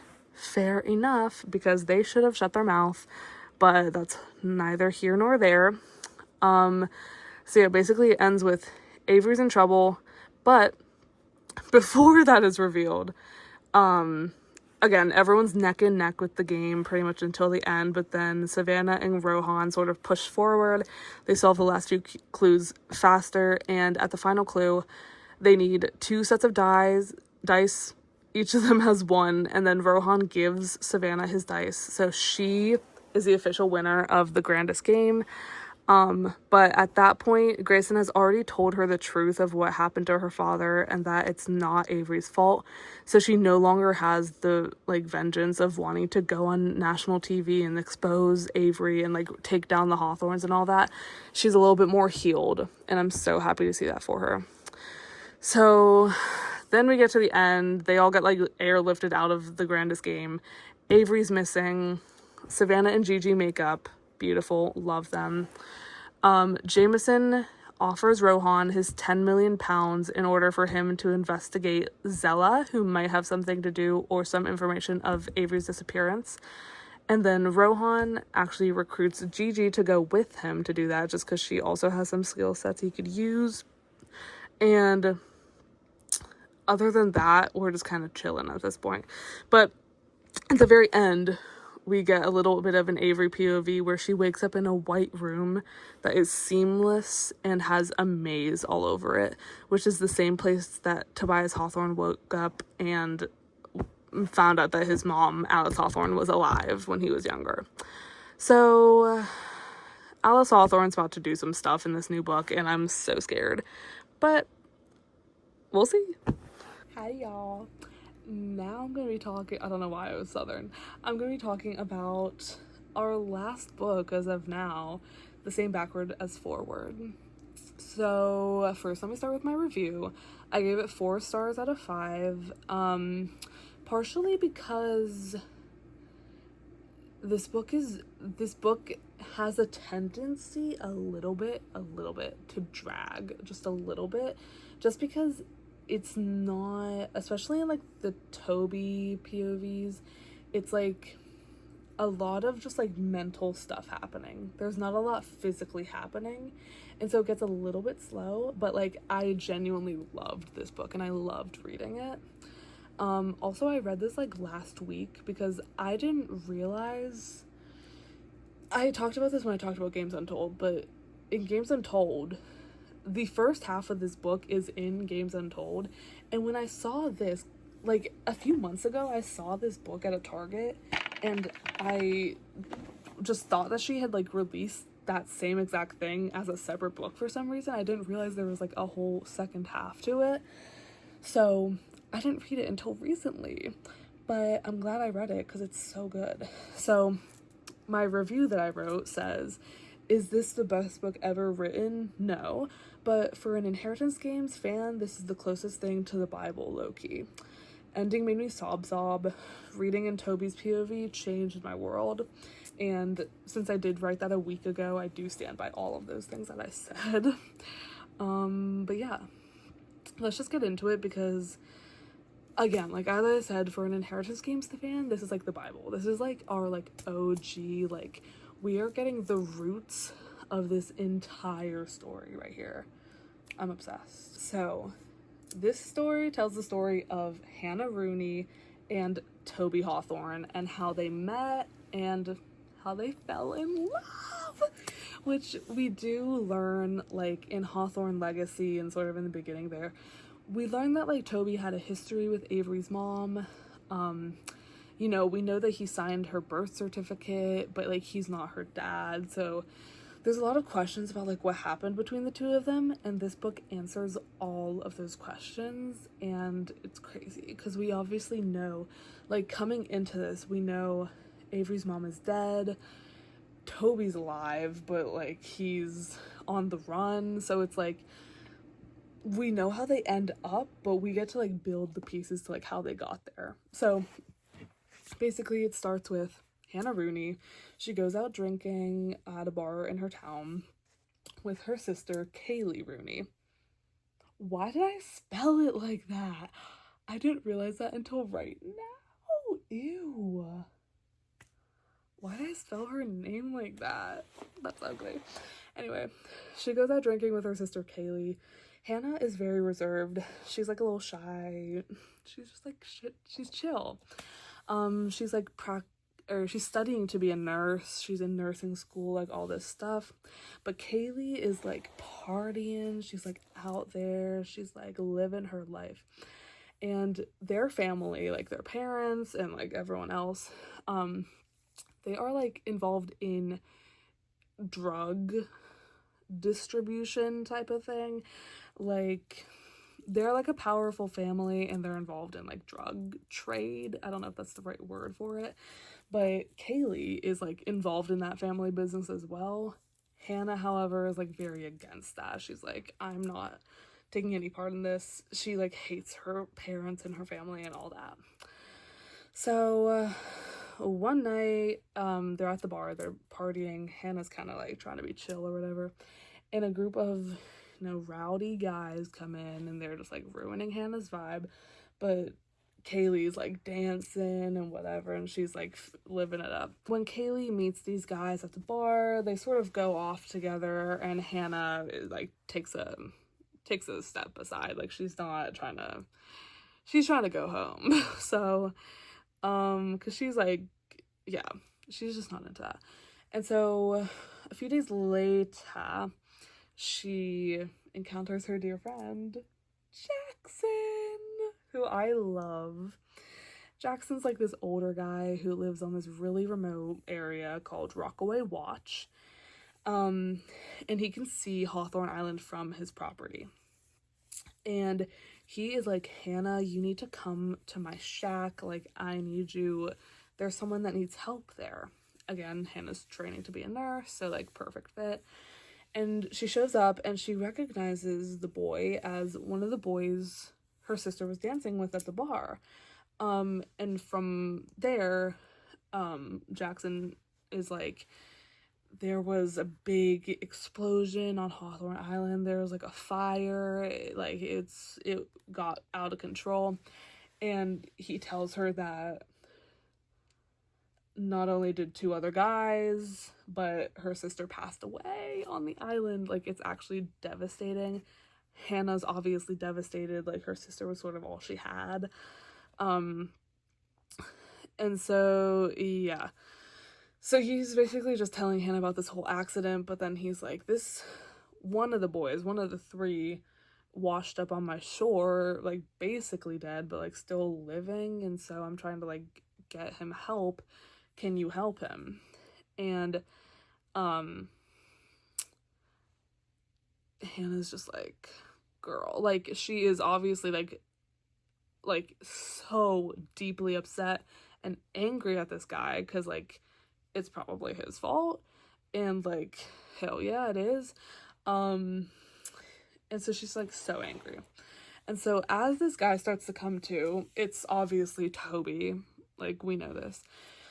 Toby is there, but he has amnesia, so he doesn't remember anything about who he is, what happened on the island. He doesn't know why he's there, why he's hurt, anything. And so Hannah, sort of as a way to like distance herself from what had happened, she tells Toby that his name is Harry. So, and you might recall that name because Harry is the name that Toby used when he met Avery and was playing chess with her in the park. She thought that he was just this homeless man named Harry. That name is from her mother. So, yeah. So Toby doesn't know who he is, but he's told that he's Harry, so he's like, okay, I guess I'm Harry. But it's like, what? And so for the rest of this Hannah POV, it's just like day after day, she keeps coming back to him. She just can't refuse. And he's like very charming and sweet. And they play little games together. Like, he sets up little puzzles and stuff. and he's slowly like figuring out what's going on, but like very slowly.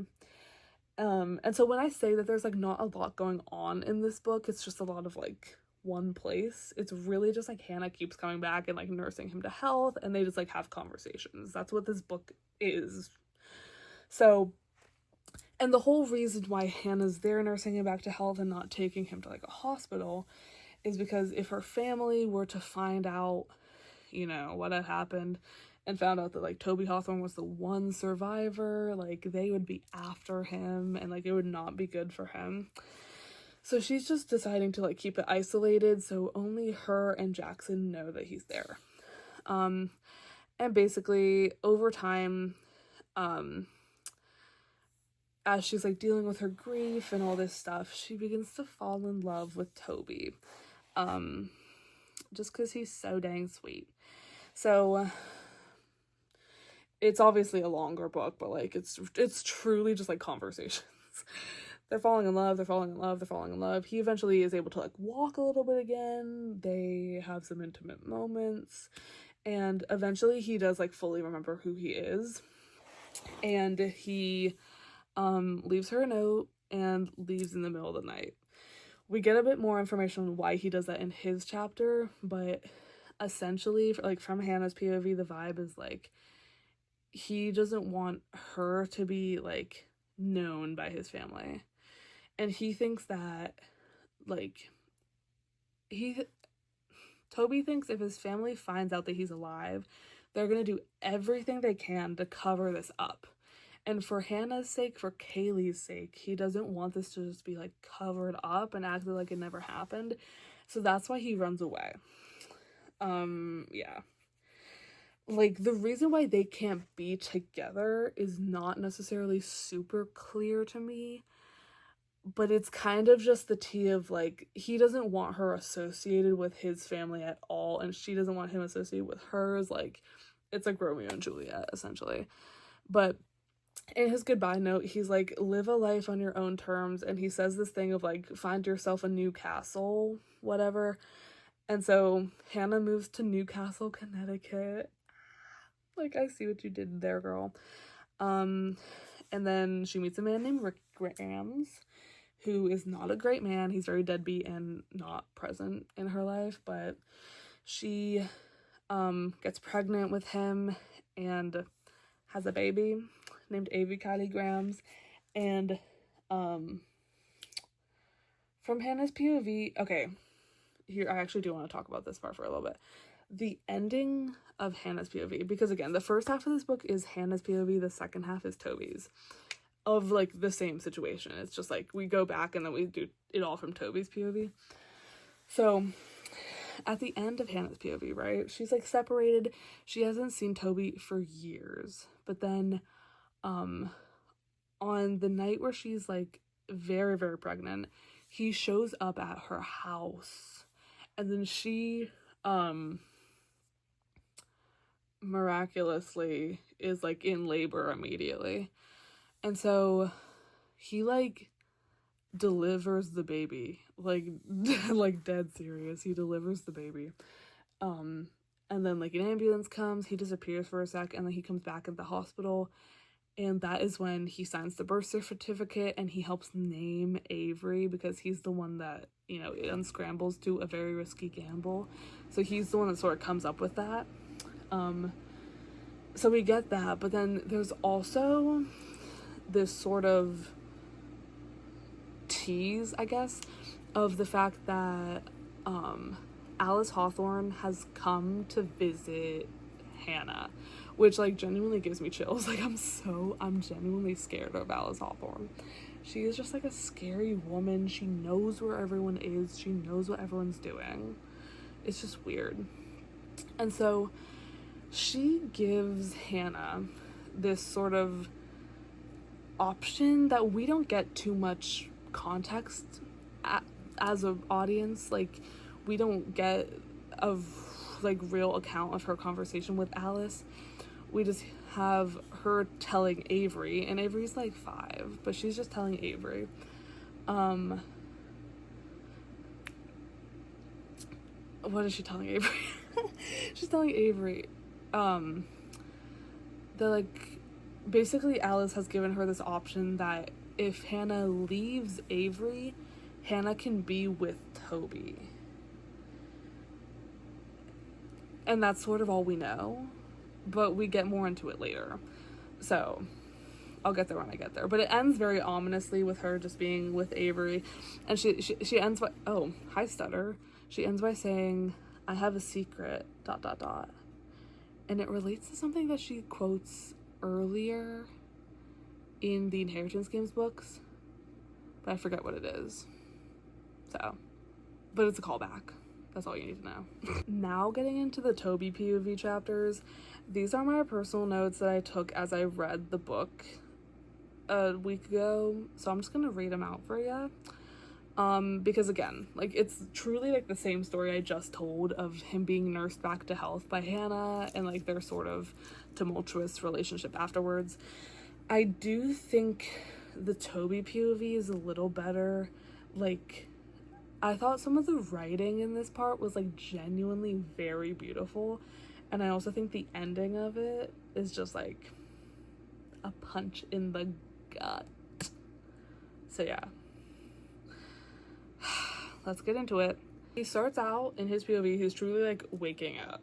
Like, he doesn't know who he is, doesn't know anything, but he starts out seeing Hannah's eyes, and her eyes are apparently one of those eyes that are just like every color, like you can't pinpoint a specific color. And so he starts calling her the girl with the everything eyes. It's so cute. And so he's just like picking up on these details about her, and he's truly like describing her like an angel. It's so cute. But you know, over time, as he is like waking up more, he's starting to sort of remember like his instincts, like not necessarily specific things about his life, but specific things like he doesn't back down from challenges, he likes pills, and he's influential, like he has like some sort of power in this world. He's just picking up on these like innate things that he's just like grown up with. So yeah. And then he gets told by Hannah and Jackson that his name is Harry, and he pretty much immediately is like, knows that that's not the truth, but he doesn't really question it. And he asks Hannah what her name is, and she says it's Hannah, and he immediately notices that Hannah is the same backward as forward, which is where the title of the book comes from. And here I just wrote, he's very Jameson, which I thought was so interesting, because this half of this book is the only time when we get a POV from Toby, but he's like such a central character, like everything kind of comes back to him in a way. And just the fact that like he never met Jameson, but he is so much like him, like he's just in his blood. Like, I was so fascinated by that. And also just like he has such a whimsy and like charisma about him in this book that I didn't pick up on reading about like his older self in the original trilogy. And I just think that's so interesting as well, like showing how he is before he had to like leave his whole life behind. Very interesting.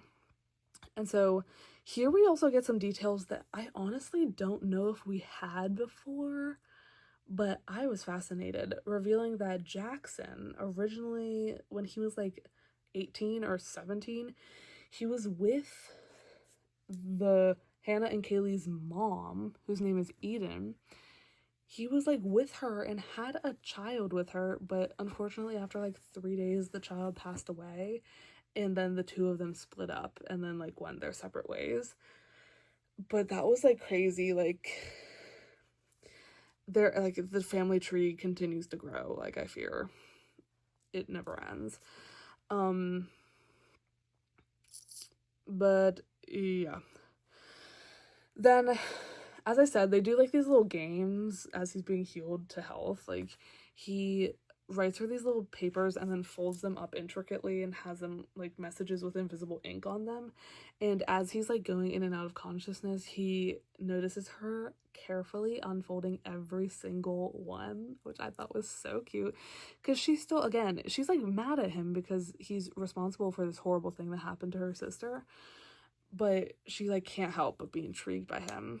So yeah, basically there's just like a lot of time they're warming up to each other. He's been in love with her this entire time, but she's beginning to like sort of forgive and then like get closer to him. And so I just wrote they're in love, and then he begins to put together like who his family is and what happened the night of the fire, and he feels that he doesn't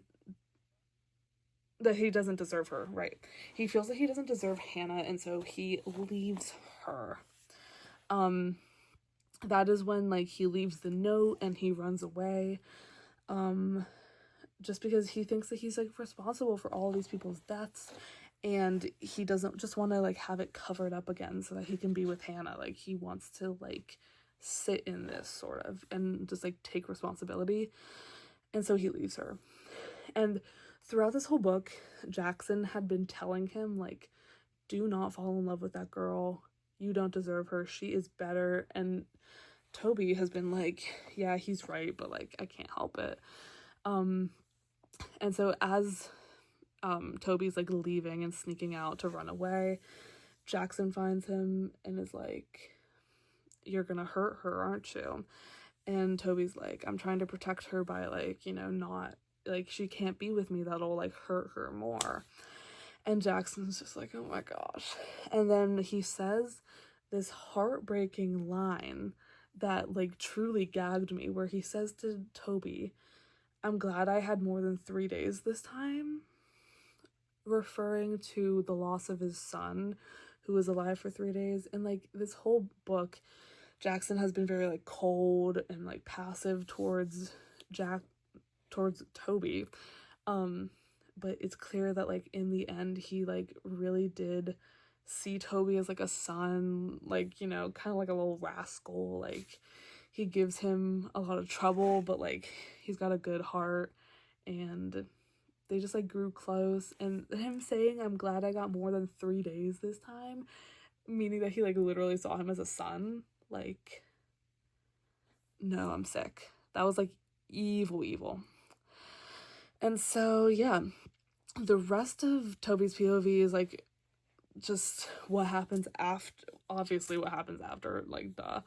But he leaves, Toby leaves, he goes, lives on the streets, he lives under the name Harry. This part's, oh my god, like again, Alice Hawthorne scares me. He gets slashed by a guy when he's living on the streets, and he wakes up in a completely white room where he's like being healed, but it's like not a hospital room, it's like a completely white room, and he hears his mother's voice, and he thinks that it's like a recording or a trick by his father, and so he's like getting angry at his father, thinking that's him, because as he was like on the run and stuff, he saw in a newspaper that Alice Hawthorne had died, and so that's how he found out that his mom died and like all this stuff. But then it's revealed that like in his childhood, Toby and Alice had like a secret name for Toby that only they both knew. And so as he's in this room, he's like, what's my secret name? And she tells him, and a detail that I loved is that it's not specified what the secret name is. Like, we as the audience don't know, and I loved that. It's like truly just them. And like that proves that it was actually her, because he knows that she would never tell his father. And so he's like, oh, okay, so my mother like is alive, and she's like abducted me from the streets and put me in this scary room. It's like, oh, okay, totally. And she basically tells him, what did she tell him? His mom basically is like, your father knows knows you're alive. And so she makes Toby continue this like rat chase. Is that a word? I don't know. mouse chase. She's like, you need to continue just like going from place to place because your father is tracking you, but you can't let him catch you because as like that'll distract him from both her and Hannah.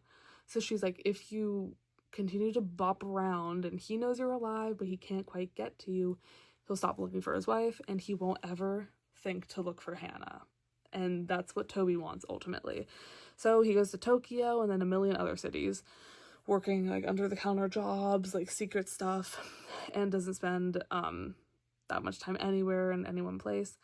He writes these postcards at every place he goes to Hannah, but he writes them in invisible ink and then like never sends them because like there's no, like he can't. And so one day he's walking down the street and someone walks past him and puts the paper in his pocket. And it just says, in all caps, Hannah needs you. And this is the crazy part. In the note is a drawing of her pregnant. Like, what? Like, imagine you get a note of, like, oh, this person needs you. And you just see, like, a sketch drawing. Like, not even a photograph, but just a sketch drawing of, like, them pregnant. Like, totally. And so this is, like, a little news flash for him. He's like, okay. And this is when he shows up, and we've already gotten Hannah's side of this story when she goes into labor and he's there, and then the signing of the birth certificate and everything. But we get it from Toby's POV now, and so he's like outside her apartment, and he like goes up and he hears her screaming, and so he goes in and she's in labor and then all this stuff. And the point where like he disappears for a second in between her apartment and the hospital, and as we're in Toby's POV, we find out that his mother is in the woods outside of Hannah's apartment, which, like, creepy.com. And she's in a cape, her creepy red cape. And she tells him, like, you can't do this, you can't be here, you can't be with Hannah right now.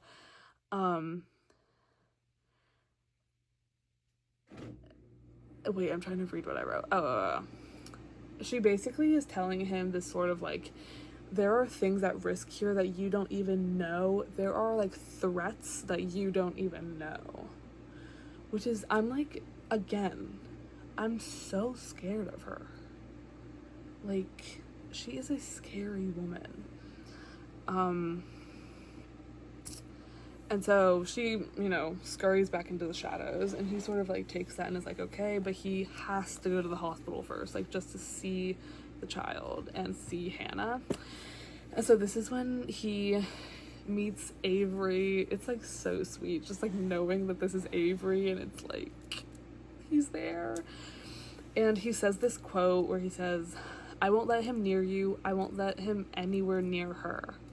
Talking to Hannah, so being like, I won't let him near Hannah and I won't let him anywhere near Avery. And that quote, I think, is just like so bittersweet because obviously he got near Avery. Like, obviously that's what this is all about. And like on one hand, it's like obviously it worked out really well for Avery. Like, she sort of found this family that she didn't even know. And, like, she's been through hardship, obviously, because of it, but, like, it's overall been a net positive for her, I'd say. But, what did I say? But it's sad knowing that, like, Toby, like, that was the one thing he wanted, was for her to, you know, like, not be connected to the Hawthorns, and that, like, so happened. It's just so sad. And then he names Avery, obviously. He continues running, and then 6 years later, he actually returns to Newcastle. He stands outside the diner for a little bit. He sees Avery, little 6-year-old Avery, sees how similar she is to her mother. And then he, like, waits in the alleyway, and eventually Hannah comes out because she's, like, taking out the trash or whatever. And she sees him, and it's, like, this beautiful reunion where they just like embrace, and she's like, you can't be here. And it's just like, oh my gosh. And this is when she tells Toby, this is when she tells Toby that his mother came to visit her and gave her this ultimatum. And we get a little bit more like information as to like the specifics, kind of a little bit, like not really that much, but she basically is just like, she said, I could like have a life with you, but I just can't give up Avery. Like, I can't do that. And he's like, I get it, it makes total sense. But it's just like this like lingering thing. And I'll circle back to that. But then like obviously eventually like Hannah does die. Toby returns to Newcastle to check up on Avery and Hannah's grave. So like he goes to the grave, he goes to see Avery, he plays chess with Avery and all this. And again, he just like in his inner monologue, he's just like hoping the Hawthorns never get a hold of her, which they very much do. So that's awesome. But going back to like the thing with Alice Hawthorne showing up to Hannah and giving her this like option of like another life, I don't even want to like, you know, like jinx it. But I think there's a chance, and the people in the Instagram comments think as well, there's a chance that Hannah might be alive and doing something with Alice. Because it's just like in this book, she does say that she like turned down this offer because she can never give up Avery. And I think that that makes sense, but just like the way that this has been released the most recently leading up to the final book, and it's like reiterating this story specifically, like it was important enough that Jennifer Lynn Barnes was like, I want to release this as a single book and add another POV and once again tell another point of view of her talking about Alice Hawthorne giving her this other option of like faking her death but like living a more free life. Because I believe in the Toby POV is when she does state that like it would involve faking her death or something. I don't know if that's true, but it really makes you think, because I think there's a chance. And not to get into like the naturals of it all, but Jennifer has been posting a lot about sort of grouping Bad Blood from the Naturals and Gilded Blade together. And Bad Blood is a big storyline of the main character finding out that her mom, who she thought was dead, is actually alive. And it's just like, it's too similar. And the fact that this is like a possible thing for Hannah to be alive, and then she's comparing it to Bad Blood, which is about that. I'm gonna scream if Hannah Rooney is alive. So I guess we'll find out when Gilded Blade comes out, but we do have to wait a few days, so it's gonna be a minute. literally like a minute. But what can you do? So that's the same backward as forward. I just love this book. I think it's just written super well. I think the emotions of it all come out super well. And again, I cried at the end of this book when it's all about like Toby and Hannah not being able to be together, and then he goes back and she's died, and it's just like so sad. But it's like getting to read this part is so exciting, because it's like we've gotten bits and pieces of what their pasts were like together, but this is just like a full exploration of it, and it's perfect. So I'm excited to see how this all ties into Gilded Blade and maybe some Hannah stuff in there. I'm hopeful about it, so we'll see. But that's sort of the end of the Hawthorne saga as of right now, before the Gilded Blade comes out. So yeah. The Same Backward as Forward is an expansion of the novella that is included in Games Untold.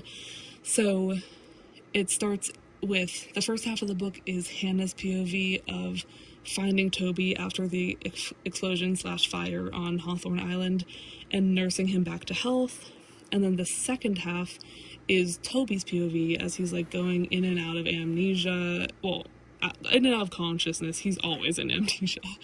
And he's like having these painful memories of like his childhood, all this stuff. He figures out eventually like who he is, what he's done, the fact that he is sort of responsible for Hannah Rooney's sister's death, Kayla.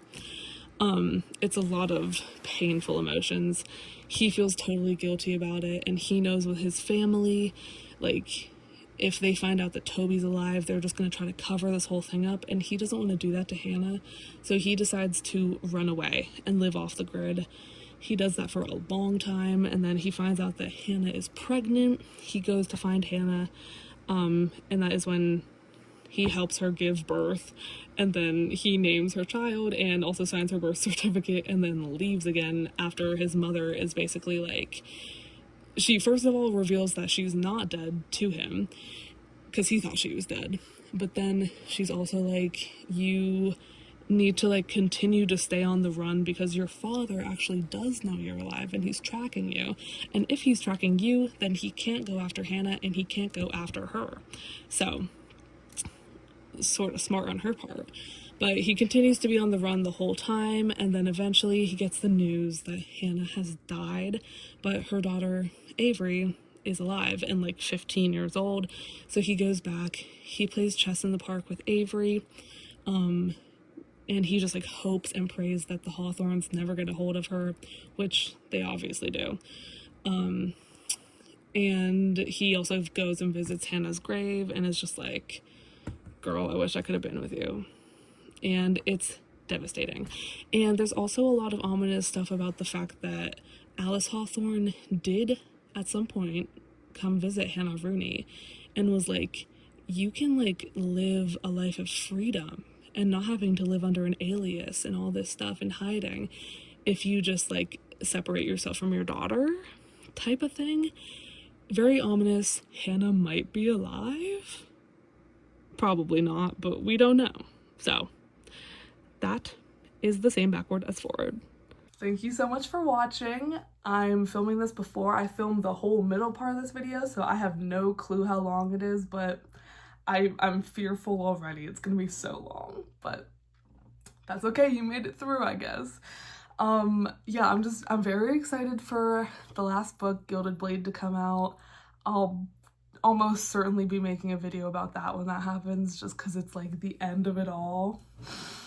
So yeah, I have a lot of questions about what's gonna happen, but we'll see it when it comes out, I guess. So yeah, thank you for watching, and yeah, bye.